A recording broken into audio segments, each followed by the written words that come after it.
ಶ್ರೀಮದ್ ಭಾಗವತ ಪುರಾಣ ಪ್ರವಚನ ಸಪ್ತಾಹ ಪೂಜ್ಯ ಶ್ರೀ ಕುದುಕುಂಜಿ ಮಹಾಬಲರಾವ್ ಪುಣ್ಯಸ್ಮರಣೆ ನಿಮಿತ್ತ ಶ್ರೀಮದ್ ಭಾಗವತವು 18 ಪುರಾಣಗಳಲ್ಲೇ ಅತ್ಯಂತ ಶ್ರೇಷ್ಠವಾದುದು. ಇದರಲ್ಲಿ ವೇದಾಂತಗಳ ಸರ್ವವು ಅಡಗಿದೆ. ಆದ್ದರಿಂದಲೇ ಇದು ಪುರಾಣಗಳ ರಾಜ ಎಂದೆನಿಸಿದೆ. ಜ್ಞಾನ ಮತ್ತು ಭಕ್ತಿ ಎರಡು ವಿಚಾರಗಳು ಭಾಗವತದಲ್ಲಿ ಸಮರ್ಥವಾಗಿ ಮೂಡಿಬಂದಿದೆ. ಕೃಷ್ಣನ ಜನ್ಮಲೀಲೆಗಳು, ಸೃಷ್ಟಿ, ಭಗವಂತನ ಆತ್ಮ ಮುಂತಾದ ವಿಷಯಗಳು ವಿಶಾಲವಾಗಿ ವಿವರಿಸಲ್ಪಟ್ಟಿದೆ. ಶ್ರೀ ವೇದವ್ಯಾಸ ಋಷಿಗಳಿಂದ ಸಜ್ಜನರ ಹಾಗೂ ಭಗವದ್ ಭಕ್ತರ ಅನುಗ್ರಹಕ್ಕಾಗಿ ರಚಿತವಾದ ಅತ್ಯಂತ ಶ್ರೇಷ್ಠವಾದ ಪುರಾಣವೆನಿಸಿದೆ. ಇದರ ಶ್ರವಣ ಮಾತ್ರದಿಂದ ಮನುಷ್ಯರು ಎಲ್ಲ ವಿಧ ಪಾಪದಿಂದ ಮುಕ್ತರಾಗುತ್ತಾರೆ. ಅಷ್ಟೇ ಅಲ್ಲ, ಜೀವನದಲ್ಲಿ ತಮಗೆ ಅಪೇಕ್ಷಿತವಾದ ಎಲ್ಲ ಆಸ್ತಿಗಳನ್ನು ಪೂರೈಸಿಕೊಂಡು ಮುಂದೆ ಉತ್ತಮವಾದ ಸುಖಗಳನ್ನು ಕೊಡುವ ಲೋಕಕ್ಕೆ ಹೋಗುತ್ತಾರೆ ಎಂಬುದು ಈ ಭಾಗವತದ ಪುಣ್ಯ ಕಾರ್ಯದಲ್ಲಿ ಪಡೆಯುವ ವಿಶೇಷತೆ. ಪ್ರವಚನ ಪ್ರಸ್ತುತಿ ವೇದ ಬ್ರಹ್ಮ ಪಂಡಿತ್ ಪೂಜ್ಯ ಶ್ರೀ ಗೋಪಾಲಾಚಾರ್ ಮಣ್ಣೂರು. ಇವರು ನಾಡಿನ ಹಿರಿಯ ಪ್ರವಚನಕಾರರು, ಆಧ್ಯಾತ್ಮಿಕ ಚಿಂತಕರು, ದಾವಣಗೆರೆ. ದಿನಾಂಕ 29/12/24 ಭಾನುವಾರ ಇಂದಿನಿಂದ 5/1/25 ಭಾನುವಾರದವರೆಗೆ ನಡೆಯಲಾಗುತ್ತದೆ. ಇದು ಸ್ಥಳ ಆದರ್ಶ ಯೋಗ ಪ್ರತಿಷ್ಠಾನ, ದಾವಣಗೆರೆ. ಸಮಯ ಪ್ರತಿದಿನ 6:30ರಿಂದ ರಾತ್ರಿ 8ರವರೆಗೆ ನಡೆಯಲಾಗಿದೆ. ಕುಟುಂಬ ಸಮೇತರಾಗಿ ಬನ್ನಿರಿ. ಈ ಶ್ರೇಷ್ಠವಾದ ಕಾರ್ಯಕ್ರಮದಲ್ಲಿ ಪಾಲ್ಗೊಂಡು ಪುನೀತರಾಗೋಣ. ಎಲ್ಲರೂ 5 ನಿಮಿಷ ಮುಂಚೆ ಸೇರುವುದು. ಪ್ರವಚನದ ನಂತರ ದೇಶೀಯ ಪಾನೀಯ ಪ್ರಸಾದದ ವ್ಯವಸ್ಥೆ ಇರುವುದು. ಪ್ರಸಾದ ವಿತರಣೆಯ ಜೊತೆಗೆ ನೂತನ ವರ್ಷದ ಕ್ಯಾಲೆಂಡರ್ ಕೂಡ ಕೊಡಲಾಗುತ್ತೆ.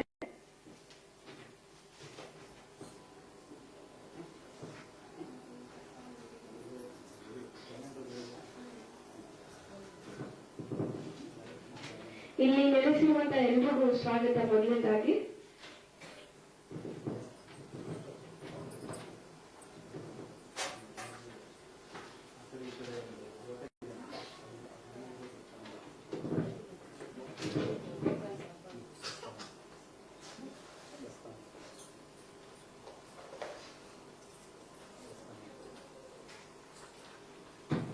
ಈಗ ಪ್ರಸ್ತಾವನಾ ನುಡಿಯನ್ನು ಯೋಗಾಚಾರ್ಯ ಶ್ರೀ ಡಾಕ್ಟರ್ ರಾಘವೇಂದ್ರ ಗುರುಜಿ ಅವರು ನಡೆಸಿಕೊಡುತ್ತಾರೆ.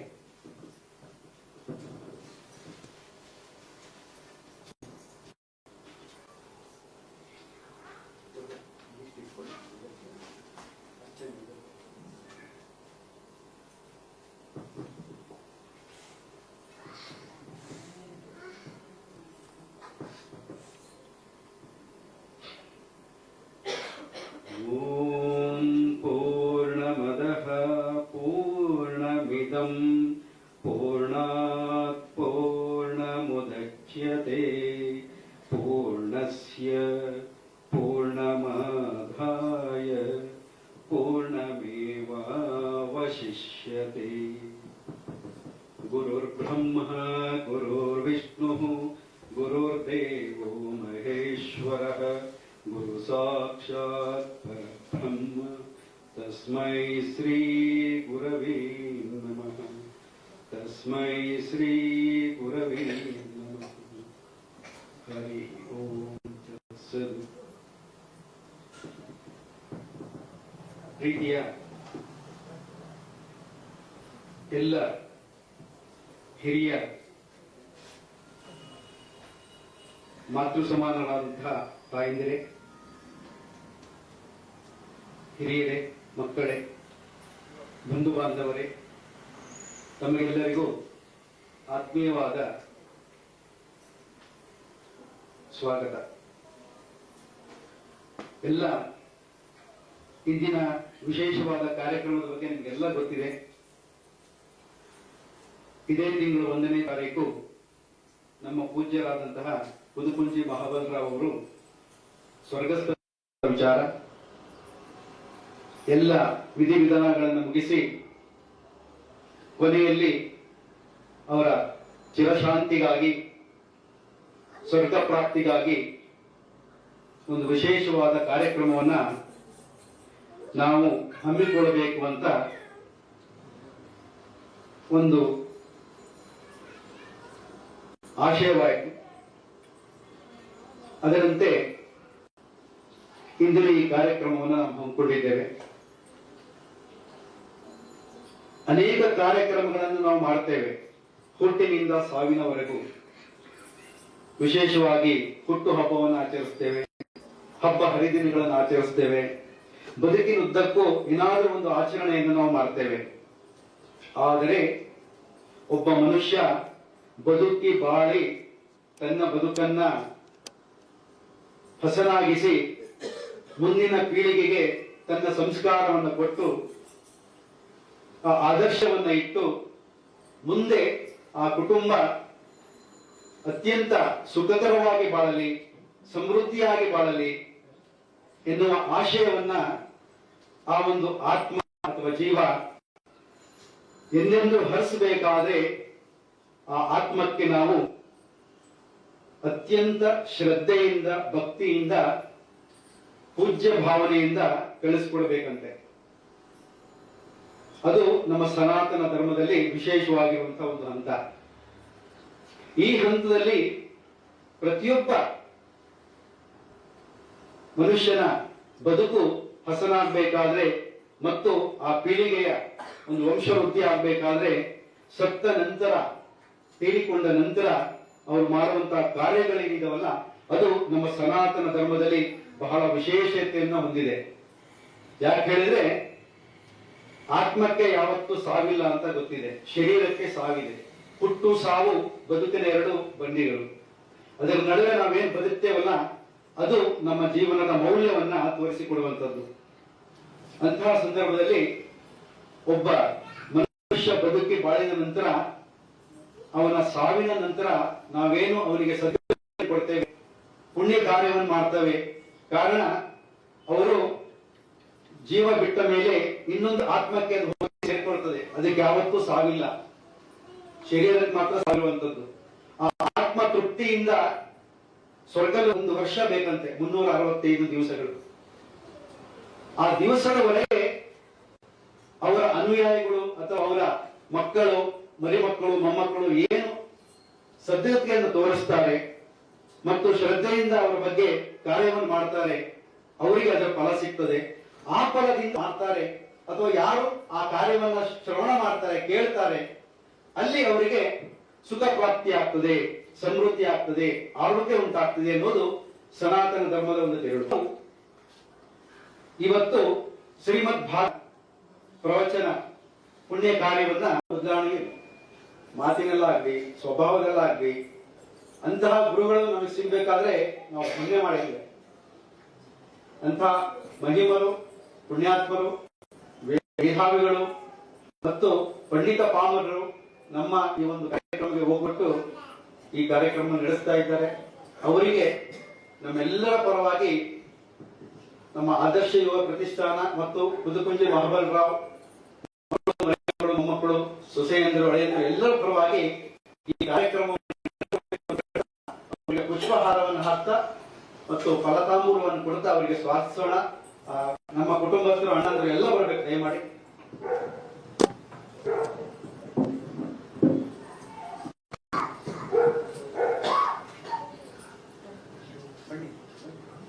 ಬರಬೇಕು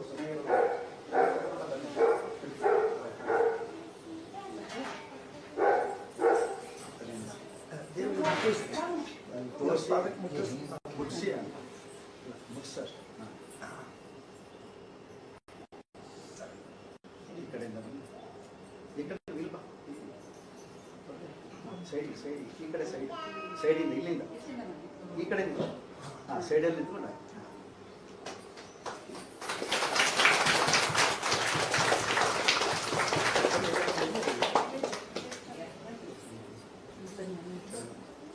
ಈ ಕಡೆ ಸೈಡ್ ಅಮ್ಮ ನೀವು ಅಲ್ಲಿ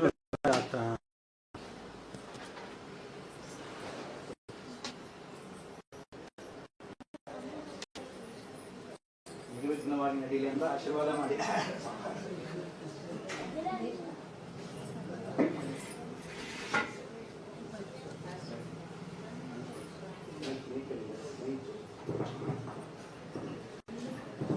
ಈಗ ಪೂಜ್ಯರಿಂದ ಜ್ಯೋತಿ ಬೆಳಗಿಸುವುದರೊಂದಿಗೆ ಉದ್ಘಾಟನೆಗೊಳಿಸಬೇಕು ಅಂತ ಪೂಜ್ಯರಲ್ಲಿ ಪ್ರಾರ್ಥನೆ. ಅಲ್ಲೇ ಅಲ್ಲೇ ಅಲ್ಲಿ ಕೊಡ್ತೀನಿ.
ಈ ಸಂದರ್ಭದಲ್ಲಿ ನಮ್ಮ ಜೊತೆಯಲ್ಲಿ ಇಂದು ರಾಷ್ಟ್ರೀಯ ಸ್ವಯಂ ಸೇವಕ ಸಂಘದ ಕುಟುಂಬ ಪ್ರಭವ ದಿನಿ ಈ ಸಂಘಟನೆಯ ಮುಖ್ಯಸ್ಥರಾದಂತಹ ದಾವಣಗೆರೆ ಜಿಲ್ಲಾ ಘಟಕದ ಗೀತಕ್ಕ ಮತ್ತು ಅವರ ಸಹೋದರ ಸಹೋದರಿಯರು ಬಂದಿದ್ದಾರೆ. ಅವರಿಗೆ ನಮ್ಮೆಲ್ಲರ ಪರವಾಗಿ ಹೃತ್ಪೂರ್ವಕ ಸ್ವಾಗತವನ್ನು ಬಯಸೋಣ. ಜೊತೆಯಲ್ಲಿ ಈ ಕಾರ್ಯಕ್ರಮಕ್ಕೆ ಅನೇಕರು ಕೈ ಜೋಡಿಸಿದ್ದಾರೆ. ಶ್ರೀಯುತ ಪ್ರದೀಪ್ ಕುಮಾರ್ ಮತ್ತು ಎಚ್ ಮಂಜುನಾಥ್, ಹಾಗೆ ಹರಿಹರದ ಪ್ರದೀಪ್ ಮತ್ತು ಆಶಾ ಪ್ರದೀಪ್ ರವರು, ಅವರೆಲ್ಲರಿಗೂ ನಾವು ಸ್ವಾಗತವನ್ನ ಕೋರೋಣ. ಜೊತೆಯಲ್ಲಿ ವಿಶೇಷವಾಗಿ ನಮಗೆ ಈ 15 ದಿವಸದಿಂದ ರಾಜಸ್ಥಾನದ ಅಮೀರ್ ಗಢಿಂದ ಚಿಕಿತ್ಸೆಗೆ ಬಂದಿದ್ದಾರೆ ಮುಖೇಶ್ ಕುಮಾರ್ ಮತ್ತು ವಿನಿತಾ ಭಗಿನಿ, ಮತ್ತು ಅವ್ರ ಜೊತೆಗೆ ಅವರ ಸಹೋದರಿಯಾದಂತಹ ಹರಿಹರದವರಾದಂತಹ ಸಂಗೀತ ಮಾಲ್ಪಾನಿ ಗ್ರೂಪ್ ಆಫ್ ಕಂಪನಿ ಹರಿಹರ ಇವರು, ಮತ್ತು ನಮ್ಮ ಯಕ್ಷರಂಗದ ಕಾರ್ಯದರ್ಶಿಗಳಾದಂತಹ ಸಂತೋಷ್ ಕುಮಾರ್ ಬೇಳೂರವರು ಬಂದಿದ್ದಾರೆ. ಈಗ ಅನೇಕ ನಮ್ಮ ನಾಗರಾಜ್ ಅವರು ಬಂದಿದ್ದಾರೆ, ನಮ್ಮ ಹಿರಿಯ ಮಾಸ್ಟರ್ ಆದಂತಹ ಬಿ ವೀರಣ್ಣ ಅವರು ಬಂದಿದ್ದಾರೆ. ಹಾಗೆ ಅನೇಕ ನಮ್ಮ ಸ್ನೇಹಿತರೆಲ್ಲ ಇವತ್ತು ಒಳಗೊಂಡಿದ್ದೀರಿ. ಹೀಗೆ ಪ್ರತಿ ದಿವಸ 6 ಗಂಟೆ 25 ನಿಮಿಷಕ್ಕೆ ನೀವು ಹಾಜರಿರಬೇಕು. 6 ಗಂಟೆಗೆ ಶುರುವಾಗುತ್ತೆ. ಇವತ್ತು ಸ್ವಲ್ಪ ಹೆಚ್ಚು ಕಡಿಮೆ ಆಗುತ್ತೆ, ಮೊದಲನೇ ದಿವಸ ಭಾನುವಾರ ಇರೋದ್ರಿಂದ ಎಲ್ಲರೂ ಸ್ವಲ್ಪ ಸುಧಾರಿಸಿಕೊಳ್ಳೋಣ ಸಮಯದಲ್ಲಿ.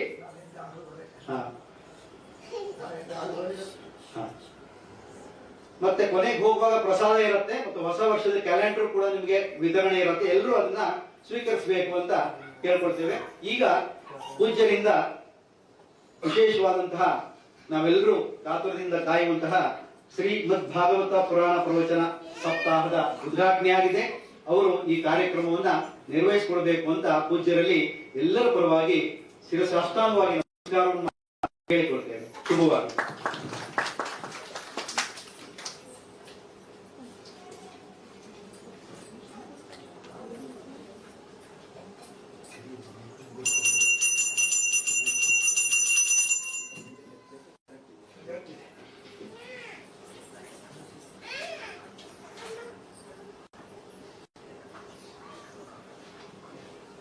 श्री गुरुभ्यो नमः परम गुरुभ्यो नमः श्रीमदानंद तीर्थ भगवत्पादाचार्य गुरुभ्यो नमः हरि ओम शुक्लांबरधरं विष्णुं शशिवर्णं चतुर्भुजं प्रसन्नवदनं ध्यायेत् सर्वविघ्नोपशान्तये अभ्रमं भङ्गरहितं मगनं विमलं सदा आनन्दतीर्थमतुलं भजेतापत्रयापहम् आपादमौलिपर्यन्तं गुरूणाम् आकृतिं स्मरेत् तेन विघ्नाः प्रणश्यन्ति सिद्ध्यन्ति च मनोरथाः यं ब्रह्मा वरुणेन्द्र रुद्रमरुतस्तुन्वन्ति दिव्यैस्तवैः वेदैः साङ्गपदक्रमोपनिषदैः गायन्ति यं सामगाः ध्यानावस्थिततद्गतेन मनसा पश्यन्ति यं योगिनो यशान्तं न विदुःसुरासुरगणाः देवाय तस्मै नमः. ನಾನು ಈ ಭಾಗವತ ಪ್ರವಚನ ಪುರಾಣವನ್ನು ಪ್ರಾರಂಭ ಮಾಡೋಕ್ಕಿಂತ ಮುಂಚೆ ಒಂದು ನಿಮಿಷ ಇದುವರೆಗೆ ನಿಮ್ಮ ಗುರುಗಳಾದ ಬಹಳ ಚೆನ್ನಾಗಿ ಪ್ರಸ್ತಾವನೆಯನ್ನು ಮಾಡಿ ಈ ಭಾಗವತ ಪ್ರವಚನದ ಉದ್ದೇಶ ಇತ್ಯಾದಿಗಳನ್ನು ಹೇಳಿದರು. ಇವತ್ತು ಅವರು ಇಂಟರ್ನ್ಯಾಷನಲ್ ಫಿಗರು, ಅಂದರೆ ದೇಶ ವಿದೇಶಗಳಲ್ಲಿ ಪ್ರಖ್ಯಾತಿ ಹೊಂದಿದ್ದಾರೆ. ಆದರೆ ಹಿಂದೆ ಒಂದು ಕಾಲದಲ್ಲಿ ನಾವು ವಿದ್ಯಾರ್ಥಿಯಾಗಿದ್ದರು. ಅವರು ಅದೇ ಗುರುಭಕ್ತಿ ಭಾವನೆ ಏನು ಉಳಿದ್ರಿ ಅವರ ಬಗ್ಗೆ ಇಟ್ಟಾರೆ. ಅವರಿಗೆ ಸುಮಾರು ಒಂದು 30-40 ವರ್ಷದ ಕಡೆ, ನಮ್ಮಲ್ಲಿ ಒಂದು 30 ವರ್ಷದ ಕಡೆ ನಮ್ಮಲ್ಲಿ ಬೇಕಾದ್ರೆ ಹೇಗಿದ್ರು ಹೀಗೂ ಹಾಗೇ ಇದ್ದಾರೆ. ಅದೇ ಗೌರವ, ಅದೇ ಪೂಜ್ಯ ಭಾವನೆ. ಆಗ ಲೌಕಿಕ ವಿದ್ಯೆಯಲ್ಲಿ ಬರ್ತಿದ್ರು, ಈಗ ಆಧ್ಯಾತ್ಮಿಕತೆಯಲ್ಲಿ ಬಹಳ ಮುಂದುವರೆದಿದ್ದಾರೆ. ಅವರಿಗೆ, ಅವರ ಕುಟುಂಬ ವರ್ಗದವರಿಗೆ ಕೂಡ ಭಗವಂತ ವಿಶೇಷವಾದ ಆರೋಗ್ಯ, ಐಶ್ವರ್ಯ, ಸುಖ, ಸಂತೋಷ, ಸಮೃದ್ಧಿ, ಶಾಂತಿ, ಸಮಾಧಾನವನ್ನು ಕೊಟ್ಟು ಅನುಗ್ರಹ ಮಾಡಲಿ ಅಂತ ಹೇಳ್ತಾ ನಾನು ಪ್ರಾರಂಭ ಮಾಡ್ತಾ ಇದ್ದೀನಿ. ಶ್ರೀ ಗುರುಭ್ಯೋ ನಮಃ. ಹರಿ ಓಂ. ಜನ್ಮಾದ್ಯಸ್ಯ ಯತೋನ್ವಯಾದಿತರತಶ್ಚಾರ್ಥೇಷ್ವಭಿಜ್ಞಸ್ವರಾಟ್ ತೇನೇ ಬ್ರಹ್ಮ ಹೃದಯ ಆದಿಕವಯೇ ಮುಹ್ಯಂತಿ ಯಂ ಸೂರಯಃ ತೇಜೋ ವಾರಿ ಮೃದಾಂ ಯಥಾ ವಿನಿಮಯೋ ಯತ್ರ ತ್ರಿಸರ್ಗೋ ಮೃಷ ಧಾಮ್ನಾ ಸ್ವೇನ ಸದಾ ನಿರಸ್ತಕುಹಕಂ ಸತ್ಯಂ ಪರಂ ಧೀಮಹಿ. ಸ್ವಸ್ತಿ. ಇದುವರೆಗೆ ಅವರು ಹೇಳಿದರು ಭಾಗವತ ಶ್ರೇಷ್ಠವಾದ ಪುರಾಣ. ಅದರ ಶ್ರವಣ ಮಾತ್ರದಿಂದ ನಮ್ಮೆಲ್ಲ ಪಾಪಗಳು ಹೋಗ್ತದೆ. ಅಷ್ಟೇ ಅಲ್ಲ, ಎಲ್ಲಿ ಭಾಗವತ ಇರ್ತದೆ ಅಲ್ಲಿ ಎಲ್ಲಾ ದೇವತೆಗಳು ಬಂದ್ಬಿಡ್ತಾರೆ. ಮುಖ್ಯವಾಗಿ ಶ್ರೀಕೃಷ್ಣ ಪರಮಾತ್ಮ ಮತ್ತೆ ಅವನ ಭಕ್ತರು, ಅನೇಕ ದೇವತೆಗಳು ಬಂದು ನಿಲ್ತಾರೆ ಇಲ್ಲಿ. ಅದಕ್ಕಾಗಿ ಇವತ್ತಿನ ದಿವಸ ಬಹಳ ಪವಿತ್ರವಾದ ದಿವಸ. ಯಾಕೆ ಇವತ್ತಿನ ದಿವಸ ಪವಿತ್ರತೆ? ಏನು ಭಾನುವಾರ ಅಂತಾರ, ಏನು ಮಾರ್ಗಶೀರ್ಷ ಮಾಸ ಅಂತಾರ? ಅಲ್ಲ. ಶಾಸ್ತ್ರ ಹೇಳ್ತದೆ, ತದ್ದಿನಂ ಸುದಿನಂ ವಂದೇ ವಿಷ್ಣು ಕಥಾಲಾಪನ ಸರ್ಜನಂ. ಯಾವತ್ತಿನ ದಿವಸ ನಮಗೆ ಭಗವಂತನ ವಿಚಾರ, ದೇವರ ಬಗ್ಗೆ ಒಂದು ವಿಚಾರ ನಮಗೆ ತಿಳ್ಕೋತೀವಿ, ಹೇಳ್ತೀವಿ, ಕೇಳ್ತೀವಿ ಅಂದ್ರೆ ಅದೇ ಸುದಿನ. ಮತ್ತೆ ಕೆಟ್ಟ ದಿವಸ ಯಾವುದು? ತದ್ದಿನಂ ದುರ್ದಿನಂ ವಂದೇ ವಿಷ್ಣು ಕಥಾಲಾಪನ ವರ್ಜನ. ಕಥಾ, ದೇವರ ವಿಚಾರ, ಇದು ನಾವು ತಿಳ್ಕೊಳ್ಳಿಕ್ಕೆ ನಮಗೆ ಆಗೋದಿಲ್ಲ. ಅದೇ ನಮ್ಮ ಭಾಗಕ್ಕೆ ದುರ್ದಿನ. ಯಾಕೆ ಇಷ್ಟು ಹೇಳ್ತಾರೆ ಅಂದ್ರೆ, ಇದು ಯಾಕೆ ಪವಿತ್ರತೆ ಅಂದ್ರೆ ನಮಗೆಲ್ಲರೂ ಗೊತ್ತಿದೆ. ನಾವು ನೋಡ್ತೀವಿ, ಬೆಳಗ್ಗೆದ್ದು ಅಕಸ್ಮಾತ್ ನಾವು ಹೊರಗೆ ಹೋದ್ವಿ ಅಂತ ತಿಳ್ಕೊಳ್ರಿ, ಯಾವುದೇ ಪರ್ಪಸ್ ಯಾರು ಹೊರಗೆ ಹೋಗ್ತೀವಿ, ಎದುರಿಗೆ ನಮ್ಮ ಮಿತ್ರರು ಸಿಗ್ತಾರೆ. ಸ್ತ್ರೀಯರಿಗೆ ಸ್ತ್ರೀಯರು, ಪುರುಷರಿಗೆ ಪುರುಷರು ಭೇಟಿ ಆಗ್ತಾರೆ ಹೊರಗೆ ಹೋದಾಗ. ಮತ್ತೆ ಮೊದಲಿಗೆ ಕೇಳೋ ಪ್ರಶ್ನೆ ಏನು ಅಂತ ಎಲ್ಲರಿಗೂ ಗೊತ್ತಿದೆ. ಈಗೆದ್ರ ಕಾಫಿ ಆಯ್ತಾ, ಎಲ್ಲರಿಗೂ ಅನುಭವ ಇದೆ.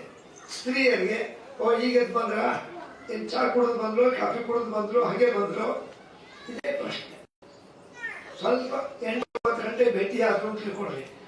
ಏನು ತಿಂಡಿ ಆಯ್ತು, ಏನ್ ಟಿಫನ್, ಏನ್ ತಿಂದಿ, 10-12 ಗಂಟೆ ಆಗಿತ್ತು, ಊಟ ಆಯ್ತಾ, ಏನ್ ವಿಶೇಷ ಅಡಿಗೆ, ಏನ್ ಊಟ, ಏನು ರೊಟ್ಟಿನೋ ಚಪಾತಿನೋ ಏನ್ ಪಲ್ಯನೋ. ಸಾಯಂಕಾಲ 5 ಗಂಟೆ ಮತ್ತೆ ಭೇಟಿ ಆಯ್ತು, ಸಾಯಂಕಾಲ ಕಾಫಿ ಆಯ್ತಾ, ಟೀ ಆಯ್ತಾ, ಮತ್ತೆ 7-8 ಗಂಟೆ ಆಯ್ತು, ಊಟ ಆಯ್ತಾ, 9-10 ಗಂಟೆ ಆಯ್ತು, ಯಾಕೆ ಇನ್ನೂ ಮಲಗಿಲ್ಲೇನೋ ಅಂದರೆ ಸ್ವಲ್ಪ ವಿಚಾರ ಮಾಡಿ. ಬೆಳಗ್ಗೆ ಎದ್ದಾಗಿಂದ ರಾತ್ರಿಯವರೆಗೂ ಯಾವತ್ ಪ್ರಲಪತೆ ಜಂತು ಲೋಕವಾರ್ತಾದಿ ಸದಾ ತಾವಚ್ಚೇತ ವದತೆ ವಿಷ್ಣು ಕೋನ ಮುಚ್ಚೇತ ಬಂಧನ. ಬೆಳಗಿದ್ದ ರಾತ್ರಿವರೆಗೂ ನಾವು ಬರೇ ಕಾಫಿ ಕುಡಿದ್ರ, ಚಹಾ ಕುಡಿದ್ರ, ಊಟ ಮಾಡಿದ್ರ, ಫಲಾರ ಮಾಡಿದ್ರ, ತಿಂಡಿ ತಿಂದ್ರ, ಇದೇ ವಿಚಾರ. ಎಲ್ಲಿ ದೇವರ ಬಗ್ಗೆ, ಧರ್ಮದ ಬಗ್ಗೆ, ಆಚಾರ ವಿಚಾರದ ಬಗ್ಗೆ ಅಥವಾ ಭಗವಂತನ ಮಹಿಮೆಗಳ ಬಗ್ಗೆ ನಾವು ಯಾರು ಮಾತಾಡಲೇ ಇಲ್ಲ. ಒಂದು ವಿಚಾರ ನಾವು ನೀವು ಅಂತಲ್ಲ, ಬಹಳ ಜನ ಮಾತಾಡೋದೇ ಇಲ್ಲ. ಯಾಕಂದ್ರೆ ಆ ಒಂದು ಪರಿಪಾಠು, ಆ ಒಂದು ವಾತಾವರಣ ಇಲ್ಲ. ಅದಕ್ಕಾಗಿ ಇಂಥ ಭಾಗವತಾದಿ ಪುರಾಣಗಳು ನಮಗೆ ತೋರಿಸ್ತದೆ. ಮಾಡಬೇಕು, ಬೆಳಗ್ಗೆ ಎದ್ದಾಗ ಏನ್ ಮಾಡಬೇಕು, ಆಮೇಲೆ ಏನ್ ಮಾಡಬೇಕು, ಮಧ್ಯಾಹ್ನ ಏನ್ ಮಾಡಬೇಕು. ಭಾಗವತ ಎಂದು ನೀವು ತಿಂಡಿ ತಿನ್ನಬಾರ್ರಿ ಅಥವಾ ಹಾಲು ಕುಡಿಬಾರ್ರಿ, ಊಟ ಮಾಡಬಾರ್ರಿ ಅಂತ ಹೇಳಿಲ್ಲ. ಅದರ ಮಧ್ಯದಲ್ಲೇ ಭಗವಂತನ ಸ್ವಲ್ಪ ನೆನಪಿಟ್ಟುಕೊಳ್ರಿ. ಭಗವಂತನ ನೆನಪಿಟ್ಟುಕೊಳ್ಬೇಕು ಹೇಗೆ? ಅದಕ್ಕೆ ಈ ಭಾಗವತಾದಿ ಪುರಾಣಗಳು ಅದಕ್ಕೆ ಬಂದಿರೋದು. ಹಾಗಾದ್ರೆ ನಮ್ಮ ಮುಂದೆ ಪ್ರಶ್ನೆ ಇದೆ, ಏನು ಭಾಗವತ ಅಂದ್ರೆ ಏನು? ಯಾರು ರಚನೆ ಮಾಡಿದರು? ಯಾವ ರಚನೆ ಮಾಡಿದರು? ಎಲ್ಲಿ ರಚನೆ ಮಾಡಿದರು? ಮತ್ತೆ ಯಾರಿಗೋಸ್ಕರ ರಚನೆ ಮಾಡಿದ್ರು? ಇದರ ಉದ್ದೇಶ ಏನು? ಮತ್ತೆ ಈ ಭಾಗವತ ಕೇಳೋದ್ರಿಂದ ಏನಾಗ್ತದೆ? ಅವರು ಈ ಭಾಗವತ ಕೇಳೋದ್ರಿಂದ ಏನಾಗ್ತದೆ? ಮೊದಲಿಗೆ ಯಾರು ಕೇಳಿದ್ರು, ಬರೆದವ್ರು ಯಾರು, ಕೇಳಿದವ್ರು ಯಾರು, ಪ್ರಪಂಚದಲ್ಲಿ ಪ್ರಸಿದ್ಧಪಡಿಸಿದವ್ರು ಯಾರು, ಇದನ್ನು ಕೇಳಿದವ್ರಿಗೆ ಏನೇನಾಗಿದೆ, ಇದೆಲ್ಲ ತಿಳ್ಕೊಳ್ಳಿಕ್ಕೆ ಭಾಗವತ ಪುರಾಣ ಪ್ರಾರಂಭ ಆಗ್ತದೆ. ತತ್ಕಿಂಚಿತ್ ಪೂರ್ವದಲ್ಲಿ ಅವರು ಭಾಗವತವನ್ನು ವ್ಯವಸ್ಥೆ ಮಾಡಿದ ನಮ್ಮ ರಾಘವೇಂದ್ರ ಗುರೂಜಿಯವರು ಏನೇ ಒಂದು ಕೆಲಸ ಮಾಡಬೇಕಾದ್ರೆ ಸಂಕಲ್ಪ ಮಾಡಿ ಮಾಡಬೇಕು. ಅಲ್ಲೇ ಕೂತ್ಕೊಂಡ್ರು, ಅಲ್ಲೇ ಆಚಮನ ಮಾಡಿ, ಮೇಲೆ ಕೂಡು. ಅದಕ್ಕೆ ಸಂಕಲ್ಪ ಅಂತ ಹೆಸರು. ಯಾಕೆ ಅಂದರೆ ಈ ಸಂಕಲ್ಪ ಪೂರ್ವಕವಾಗಿ ಮಾಡಿದ ಕೆಲಸ ಅಲ್ಲ, ಅದನ್ನು ಮಾಡಬೇಕಾದ್ರೆ ಅದಕ್ಕೊಂದು ಕ್ರಮ ಇದೆ. ಇದು ನಾನು ಮಾಡಿಸ್ತೀನಿ. ಈಗ ಆಚಮನ ಮಾಡಿ. ಕೇಶವಾಯ ಸ್ವಾಹ, ನಾರಾಯಣಾಯ ಸ್ವಾಹ, ಮಾಧವಾಯ ಸ್ವಾಹ, ಗೋವಿಂದಾಯ ನಮಃ, ವಿಷ್ಣವೇ ನಮಃ, ಮಧುಸೂದನಾಯ ನಮಃ, ತ್ರಿವಿಕ್ರಮಾಯ ನಮಃ, ವಾಮನಾಯ ನಮಃ, ಋಷಿಕೇಶಾಯ ನಮಃ, ಪದ್ಮನಾಭಾಯ ನಮಃ, ದಾಮೋದರಾಯ ನಮಃ, ಸಂಕರ್ಷಣಾಯ ನಮಃ, ವಾಸುದೇವಾಯ ನಮಃ, ಪ್ರದ್ಯುಮ್ನಾಯ ನಮಃ, ಅನಿರುದ್ಧಾಯ ನಮಃ, ಪುರುಷೋತ್ತಮಾಯ ನಮಃ, ಧೋಕ್ಷಜಾಯ ನಮಃ, ನಾರಸಿಂಹಾಯ ನಮಃ, ಅಚ್ಯುತಾಯ ನಮಃ, ಜನಾರ್ದನಾಯ ನಮಃ, ಉಪೇಂದ್ರಾಯ ನಮಃ, ಹರಯೇ ನಮಃ, ಶ್ರೀಕೃಷ್ಣಾಯ ನಮಃ. ಅದ್ಯ ಪೂರ್ವೋಚ್ಚರತ ಏವಂ ಗುಣ ವಿಶೇಷಣ ವಿಶಿಷ್ಟಾಯಾಂ ಶುಭಚಿತು ಶೋಭನ ದೇವತಂತರ್ಯಾಮಿ ಶ್ರೀ ಭಾರತೀರಮಣ ಮುಖ್ಯ ಪ್ರಾಣಾಂತರ್ಗತ ಶ್ರೀಕೃಷ್ಣ ಪ್ರೇರಣೆಯ ಶ್ರೀಕೃಷ್ಣ ಪ್ರೀತ್ಯರ್ಥಂ ಅಸ್ಮಿನ್ ಶುಭ ದಿವಸೆ ಅಸ್ಯ ಯಜಮಾನಶ್ಚ ಸ್ವಗೃಹೆ. ನಿಮ್ಮ ದೊಡ್ಡ ಅಣ್ಣ ಹೆಸರೇನು? ವಾಸುದೇವ ಶರ್ಮಣಃ ಗೋತ್ರ ವಸಿಷ್ಠ ಗೋತ್ರೋತ್ಪನ್ನಶ್ಚ ವಾಸುದೇವ ಶರ್ಮಣಃ. ಇನ್ನೊಬ್ಬರು ಭಾಸ್ಕರ ಶರ್ಮಣಶ್ಚ ವಸಿಷ್ಠ ಗೋತ್ರೋದ್ಭವಶ್ಚ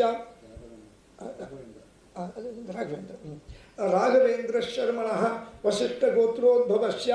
ನಿಮ್ಮ ಅವರ ಹೆಂಡತಿಯರು ಸೌಭಾಗ್ಯವತಿ ಜ್ಯೋತಿ ಲಕ್ಷ್ಮೀ ನಾಮ್ನ್ಯಾಂ ಸೌಭಾಗ್ಯವತಿ ಭಾಗ್ಯಶ್ರೀ ನಾಮ್ನ್ಯಾಂ ಸೌಭಾಗ್ಯವತಿ ಸಂಧ್ಯಾ ನಾಮ್ನ್ಯಾಂ ಮಕ್ಕಳು ಚಿರಂಜೀವಿ ಗುರುಪ್ರಿಯ ನಾಮ್ನ್ಯಾಂ ನಿಮ್ಮ ಹುಡುಗಿ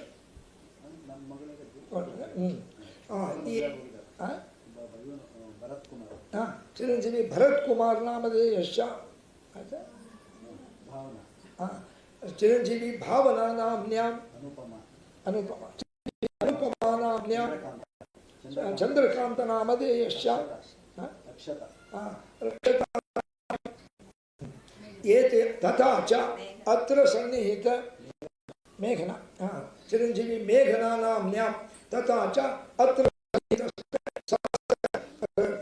ಸಜ್ಜನಶ್ಚ ಸ ಪರಿವಾರಶ್ಚ ಸ ಕುಟುಂಬಶ್ಚ ಕ್ಷೇಮ ಸ್ಥೈರ್ಯ ವಿಜಯ ವೀರ್ಯ ಆಯುರಾರೋಗ್ಯ ಐಶ್ವರ್ಯಾಭಿವೃದ್ಧರ್ಥಂ ಅಂಗೀಕೃತ ಭಾಗವತ ಪ್ರವಚನಂ ಸರ್ನೇಮು ಕುದುಕುಂಜಲ ಕುದುಕುಂಜ ತಸ್ಯ ಮರಣಾನಂತರಂ ಸನ್ನಿಹಿತ ಸಕಲ ಅಶೌಚ ನಿವೃತ್ತರ್ಥಂ ಶುಚಿತ್ವ ಪ್ರಾಪ್ತ್ಯರ್ಥಂ ಯಾವತ್ ಅವ್ರ ಹೆಸರು ಏನಂತ ಮಹಾಬಲರಾವ್ ಉತ್ತರೋತ್ತರ ಲೋಕ ಪ್ರಾಪ್ತ್ಯರ್ಥಂ ತಸ್ಯ ವಿಶೇಷ ಶಾಂತಿಪೂರ್ವಕ ಉತ್ತಮ ಲೋಕ ಪ್ರಾಪ್ತ್ಯರ್ಥಂ ಅಸ್ಮಿನ್ ಶುಭ ದಿವಸೆ ಯಜಮಾನಶ್ಚ ಸ್ವಗೃಹೆ ಯೋಗ ಕೇಂದ್ರೆ ಶ್ರೀಮದ್ ಭಾಗವತ ಪುರಾಣ ಪ್ರವಚನ ಸಪ್ತಾಹ ಕ್ರಮೇಣ ಇವ ಅಸ್ಮಿನ್ ಸಮಾರಭ್ಯ ಭಾನುವಾರ ಪರ್ಯಂತಂ ಪ್ರತಿದಿನಂ ಆಚಾರ್ಯ ಮುಖೇನ ಶ್ರವಣಂ ಕಾರಯಂತಿ ಕೃತಸ್ಯ ಚ ಮಂತ್ರಾಕ್ಷಿ ನೀರು ಹಾಕೊಂಡ್ಬಿಟ್ಟು ಬರೋದು.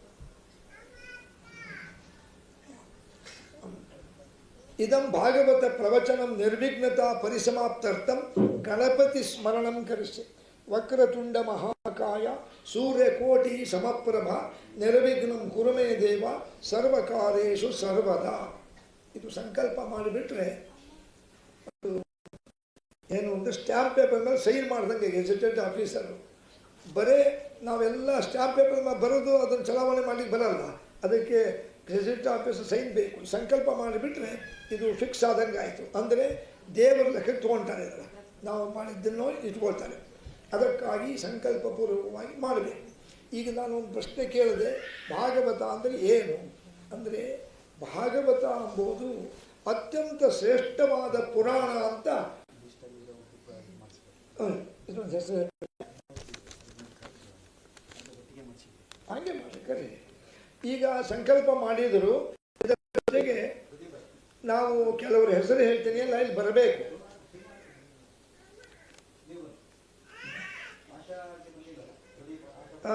ಕುದುಕುಂಜೆ ಮಹಾಬಲರಾವ್ ಅವರ ಮಕ್ಕಳು, ಸೊಸೆಂದರು, ಅಳಿಯಂದರು, ಮೊಮ್ಮಕ್ಕಳು ಮತ್ತು ಮರಿಮಕ್ಕಳು ಇವರು ಬರಬೇಕು. ಆಮೇಲೆ ಶ್ರೀಮತಿ ಮತ್ತು ಶ್ರೀ ಪ್ರದೀಪ್ ಎನ್.ಎಸ್. ಪ್ರದೀಪ್ ಎನ್.ಎಸ್ ಬೇಬಿ. ಆಮೇಲೆ ನಮಸ್ತಿ ಎನ್.ಪಿ. ಶ್ರೀ ಮತ್ತು ಶ್ರೀ ಎನ್.ಎಂ. ಶಾಂತಿನಾಥ್ ಮತ್ತು ಮಕ್ಕಳು. ಅಲ್ಲಿಂದ ಶ್ರೀಮತಿ ಮತ್ತು ಶ್ರೀ ಸತ್ಯನಾರಾಯಣ ರಾವ್ ಹರಿಹರ, ಸತ್ಯನಾರಾಯಣ ರಾವ್ ಹರಿಹರ, ಶ್ರೀಮತಿ ಮತ್ತು ಶ್ರೀ ಆಶಾ ಪ್ರದೀಪ್ ದಾವಣಗೆರೆ, ಶ್ರೀಮತಿ ಮತ್ತು ಶ್ರೀ ಮಂಜುನಾಥ್ ಹೆಚ್ ಮತ್ತು ಅವರ ಮನೆಯವರು.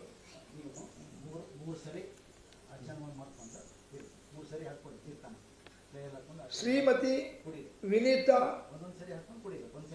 ಮತ್ತು ಶ್ರೀ ಮುಖೇಶ್ ಕಿಶನ್ಗಢ್ ರಾಜಸ್ಥಾನ್. ಶ್ರೀಮತಿ ಸಂಗೀತಾ ಮಾಲ್ಪನಿ ಮತ್ತು ಶ್ರೀ ಸತೀಶ್ ಮಾಲ್ಪನಿ ಕುಟುಂಬದವರು.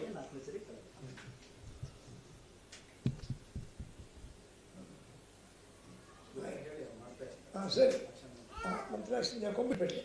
ಇದಂ ಭಾಗವತ ಪುರಾಣ ಪ್ರವಚನಂ.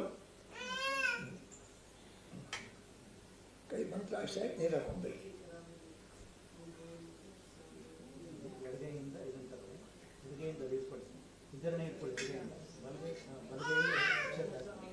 ಹಾಕಿ ಬಿಟ್ಬಿಡಿ, ಅವ್ರಿಗೆ ಅವರು ಮಾಡಿ 3 ಸರಿ ಹಾಕೊಂಡಿದ್ದೀರಾ.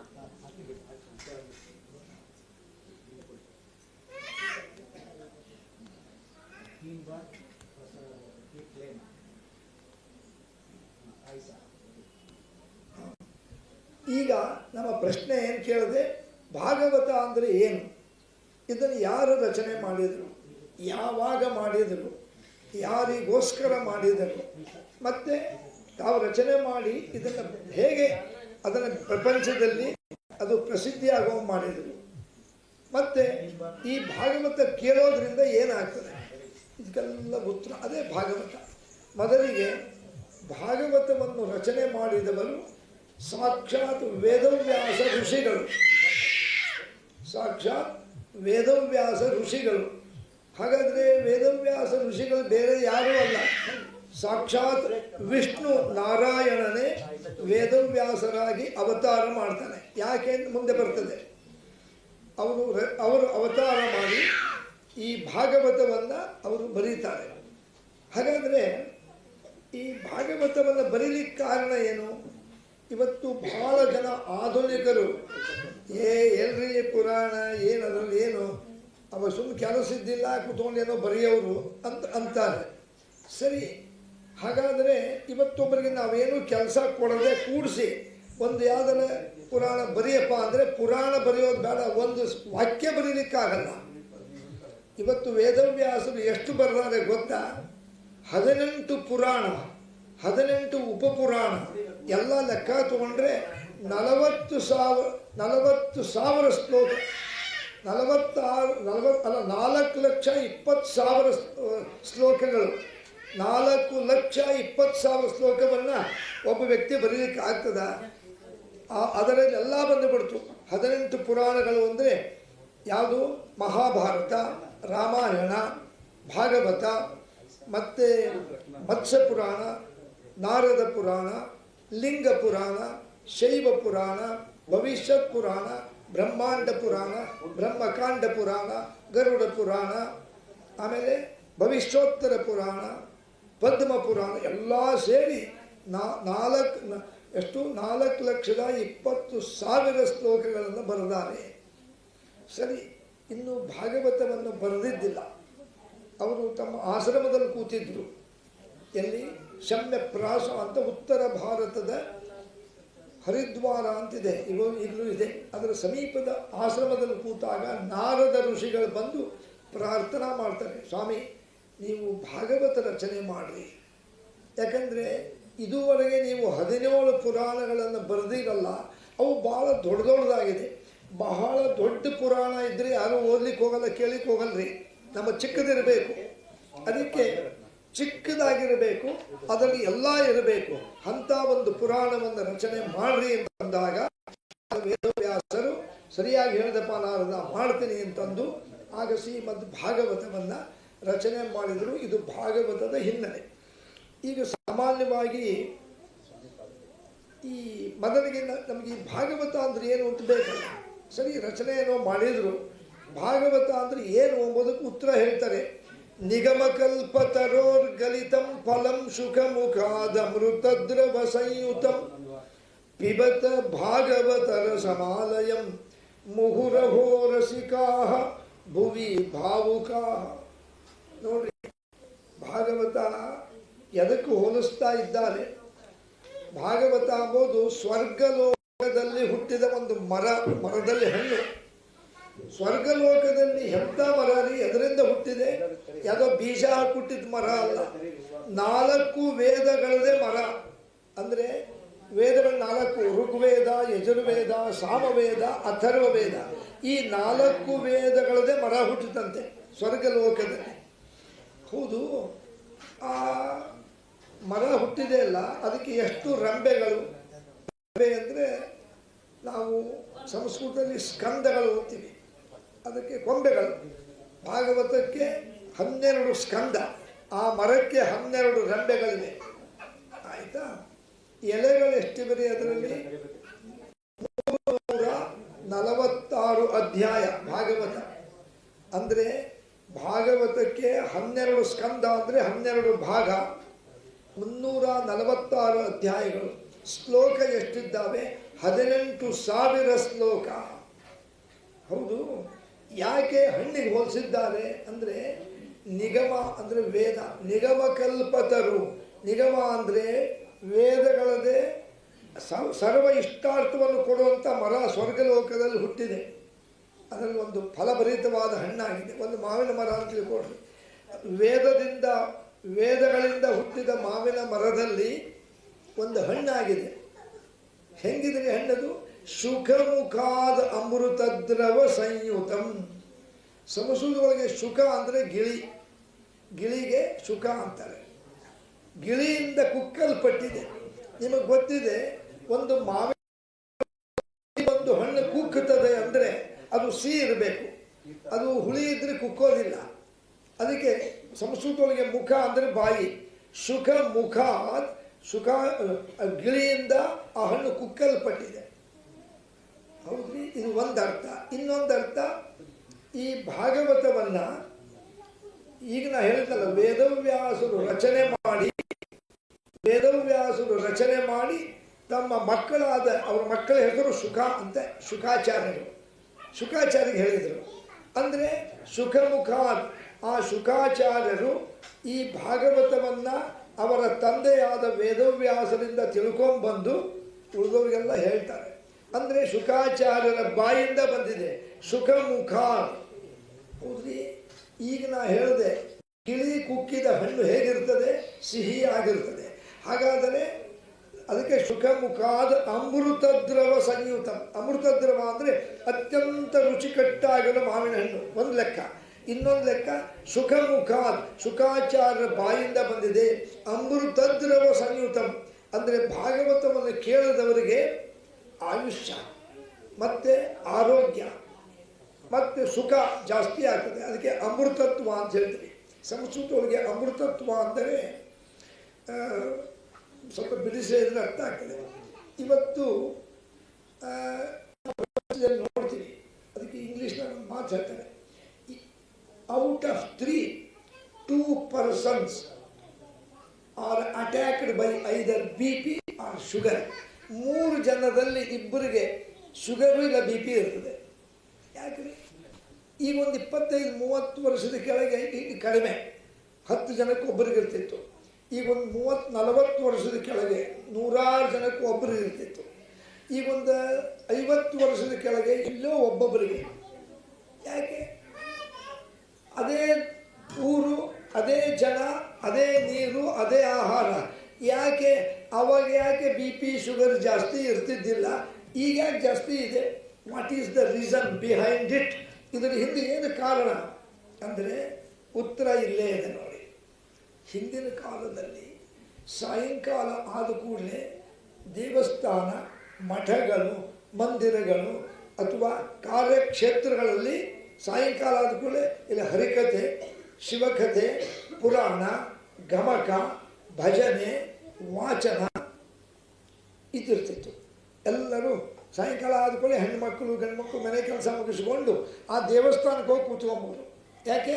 ಅಲ್ಲಿ ಪುರಾಣ, ಪ್ರವಚನ, ಹರಿಕಥೆ, ಶಿವಕಥೆ ನಡೀತಿರ್ತದೆ. ಅವರು ಎಷ್ಟೊತ್ತರ ಹೇಳಿ ಆ 1 ಗಂಟೆ ಕಾಲ ಅಲ್ಲಿ ಹೋಗಿ ಕೂತವರು ಏಕಾಗ್ರತೆಯಿಂದ ಕೇಳ್ತಿರ್ತಾರೆ. ಅಲ್ಲಿಯ ಸಂಗೀತ, ಅಲ್ಲಿ ಕಥೆಗಳು, ಅಲ್ಲಿ ಅನೇಕ ವಿಚಾರಗಳು ಕೇಳಿ ಆವಾಗ ಅವ್ರ ಮನಸ್ಸು ಏಕಾಗ್ರತೆ ಇರ್ತದೆ. ಅಂದರೆ ಅವರ ಮನಸ್ಸಿನಲ್ಲಿ ದುಗುಡ, ವಿಚಾರ, ಯೋಚನೆ ಇರೋದಿಲ್ಲ. ಅದಕ್ಕೆ ಇಂಗ್ಲೀಷ್ನಾಗ ಹೇಳಬೇಕು ಅಂದರೆ their mind at that time was a tensionless. ಉದ್ವೇಗ ಇರ್ತಿದ್ದಿಲ್ಲ. ಈಗ ನಮಗೆಲ್ಲ ಗೊತ್ತಿದೆ, ಎಲ್ಲರಿಗೂ ಅಲ್ಲ, ಭಾಳಷ್ಟು ಜನ ಸಾಯಂಕಾಲ 6 ಗಂಟೆಯಿಂದ 10 ಗಂಟೆ ತನಕ ಹೊರಗೆ ಹೋಗಲ್ಲ. ಯಾಕೆ ಎಂಬುದು ನಾನು ಹೇಳೋದು ಬೇಡ, ಎಲ್ಲರಿಗೂ ಗೊತ್ತಾಗಿದೆ. ಮನೆ ಕೂಡ್ತಾರಲ್ಲ, ಸುಮ್ಮನೆ ಕೂಡಲ್ಲ, ನೋಡ್ತಾ ಕೂಡ್ತಾರೆ. ಸುಮ್ಮನೆ ನೋಡ್ತಾ ಕೂತ್ಕೊಂಬಲ್ಲ. ಆ ಧಾರಾವಾಹಿಯೊಳಗೆ ಬರುವಂಥ ಆ ಸೀನರು ಮನಸ್ಸಿನಾಗ ಇವ್ರಿಗೊಂಥರ ಆಗ್ತಿರ್ತದೆ. ಒಂಥರ ಟೆನ್ಷನ್ನು, ಒಂಥರ ಸಸ್ಪೆನ್ಸ್ ಆಗ್ತದೆ. ಅವ್ರಿಗೇನಾಗ್ತದೆ ಬಿಡ್ತದೋ ನೋಡೋರಿಗೆ ಒಂಥರ ಉದ್ವೇಗ ಆಗ್ತಿರ್ತದೆ. ಅಂದರೆ ಮನಸ್ಸು ಏಕಾಗ್ರತೆ ಹೊಂದೋದಿಲ್ಲ. ಮನಸ್ಸಿನಲ್ಲಿ ದುಗುಡ, ಮನಸ್ಸಿನಲ್ಲಿ ಯೋಚನೆ, ಮನಸ್ಸಿನಲ್ಲಿ ವಿಚಾರ, ಮನಸ್ಸಿನಲ್ಲಿ ಅದೇ ಮನಸ್ಸಿನಾಗ ಬರ್ತಿರ್ತದೆ. ಮತ್ತೆ ಅದು ಹಂಗಾಯ್ತು, ಇದು ಹಿಂಗಾಯ್ತು, ಅವ್ಳು ಹಂಗೆ ಮಾಡಬೇಕಾಯ್ತು, ಹಿಂಗೆ ಮಾಡಬೇಕಾಯ್ತು ಅಂತಂದು ಸಂಬಂಧಿಸಿದ ವಿಚಾರ ನಾವು ತಲೆಯಲ್ಲಿ ಹಾಕ್ಕೊಂಡು ಉದ್ವೇಗಗೊಳ್ತೀವಿ. ಅಲ್ಲ, ಯಾರಿಗೆ ಜಾಸ್ತಿ ಟೆನ್ಷನ್ ಇರ್ತದೆ ನೋಡಿ, person who is always immersed in tension, ಯಾರು ಉದ್ವೇಗದಲ್ಲಿ ಮುಳುಗುತ್ತಾರೆ ಅವರಿಗೆ ಬೇಗ ಅಟ್ಯಾಕ್ ಆಗ್ತದೆ, ಬಿ ಪಿ. ಮಿತಿ ಮೀರಿದ ಟೆನ್ಷನ್ ಆದಾಗ ಶುಗರ್ ಆಗ್ತದೆ, ಅದಕ್ಕೂ ಮೀರಿದ ಟೆನ್ಷನ್ ಆದಾಗ ಬೇರೆ ಬೇರೆ ಕಾಯಿಲೆಗಳು ಸೇರ್ಕೋತಾರೆ. ಹಿಂದಿನ ಕಾಲದಲ್ಲಿ ಇದಿದ್ದಿದ್ದಿಲ್ಲ. ಸಾಯಂಕಾಲ ಆದ ಕೂಡಲೇ ಹರಿಕತೆ, ಶಿವಕತೆ, ಭಜನೆ ಮತ್ತು ಧಾರ್ಮಿಕ ವಿಚಾರಗಳು. ಅದಕ್ಕೋಸ್ಕರ ಇಂಥ ಭಾಗವತಾದಿ ಪುರಾಣಗಳು ನಡೆದಾಗ ಎಷ್ಟೇ ನಮ್ಮ ಕೆಲಸ ಇರಲಿ, ಆ ಒಂದು ಗಂಟೆನಾದರೂ ಅಲ್ಲಿ ಬಂದು ಕೂತ್ಕೊಂಡು ನಾವು ಅದನ್ನು ಕೇಳೋದರಿಂದ ನಮ್ಮ ಮನಸ್ಸು ಕೂಡ ಟೆನ್ಷನ್ಲೆಸ್, ಉದ್ವೇಗ ರಹಿತವಾಗ್ತದೆ, ಆರೋಗ್ಯ ಸುಧಾರಿಸ್ತದೆ. ಅದೇ ಈ ಶ್ಲೋಕದ ಅರ್ಥ. ನಿಗಮಕಲ್ಪತರೋರ್ ಗಲಿತಂ ಫಲಂ ಸುಖ ಮುಖಾದ ಅಮೃತ ದ್ರವ ಸಂಯುತಂ.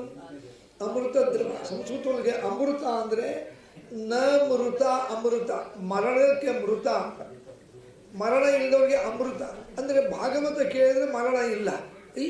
ಏನ್ರಿ ಹಂಗಾರೆ ಹಿಂದೆ ನಮ್ಮ ಪೂರ್ವಿಕರೆಲ್ಲ ಭಾಗವತ ಕೇಳ್ತಿದ್ರು, ಅವ್ರನ್ನ ಸತ್ತು ಹೋಗ್ಯಾರಲ್ಲ ಅಂದರೆ ಆ ರೀತಿ ಸಾವಲ್ಲ, ಬೇರೆ ರೀತಿ ನಾವು ಸಾಯ್ತಾ ಇರ್ತೀವಿ. ಹೆಂಗೆ ಗೊತ್ತಾ? ಒಂದು ಸಣ್ಣ ಉದಾಹರಣೆ ಹೇಳಿ ಅರ್ಥ ಆಗ್ತದೆ. ನಮ್ಮ ಜೀವನದಲ್ಲಿ ದಿನ ನಡೀತದೆ.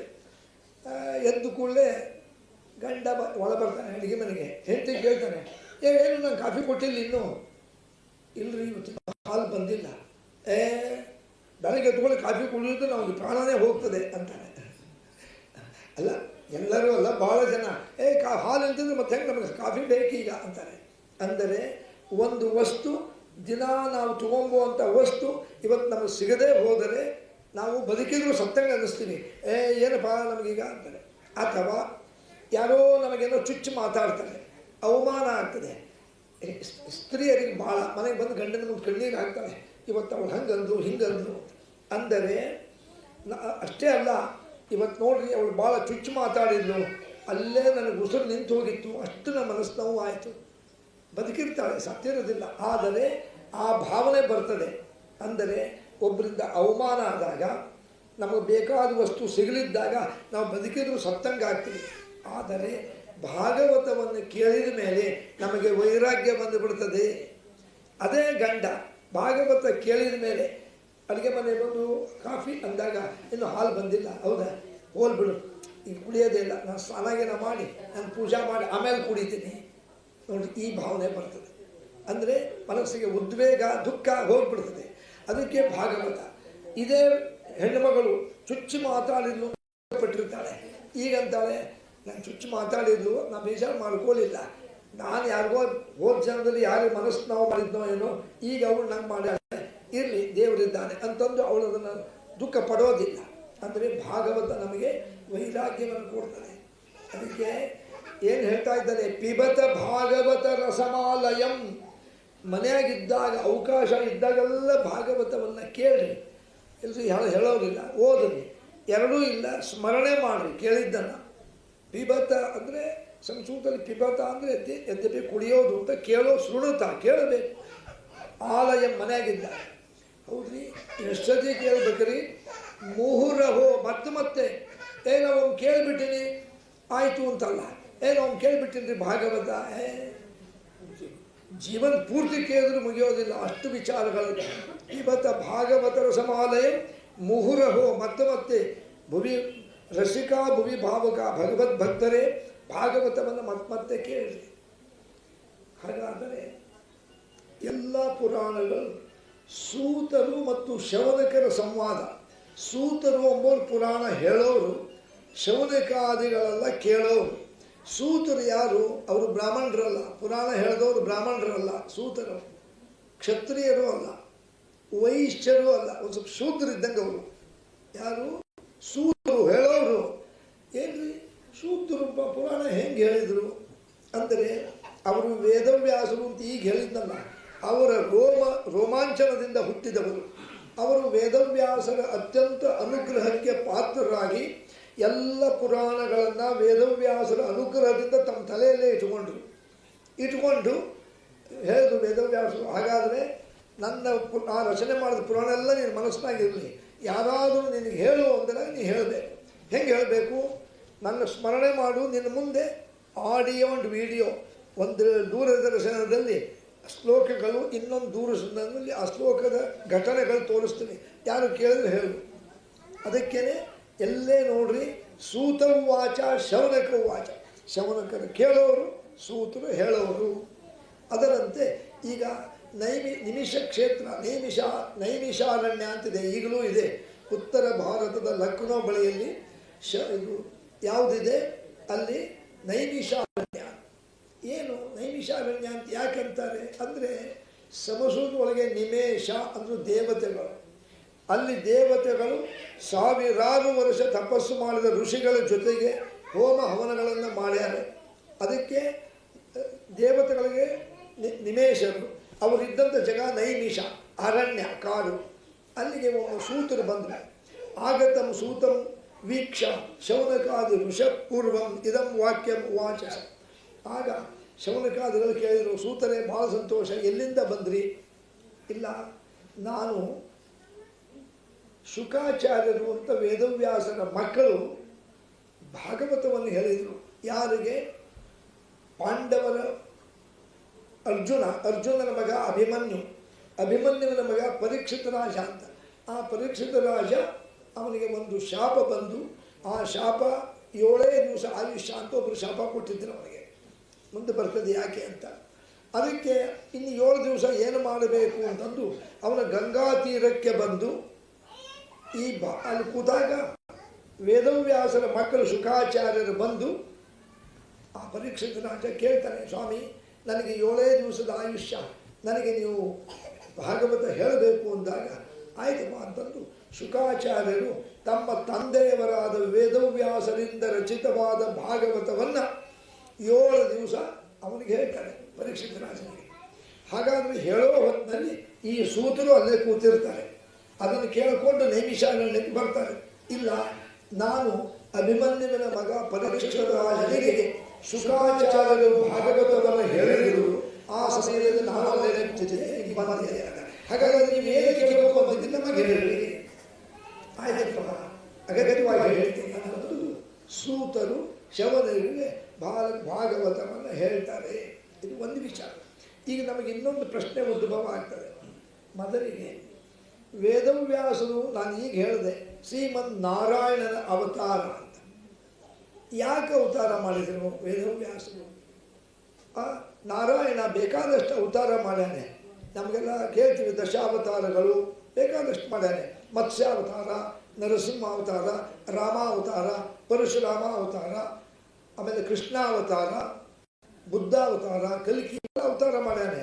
ಮತ್ತ್ಯಾಕೆ ವೇದವ್ಯಾಸರು ಅಂತ ಋಷಿಯಾಗಿ ಯಾಕೆ ಅವತಾರ ಮಾಡಿದ ಅಂದರೆ, ಅದಕ್ಕೆ ಈ ಭಾಗವತದ ಪ್ರಾರಂಭದಲ್ಲಿ ಈ ಯಾವುದು ಭಾಗವತವನ್ನು ರಚನೆ ಮಾಡಿದಂಥ ರೈಟರ್ ವೇದವ್ಯಾಸರು, ಅವರ ಚರಿತ್ರೆ ಸ್ವಲ್ಪ ಹೇಳ್ತಾರೆ. ವೇದವ್ಯಾಸರು ಯಾಕೆ ಅವತಾರ ಮಾಡಿದರು ಅಂದರೆ, ಹಿಂದೆ ಈ ದ್ವಾಪರ ಯುಗದ ಕೊನೆ ಭಾಗದಲ್ಲಿ ನಮ್ಮ ಭರತಖಂಡದಲ್ಲಿ ಬರಗಾಲ ಬಂದ್ಬಿಡ್ತು, ಮಳೆನೇ. ಈಗ ನಮಗೆಲ್ಲ ಅನುಭವ ಇದೆ. ಮಳೆಗಾಲ ಜೂನ್ ಜುಲೈ ಬರಬೇಕು. ಜೂನ್ ಜುಲೈ ಮಳೆ ಬರಲಿಲ್ಲ ಅಂದರೆ ಒದ್ದಾಡಲಿಕ್ಕತ್ತೀವಿ. ನದಿಗಳೆಲ್ಲ ಬತ್ತು ಹೋಗ್ತವೆ, ಬಾವಿ ನೀರು ಹೋಗ್ಬಿಡ್ತದೆ, ಬೋರ್ ಇರಲ್ಲ. ಆಗಸ್ಟ್ ತನಕ ಮಳೆ ಬರಲಿದ್ರೆ ಗತಿ ಏನ್ರಿ? ಹಾಹಾಕಾರ ಎದ್ದು ಬಿಡ್ತದೆ. ಕುಡಿಯೋ ನೀರಿಲ್ಲ, ಸ್ನಾನಕ್ಕೆ ನೀರಿಲ್ಲ, ಆಮೇಲೆ ಪೂಜೆಗೆ ನೀರಿಲ್ಲ. ಸೆಪ್ಟೆಂಬರ್ ಆದರೂ ಮಳೆ ಬಂದಿದ್ರೆ. ಹಾಗೆ ನಮ್ಮ ಭರತಖಂಡದಲ್ಲಿ ಒಮ್ಮೆ 1 ವರ್ಷ ಆದರೂ ಮಳೆ ಬರಲಿಲ್ಲ. ಬಿರಿ ಒದ್ದಾಡಲಿಕ್ಕಿದ್ರು. ಅದರಲ್ಲಿ ವಿಶೇಷ ಆಚಾರ ವಿಚಾರವನ್ನು ಮಾಡುವಂಥ ಈ ಕೆಲವರು ಜಂಗಮರು, ಜೋಗಿಗಳು, ಬ್ರಾಹ್ಮಣರು, ಅರ್ಚಕರು, ಇವರು ನೀರು ಬೇಕೇ ಬೇಕೇ. ಅವರು ಸ್ನಾನ ಮಾಡದೆ, ಪೂಜೆ ಮಾಡದೆ ಊಟ ಮಾಡೋದಿಲ್ಲ. ಹಾಗಾದರೆ ಅವರೇನು ಮಾಡಿಬಿಟ್ರು, ಅನೇಕ ಬ್ರಾಹ್ಮಣರು, ಋಷಿಗಳೆಲ್ಲ ನೀರಿಲ್ಲ, ಏನು ಮಾಡೋಣ ಅಂತ ನೀರು ಹುಡುಕೊಂಡು ಹೊರಟರು. ನೀರು ಹುಡುಕೊಂಡು ಹೊರಟಾಗ ಸ್ವಲ್ಪ ದೂರ ಬಂದರು. ಉತ್ತರ ಭಾರತದಲ್ಲಿ ಬಂದಾಗ ಅಲ್ಲಿ ಒಂದು ಕಡೆಗೆ ನದಿ ಹರಿತಿತ್ತು. ನಮ್ಮ ಕಡೆ ನೀರಿಲ್ಲ, ಇಲ್ಲಿ ನದಿ ಹರಿತದಲ್ಲ. ಅಲ್ಲೆಲ್ಲ ಹೊಲದಲ್ಲಿ ಎಲ್ಲ ಫಸಲು ಬಂದು ನಿಂತಿತ್ತು. ಯಾರ್ದಿದ್ದೆ ಅಂತ ಬಂದು ನೋಡಿ, ಅಲ್ಲೊಂದು ಆಶ್ರಮ ಇತ್ತು ನೋಡಿರಿ. ತತ್ರಗತ್ವಾ ನಿಷ್ಪಿಲ್ಟಿ ಅಂತ ಅಲ್ಲಿ ಹೋದರು. ಎಲ್ಲ ಬ್ರಾಹ್ಮಣರು, ಜೋಗಿಗಳೆಲ್ಲ ಹೋದರು. ಹೋಗಿ ಅನೇಕ ಋಷಿಗಳು, ಬ್ರಾಹ್ಮಣರೆಲ್ಲ ಬಂದಿದ್ದರು. ಇದು ಯಾರ ಆಶ್ರಮ ಅಂತ ನೋಡಿದರೆ ಅಲ್ಲಿ ಒಬ್ಬ ಋಷಿಗಳಿದ್ರು, ಅವ್ರ ಹೆಸರು ಗೌತಮರು. ಹೋಗಿ ಬರ್ರಪ್ಪ ಅಂದರು. ಇವ್ರು 100 ಜನ ಹೋಗಿದ್ರು. ಬನ್ನಿ, ಎಲ್ಲಿಂದ ಬಂದ್ರಿ, ಏನು ವಿಚಾರ? ಗೌತಮರೇ, ಏನು ಆಶ್ಚರ್ಯ, ನಮ್ಮ ಕಡೆ ಮಳೆ ಇಲ್ಲ, ನೆಲ ಎಲ್ಲ ಒಣಗಿ ಹೋಗಿದೆ, ನದಿಗಳು ಬಾವಿಗಳು ಬತ್ತಿ ಹೋಗ್ಯಾವೆ, ನಿಮ್ಮಲ್ಲಿ ನದಿ ಹರಿತಾ ಇದೆ, ತುಂಬ ಹರಿತಾ ಇದೆ, ಏನು ಕಾರಣ? ಅವರಂದರು, ಎಲ್ಲಿ ಧರ್ಮ ಇದೆ ಅಲ್ಲಿ ಸುಖ ಇರ್ತದೆ. ನಾವು ದಿನ ಹೋಮ ಹವನ ಪುರಾಣ ಪ್ರವಚನ ಮತ್ತು ಅಧ್ಯಯನ ಎಲ್ಲ ಮಾಡ್ತೀವಪ್ಪ, ಆ ದೇವರ ಅನುಗ್ರಹದಿಂದ ನಮ್ಮಲ್ಲಿ ಮಳೆ ಆಗಿದೆ. ಹಾಗಾದರೆ ತಾವು ಅನುಗ್ರಹ ಮಾಡಿ ಸ್ವಲ್ಪ ನಮಗೆ ಇರ್ಲಿಕ್ಕೆ ಜಾಗ ಕೊಡ್ತೀರಾ? ಸ್ವಲ್ಪ ದಿವಸ ನಮ್ಮ ಕಡೆ ಮಳೆ ಆಗೋ ತನಕ. ನಾವಿದ್ದಂಥ ಕಾಡಿನಲ್ಲಿ ಮಳೆ ಇಲ್ಲ, ಅಲ್ಲಿ ಮಳೆ ಆಗೋವರೆಗೂ, ನೀರು ಸಿಗೋವರೆಗೂ ನಿಮ್ಮ ಆಶ್ರಮದ ಸುತ್ತಮುತ್ತಲೂ ನಾವು ನಮ್ಮ ಕುಟೀರಗಳನ್ನು ಆಶ್ರಮ ಕಟ್ಕೊಂಡು ಇಲ್ಲಿ ಇರ್ಬೋದಾ? ಅಗತ್ಯವಾಗಿರ್ರಿ ಅಂದರು. ಭಾಳ ಸಂತೋಷ. ಬೇಕಾದಷ್ಟು ನೀರು ಹರಿತದೆ, ನದಿ ಇದೆ, ಬೇಕಾದಷ್ಟು ದವಸ ಧಾನ್ಯಗಳಿವೆ, ಆರಾಮಿರ್ರಿ ಅಂದರು. ಅವರು 100 ಅಲ್ಲೆಲ್ಲ ತಮ್ಮ ಬಿಡಾರ ಹಾಕ್ಕೊಂಡಿದ್ರು. ಅವ್ರಿಗೆ ಒಂದು ವರ್ಷ ಆಯಿತು. ಆದಾಗ ಯಾವ ಕಾಡಿಂದ ಬಿಟ್ಟು ಬಂದಿದ್ರೋ ಅಲ್ಲೂ ಮಳೆ ಆಗಿದೆ ಅಂತ ವಾರ್ತೆ ಬಂತು. ಅತ್ಲ ಕಡೆಗೂ ಮಳೆ ಆಗಿದೆ. ಇವರಂದ್ರು ಮತ್ತು ನಮ್ಮ ಕಡೆಗೂ ಮಳೆ ಆಗಿದೆ, ನದಿಗೆ ಬಾವಿಗೆ ನೀರು ಬಂದಿದೆ ಅಂದಮೇಲೆ ಇನ್ನು ಹೋಗೋಣ ಅಂತಂದು ಗೌತಮದಲ್ಲಿ ಬಂದು ಇದಂ ವಾಕ್ಯ ವಾಚಸ, ಗೌತಮರೇ, ಈ 1 ವರ್ಷ ನಮಗೆ ಭಾಳ ಉಪಕಾರ ಮಾಡಿದಿರಿ, ನಮ್ಮ ಕಡೆಗೂ ಮಳೆ ಆಗಿದೆ, ನಾವು ಹೊರಡ್ತೀವಿ ಅಂತ. ಅವರಂದರು, ಅಲ್ಲಪ್ಪ, 1 ವರ್ಷದಿಂದ ಇದ್ದೀರಿ, ಯಾಕೆ ಹೋಗ್ತೀರಿ? ನಿಮಗೆ ಅನುಭವ ಇದೆ. ನಮ್ಮ ಮನೆಗೆ ಯಾರಾದರೂ ನಮ್ಮ ಭಾಳ ಬೇಕಾದವರು ಬಂದರೆ ಅವ್ರು ಊರಿಗೆ ಹೋಗ್ಬೇಕಾದ್ರೆ ನಾವು ಏನು ಅಂತೀವಿ, ಇನ್ನೊಂದು 4 ದಿವಸ ಇರ್ರಿ, 8 ದಿವಸ ನೀವು ಇದ್ದೀರಿ, ನಿಮಗೆ ಅಟ್ಯಾಚ್ಮೆಂಟ್ ಭಾಳ ಆಗಿಬಿಟ್ಟದೆ, ನೀವು ಹೋದ್ರೆ ಭಾಳ ಬಡಬಡ ಆಗ್ತದೆ, ಇನ್ನೊಂದು 4 ದಿವಸ ಇರ್ರಿ ಅಂತೀವಿ. ಅವ್ರು ಪಾಪ ನಮ್ಮ ಮಾತಿಗೆ ಬೆಲೆ ಕೊಟ್ಟು 4 ದಿವಸ ಇರ್ತಾರೆ. ಮತ್ತೆ ಬಂದು ನಾವು ಹೋಗ್ತೀವಿ, 15 ದಿವಸ ಆಯಿತು ಅಂದರೆ ಇನ್ನೊಂದು ನಾವು ಬೇಗ ಬಿಡಲ್ಲ, ಇನ್ನೊಂದು 2 ದಿವಸ ಅಂತ ತಳ್ಳುತ್ತೀವಿ. ಲೆಕ್ಕ ಹಾಕಿರಿ, 8 ದಿವಸ ಬಂದವ್ರನ್ನ ಬಿಡಲಿಕ್ಕೆ ನಾವು ಹಿಂದೆ ಮುಂದೆ ನೋಡ್ತೀವಿ. ಅವರು 1 ವರ್ಷಗಟ್ಟಲೆ ಇದ್ದಾರೆ. ಇಲ್ಲ, ನಾನು ಹೇಳ್ತೀನಿ, ಅವ್ರ ತನಕ ಇರ್ರಿ ಅಂದರು. ಸರಿ, ಮತ್ತೊಂದು 6 ತಿಂಗಳಿದ್ರಪ್ಪ. ಮತ್ತೆ ಬಂದರು, ಗೌತಮರೇ ಬಿಡ್ರಿ, ಯಾಕೆ ಅವಸರ ಮಾಡ್ತೀರಿ, ನೀವು ಎಲ್ಲಿದ್ರೇನು? ಅಲ್ಲಪ್ಪ, ನಿಮ್ಮೂರಿಗೆ ಹೋದರೂ ನಿಮ್ಮ ಕಾಡಿನಲ್ಲೂ ನೀವು ಹೋಮ ಹವನ ತಪಸ್ಸು ಧ್ಯಾನ ಎಲ್ಲ ಮಾಡ್ತೀರಿ, ಇಲ್ಲೇ ಮಾಡಿರಿ. ಇಲ್ಲ, ದಯಮಾಡಿ ನಾ ಹೇಳ್ತೀನಿ, ನಾ ಹೇಳ್ತಂಗೆ ಹೋಗ್ಬಾಡ್ರಿ ಅಂದರು. 2 ವರ್ಷ ಆಯಿತು. ಏನು ಮಾಡಬೇಕಪ್ಪ? ಈಗ ಹೇಳದೆ ಹೋದರೆ, ಅದು ನಾವು ಕನ್ನಡದಲ್ಲಿ ಅಂತೀವಿ, ಹೇಳದೆ ಹೋದರೆ ಅದಕ್ಕೆ ಕೃತಜ್ಞ ಅಂತ ಆಗ್ತೀವಿ. ಹೇಳಿದರೆ ಬಿಡ್ತಿಲ್ಲ. ಏನು ಮಾಡಬೇಕೀಗ? ಹೇಳದೆ ಹೋದರೆ ಏನಾಗ್ತದೆ? ಇನ್ಗ್ರ್ಯಾಟಿಟ್ಯೂಡ್, ಕೃತಜ್ಞತೆ ಆಗ್ತದೆ. ಹೇಳಿದರೆ ಬಿಡ್ತಿಲ್ಲ, ಏನು ಮಾಡಬೇಕು ಅಂತ ವಿಚಾರ ಮಾಡಿ ಎಲ್ಲರೂ ಒಂದು ಕಡೆ ಸೇರಿಕೊಂಡು ಏನು ಉಪಾಯ ಮಾಡಬೇಕಪ್ಪ ಬಿಟ್ಟು ಹೋಗಲಿಕ್ಕೆ ಅಂದರು. ಆ ಸಮಯದಲ್ಲಿ ಕೈಲಾಸದಲ್ಲಿ ಒಂದು ಘಟನೆ ನಡೀತು. ಏನು? ಅಲ್ಲಿ ಪಾರ್ವತೀ ದೇವಿ, ಈಶ್ವರ ಯಾವಾಗಲೂ ತಪಸ್ಸಲ್ಲ ಧ್ಯಾನದಲ್ಲಿ ಕೂತಿದ್ದ. ಈಶ್ವರ, ಪಾರ್ವತಿ ತೊಡೆ ಮೇಲೆ ಕೂತಿದ್ದು, ಗಣಪತಿ ಕೂತಿದ್ದ. ಗಣಪ ಅಂದ್ರು, ಏನು? ಅಲ್ಲಪ್ಪ, ನೀನು ನಿಮ್ಮಪ್ಪ ಈಶ್ವರ ಶಂಕರ ತಲೆ ಮೇಲೆ ಗಂಗೆ ಕೂತಾಳೆ. ಹೌದು, ನಾ ತೊಡೆ ಮೇಲೆ ಕೂತೀನಿ. ಏನು ಉಪಯೋಗ? ಗಂಡನ ಜೊತೆ ಮಾತಾಡಲಿಕ್ಕೆ ಆಗಲ್ಲಪ್ಪ. ಏನರ ಮಾತಾಡಬೇಕು ಒಂದು ಕಿವಿ ಹತ್ರ ಹೋದ್ಕೊಳ್ಳೆ ಹಂಗೆ ಬಗ್ಗೆ ನೋಡ್ತಾಳೆ ಆಕೆ. ಅಂದರೆ ತಮಾಷೆ ಹೇಳಿದ್ಲು. ನಮ್ಗೆ ಏಕಂತೂ ಮಾತಾಡಲಿಕ್ಕೆ ಆಗ್ತಿಲ್ಲ. ಏನು ಮಾಡಬೇಕು? ಯಾವ್ದಾದ್ರು ಒಂದು ಕಾರಣ ಇಟ್ಕೊಂಡು ಗಂಗೆನ ಭೂಮಿ ಕಳಿಸು. ಹೌದಾ? ಸರಿ, ನಾನು ವ್ಯವಸ್ಥೆ ಮಾಡ್ತೀನಿ, ಅವ್ವ ಯೋಚನೆ ಮಾಡಬೇಡ ಅಂತಂದು ಒಬ್ಬ ಬ್ರಹ್ಮಚಾರಿ ವೇಷ ಹಾಕ್ಕೊಂಡು ಈ ಗೌತಮರ ಆಶ್ರಮದ ಮುಂದೆ ಬಂದ ಗಣಪತಿ. ನೋಡ್ರಿ, ಆಗತಂ ಗಣೇಶಮ ವೀಕ್ಷ. ಯಾವಾಗ ಗಣಪತಿ ಬಂದ, ಇವರಿಗೆಲ್ಲ ಋಷಿಗಳು ಕೂತಿದ್ದರಲ್ಲ, ಬ್ರಾಹ್ಮಣರು ಹತ್ತು ಬಂದು, ನೀ ಗಣಪ ಅಲ್ಲ? ಹೌದು ಗಣಪ, ಭಾಳ ಚಲೋ ಆಯ್ತು ನೀವು ಬಂದಿದ್ದು. ಯಾಕೆ? ನಮಗೊಂದು ಸಮಸ್ಯೆ ಬಂದುಬಿಟ್ಟದೆ. ಏನು? ನಾವು ನಮ್ಮಲ್ಲಿ ಮಳೆ ಬೆಳೆ ಇಲ್ಲ ಅಂತಂದು ಗೌತಮರ ಆಶ್ರಮಕ್ಕೆ ಬಂದು 2 ವರ್ಷ ಆಯಿತು. ನಮಗೆ ವಾಪಸ್ ಬಿಡ್ತಾ ಇಲ್ಲ. ನಮ್ಮ ಕಡೆಗೂ ನಮ್ಮ ಕಾಡಿನಲ್ಲೂ ಮಳೆ ಬೆಳೆ ನದಿ ಎಲ್ಲ ನೀರು ಬಂದಾವೆ, ಹೋಗ್ತೀವಿ. ಏನು ಮಾಡಿದ್ರು ಬೇಡ ಬೇಡ ಅಂತಾರೆ. ಅದಕ್ಕೆ ಒಂದೇನು ಉಪಾಯ ಹೇಳು. ನಾವು ಹೋಗಿರ್ಬೇಕು, ಹೇಳದೆ ಹೋದರೂ ಏನಾಗಿರಬಾರ್ದು, ಏನೇ ಉಪಾಯ ಹೇಳು. ಗಣಪತಿ ಬುದ್ಧಿ ದೇವತೆ ನೋಡ್ರಿ, ಇದೇನು ದೊಡ್ಡ ವಿಚಾರ ಅಂದ. ಸಣ್ಣ ವಿಚಾರ ಇದು. ಯಾಕೆ? ನೀವೆಲ್ಲ ತಪಸ್ವಿಗಳು, ನಿಮಗೆ ಭಾಳಷ್ಟು ಶಕ್ತಿ ಇದೆ, ನೀವೇನು ಮಾಡೋದು ಬೇಡ. ನಾಳೆ ಬೆಳಗ್ಗೆ 5 ಗಂಟೆಗೆ ನೀವೆದ್ದು ಆ ಯಮುನಾ ನದಿ ಸ್ನಾನ ಮಾಡಿ ನಿಮ್ಮ ತಪಶಕ್ತಿಯಿಂದ ಒಂದು ಆಕಳು, ಹಸು, ಒಂದು ಗೋವನ್ನು ನಿರ್ಮಾಣ ಮಾಡಿ. ಅಂದರೆ ತಪಶಕ್ತಿಯಿಂದ ಮಾಡೋದು, ನಿಜವಾದ ಗೋ ಅಲ್ಲ ಅದು ಮಾಯಾ ಗೋ. ಮಾಯದ ಹಸುವನ್ನು ನಿರ್ಮಾಣ ಮಾಡಿ ಗೌತಮನ ಆಶ್ರಮದ ಮುಂದೆ ನಿಲ್ಲಿಸ್ರಿ. ಆಯಿತಾ? ಬೆಳಗ್ಗೆ ಎದ್ದು ಗೌತಮರು ದಿನ ಅವ್ರು 4:15 ಹೇಳೋರು ಎದ್ದು ಬಾಗಿಲು ತೆಗಿತಾರೆ. ನೀವು ನಿಲ್ಲಿಸಿದ ಆಕಳು ಇರ್ತದೆ ನಮ್ಮ ಮನೆ ಮುಂದೆ ಬೆಳಗ್ಗೆ ಎದ್ದು ಬಾಗಿಲು ತೆಗೆದಾಗ ಆಕಳು ಇದ್ದು ನಾವೇನು ಮಾಡ್ತೀವಿ? ಯಾರೇ ಆಗಲಿ ಹಣಿ ಮುಟ್ಟಿ ಕೈಗೆ ಹೊತ್ಕೋತೀವಿ. ಎಲ್ಲರೂ ಹಂಗೆ ಮಾಡ್ತಾರೆ. ಆಕಳು ಇದ್ದರೆ ಅದು ಒಳ್ಳೆಯ ದೇವತಾ ಅಂತಂದು ಅದನ್ನು ಮುಟ್ಟಿ ಕಣ್ಣು ಹೊತ್ಕೋತೀವಿ. ಹಾಗೆ ಗೌತಮರು ಆ ಆಕಳನ್ನು ಹಣೆ ಮುಟ್ಟಿ ಕಣ್ಣು ಹೊತ್ಕೋತಾರೆ. ಅವರು ಕೈ ಮುಟ್ಟಿದ ಕೂಡ ಕೆಳಬಿಟ್ಟು ಸತ್ತು ಹೋಗ್ಬೇಕು. ಯಾಕೆ ಮಾಯ ಆಕಳಲ್ಲ, ಹಂಗೆ ಮಾಡ್ಬೇಕು ನೀವು. ಗೌತಮರು ಹಿಂಗೆ ಅದನ್ನು ಮುಟ್ಟಿ ಕಣ್ಣಿಗೆ ಹೊತ್ಕೋಬೇಕು ಅಂತ ಮುಟ್ಟಿದ ಕೂಡ ಕೆಳಬಿಟ್ಟು ಸಾಯ್ಬೇಕು. ನೀವೆಲ್ಲ ಬಂದು ಹೇಳ್ರಿ, ಗೌತಮರೇ ನೀವು ಗೋಹತ್ಯೆ ಮಾಡಿರಿ, ಆಕಳನ್ನು ಸಾಯಿಸಿರಿ. ಆಕಳನ್ನು ಸಾಯಿಸಿದರೆ ನಾವಿಲ್ಲಿರಬಾರ್ದು. ಯಾಕೆ ಶಾಸ್ತ್ರ ಹೇಳ್ತದೆ ಯಕೃತ್ವ ಗವಾಂ ಹತ್ಯ, ಗೋಹತ್ಯೆಯನ್ನು ಯಾರು ಮಾಡ್ತಾರಲ್ಲ ಅವನು ನಮ್ಮ ಎದುರಿಗೆ ಬಂದರೆ, ಗೋಹತ್ಯೆ ಮಾಡಿದ ವ್ಯಕ್ತಿಯನ್ನು ನಾವು ನೋಡಿದರೆ ನಮಗೆ ಎಷ್ಟು ಪಾಪ ಅಂದರೆ ಸ್ಮಶಾನಕ್ಕೆ ಹೋಗಬಂದಷ್ಟು ದೋಷ. ಗೋಹತ್ಯೆ ಮಾಡಿದವರು ನೋಡಿದರೆ ಸಚೇಲ ಸ್ನಾನಮಾಚರಿ, ಅದೇ ಬಟ್ಟೆ ಮೇಲೆ ಮನೆಗೆ ಹೋಗಿ ಸ್ನಾನ ಮಾಡ್ಬೇಕ್ರಿ. ವಿಚಾರ ಮಾಡಿರಿ, ಗೋಹತ್ಯೆ ಮಾಡಿದವರನ್ನು ನೋಡಿದರೆ ಇಷ್ಟು ಪಾಪ ಅಂದರೆ ಇನ್ನು ಮಾಡಿದವ್ರಿಗೆ ಎಷ್ಟು ದೋಷ.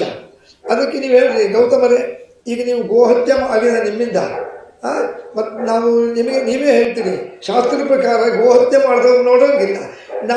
ನಾವಿಲ್ಲ ಇದ್ದರೆ ದಿನ ನಿಮ್ಮನ್ನು ನೋಡಬೇಕು, ಕ್ಷಮಸ್ರಿ ಅಂತ ನೆವ ಇಟ್ಕೊಂಡು ಹೋಗಿಬಿಡ್ರಿ. ನೋಡ್ರಿ ಆ ಬ್ರಾಹ್ಮಣರು ವಿಚಾರ ಮಾಡಿದರು, ಹೌದ್ರಪ್ಪ ಹಿಂಗೆ ಮಾಡೋಣ ಅಂತಂದು ಅವತ್ತು ರಾತ್ರಿಯೇ ವಿಚಾರ ಮಾಡಿ ಮಲ್ಕೊಂಡು ಬೆಳಗ್ಗೆ ಜಾವ 3:30-4 ತಮ್ಮ ತಪಶಕ್ತಿಯಿಂದ ಒಂದು ಮಾಯದ ಆಕಳು ಗೋವನ್ನು ಸೃಷ್ಟಿ ಮಾಡಿ ಅವರ ಗೌತಮರ ಆಶ್ರಮದ ಮುಂದೆ ಬಿಟ್ಟರು. ಅಷ್ಟೊತ್ತಿಗೆ ಬೆಳಗಾಯಿತು. ಅವರು ಬಾಗಿಲು ತೆಗೆದ್ರು, ಒಳ್ಳೆ ಆಕಳು ನಿಂತಿತ್ತು. ಪಾಪ ಯಾವ ಬ್ರಾಹ್ಮಣರು ಋಷಿ ಆಕಳು ಬಂದಿದೆ, ಪಾಪ ಅದಕ್ಕೆ ಹುಲ್ಗಿಲ್ಲ ಹಾಕೋಣ ಅಂತ ಬಂದು ಅದಕ್ಕೆ ಹಣೆ ಮುಟ್ಟಿ ಕೈ ಮುಟ್ಟಿ ಕಣ್ಣಿ ಬದ್ಕೊಂಡ್ರು. ಅವರು ಮುಟ್ಟಿದ ಕೂಡ ಕೆಳಗೆ ಬಿದ್ದು ಬಿಲಿ ಒದ್ದಾಡಿ ಪ್ರಾಣ ಬಿಟ್ಟು ಬಿಡ್ತಾರೆ. ನೋಡ್ರಿ ಋಷಿಮುನಿಗಳೆಲ್ಲ ಅಲ್ಲಿ ಮರದ ನಿಂತಿದ್ರು, ಓಡಿ ಬಂದರು. ಗೌತಮರೇ ಯಾಕೆ ಬಿತ್ತು, ಏನಾಯ್ತು? ನಮ್ಗೆ ಗೊತ್ತಿಲ್ಲರಪ್ಪ, ಅದನ್ನು ಮುಟ್ಟಿ ಕಣ್ಣು ಹೊತ್ಕೋಬೇಕು ಅಂತ ಕೈ ಮುಟ್ಟಿದೆ, ಅದರಿಂದಲೇ ಕೆಳಗೆ ಬಿದ್ದು ಸತ್ತು ಹೋಗಿದೆ. ಏನು ಗೌತಮರೇ, ಅಲ್ರಿ ಚಾವಟಿಯಿಂದ ಬಾರಕೋಲಿಂದ ಹೊಡೆದ್ರೆ ಸಾಯೋದಿಲ್ಲ, ಬರೀ ಕೈ ಮುಟ್ಟಿದ್ರೆ ಸಾಯ್ತದ. ಹಾಗಾದ್ರೆ ಏನೋ ನೀವು ಅದಕ್ಕೆ ಮಾಡಿರಿ, ಒಟ್ಟು ನಿಮ್ಮಿಂದ ಗೋಹತ್ಯೆ ಆಯಿತು, ಕ್ಷಮಿಸ್ರಿ. ಗೋಹತ್ಯೆ ಮಾಡಿದವ್ರ ನಾವಿರೋದಿಲ್ಲ. ಹೊರಟೇ ಬಿಟ್ಟರು. ಎಲ್ಲ ತಯಾರಾಗಿ ಕೂತಿದ್ರು ಗಂಟು ಮೂಟೆ. ಇವರು ಅಲ್ಲಿ ಸ್ವಲ್ಪ ತಡೀರಿ ಅಂದರು, ಇಲ್ಲಿಲ್ಲಪ್ಪ ಹೋಗೇ ಬಿಟ್ಟರು. ಅವ್ರು ಹೋದ ಮೇಲೆ ವಿಚಾರ ಮಾಡಿದ್ರು ಗೌತಮರು. ನೋಡ್ರಿ ಜೀವನದಲ್ಲಿ ನಮಗಿಂತ ಒಂದು ಪ್ರಸಂಗ ಬರ್ತದೆ, ನಾವು ತಪ್ಪು ಮಾಡಿರೋದಿಲ್ಲ, ಸುಮ್ಮನೆ ನಮ್ಮ ಮೇಲೆ ಅಪವಾದ ಬರ್ತದೆ. ಅಪವಾದ ಬಂದಾಗ ನಾವೇನು ಮಾಡ್ತೀವಿ, ಸಾಮಾನ್ಯರೇನು ಮಾಡ್ತಾರೆ, ಅದೇ ಯಾರು ಹೇಳಿದರು ನಾ ಮಾಡಿ ನೀನು ಚೆಲ್ಲಿದೆ ಅಂತ ಅದರ ಬಗ್ಗೆ ವಾದ ವಿವಾದ ಶುರುವಾಗ್ತದೆ. ವಾದ ವಿವಾದ ಮಾಡ್ತಾ ಕೂಡಬಾರ್ದು. ನಮಗೆ ಬಂದ ಅಪವಾದವನ್ನು ಮೊದಲು ಪರಿಹಾರ ಮಾಡ್ಕೋಬೇಕು.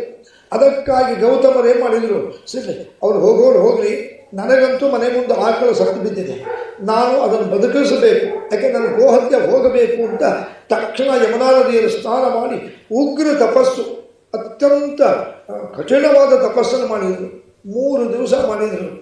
ಈಶ್ವರ ಪ್ರತ್ಯಕ್ಷ ಶಂಕರ. ಯಾಕೆ ಗೌತಮರೇ ಕಿಮತ್ತಂ ತಪಶಾರ್ಥೂಲ ವರಂ ವರಯ ಶೋಭನ, ಯಾಕೆ ತಪಸ್ಸು ಮಾಡಿದ್ರು, ಏನು ವಿಚಾರ, ಏನು ಬೇಕು? ಏನಿಲ್ಲ, ಮತ್ತೆ ನಮ್ಮ ಮನೆ ಮುಂದೊಂದು ಆಕಳು ಸತ್ತು ಬಿದ್ದಿದೆ, ಹೌದು ಅದನ್ನು ಬದುಕಿಸಬೇಕು. ಸುಮ್ಮನೆ ಬದುಕಿಸೋದಲ್ಲ, ನಿನ್ನ ತಲೆ ಮೇಲೆ ಗಂಗೆ ಇದ್ದಾಳಲ್ಲ ಭೂಮಿಗೆ ಕಳಿಸಿ ಆ ಆಕಳು ಬದುಕಿಸಬೇಕು. ಅಷ್ಟೇ ಅಲ್ಲ, ನೀನು ಕಳಿಸಿದ ನೀರು ನದಿ ಗಂಗಾ ನದಿ ಭೂಮಿಗೆ ಬಂದು ಆ ಆಕಳನ್ನು ಸುತ್ತುವರಿಬೇಕು. ಮುಂದೆ ಅದು ನದಿ ಇಲ್ಲೇ ಹರಿಬೇಕು ಭೂಲೋಕದಲ್ಲಿ. ಯಾಕೆ ನಮ್ಮಂತೆ ಗೊತ್ತಿದ್ದು ಗೊತ್ತಿಲ್ಲದೆ ಯಾರಾದರೂ ಗೋಹತ್ಯೆ ಮಾಡಿದರೆ ನೀನು ಕಳಿಸಿದ ಗಂಗಾ ನದಿಯಲ್ಲಿ ಸ್ನಾನ ಮಾಡಿದರೆ ಆ ಗೋಹತ್ಯೆ ಪರಿಹಾರ ಆಗಬೇಕು ಅಂದಾಗ ಆಯಿತು ಗೌತಮ. ಗಂಗಾ ಒಂದು ರೂಪದಿಂದ ಭೂಲೋಕಕ್ಕೆ ಹೋಗಿ ಆ ಆಕಳು ಬದುಕಿಸಿ ನೀ ಅಲ್ಲೇ ಹರಿ. ಸಂಸ್ಕೃತದೊಳಗೆ ಆಕಳಿಗೆ ಗಾಮ್ ಅಂತಾರೆ. ಆಕಳಿಗೆ ಸುತ್ತಲೂ ನೀರು ಬಂದರೆ ಅದ ನೋಡಿ, ಗಾಮ ಅದಾವರಿ ಅಂದರೆ ಆಕಳನ್ನು ಸುತ್ತುವರಿದ ನೀರು. ಗಾಮ ಅದಾವರಿ ಇತಿ ಗೋದಾ, ಅವಳೇ ಗೋದಾವರಿ ನದಿ. ಅದಕ್ಕೆ ಗೋದಾವರಿ ಬೇರೆ ಅಲ್ಲ, ಗಂಗಾ ಬೇರೆ ಅಲ್ಲ. ಗಂಗೆನೇ ಮೊದಲಿಗೆ ಬಂದವಳೇ ಗೋದಾವರಿ. ನಿಮಗೆ ಗೊತ್ತಿದೆ, ಇವತ್ತು ನಾಸಿಕ್ ಅಲ್ಲೆಲ್ಲ ಹರಿತದೆ ಗೋದಾವರಿ, ಅದಕ್ಕೆ ಹೆಸರು ಗೋದಾವರಿ ಅಂತ. ಇವತ್ತು ಗೋದಾವರಿ ನದಿಯಲ್ಲಿ ನಾವು ಭಕ್ತಿಯಿಂದ ಸ್ನಾನ ಮಾಡಿದರೆ ಗೊತ್ತಿರ್ತೋ ಗೊತ್ತಿಲ್ಲದೆ ನಮಗೆ ನಮ್ಮಿಂದ ಆಕಳಿಗೆ ಹಿಂಸೆ ಆಗಿದ್ದರೆ ಯಾರಾದರೂ ಗೋಹತ್ಯೆ ಮಾಡಿದರೆ ಪರಿಹಾರ ಆಗ್ತದೆ.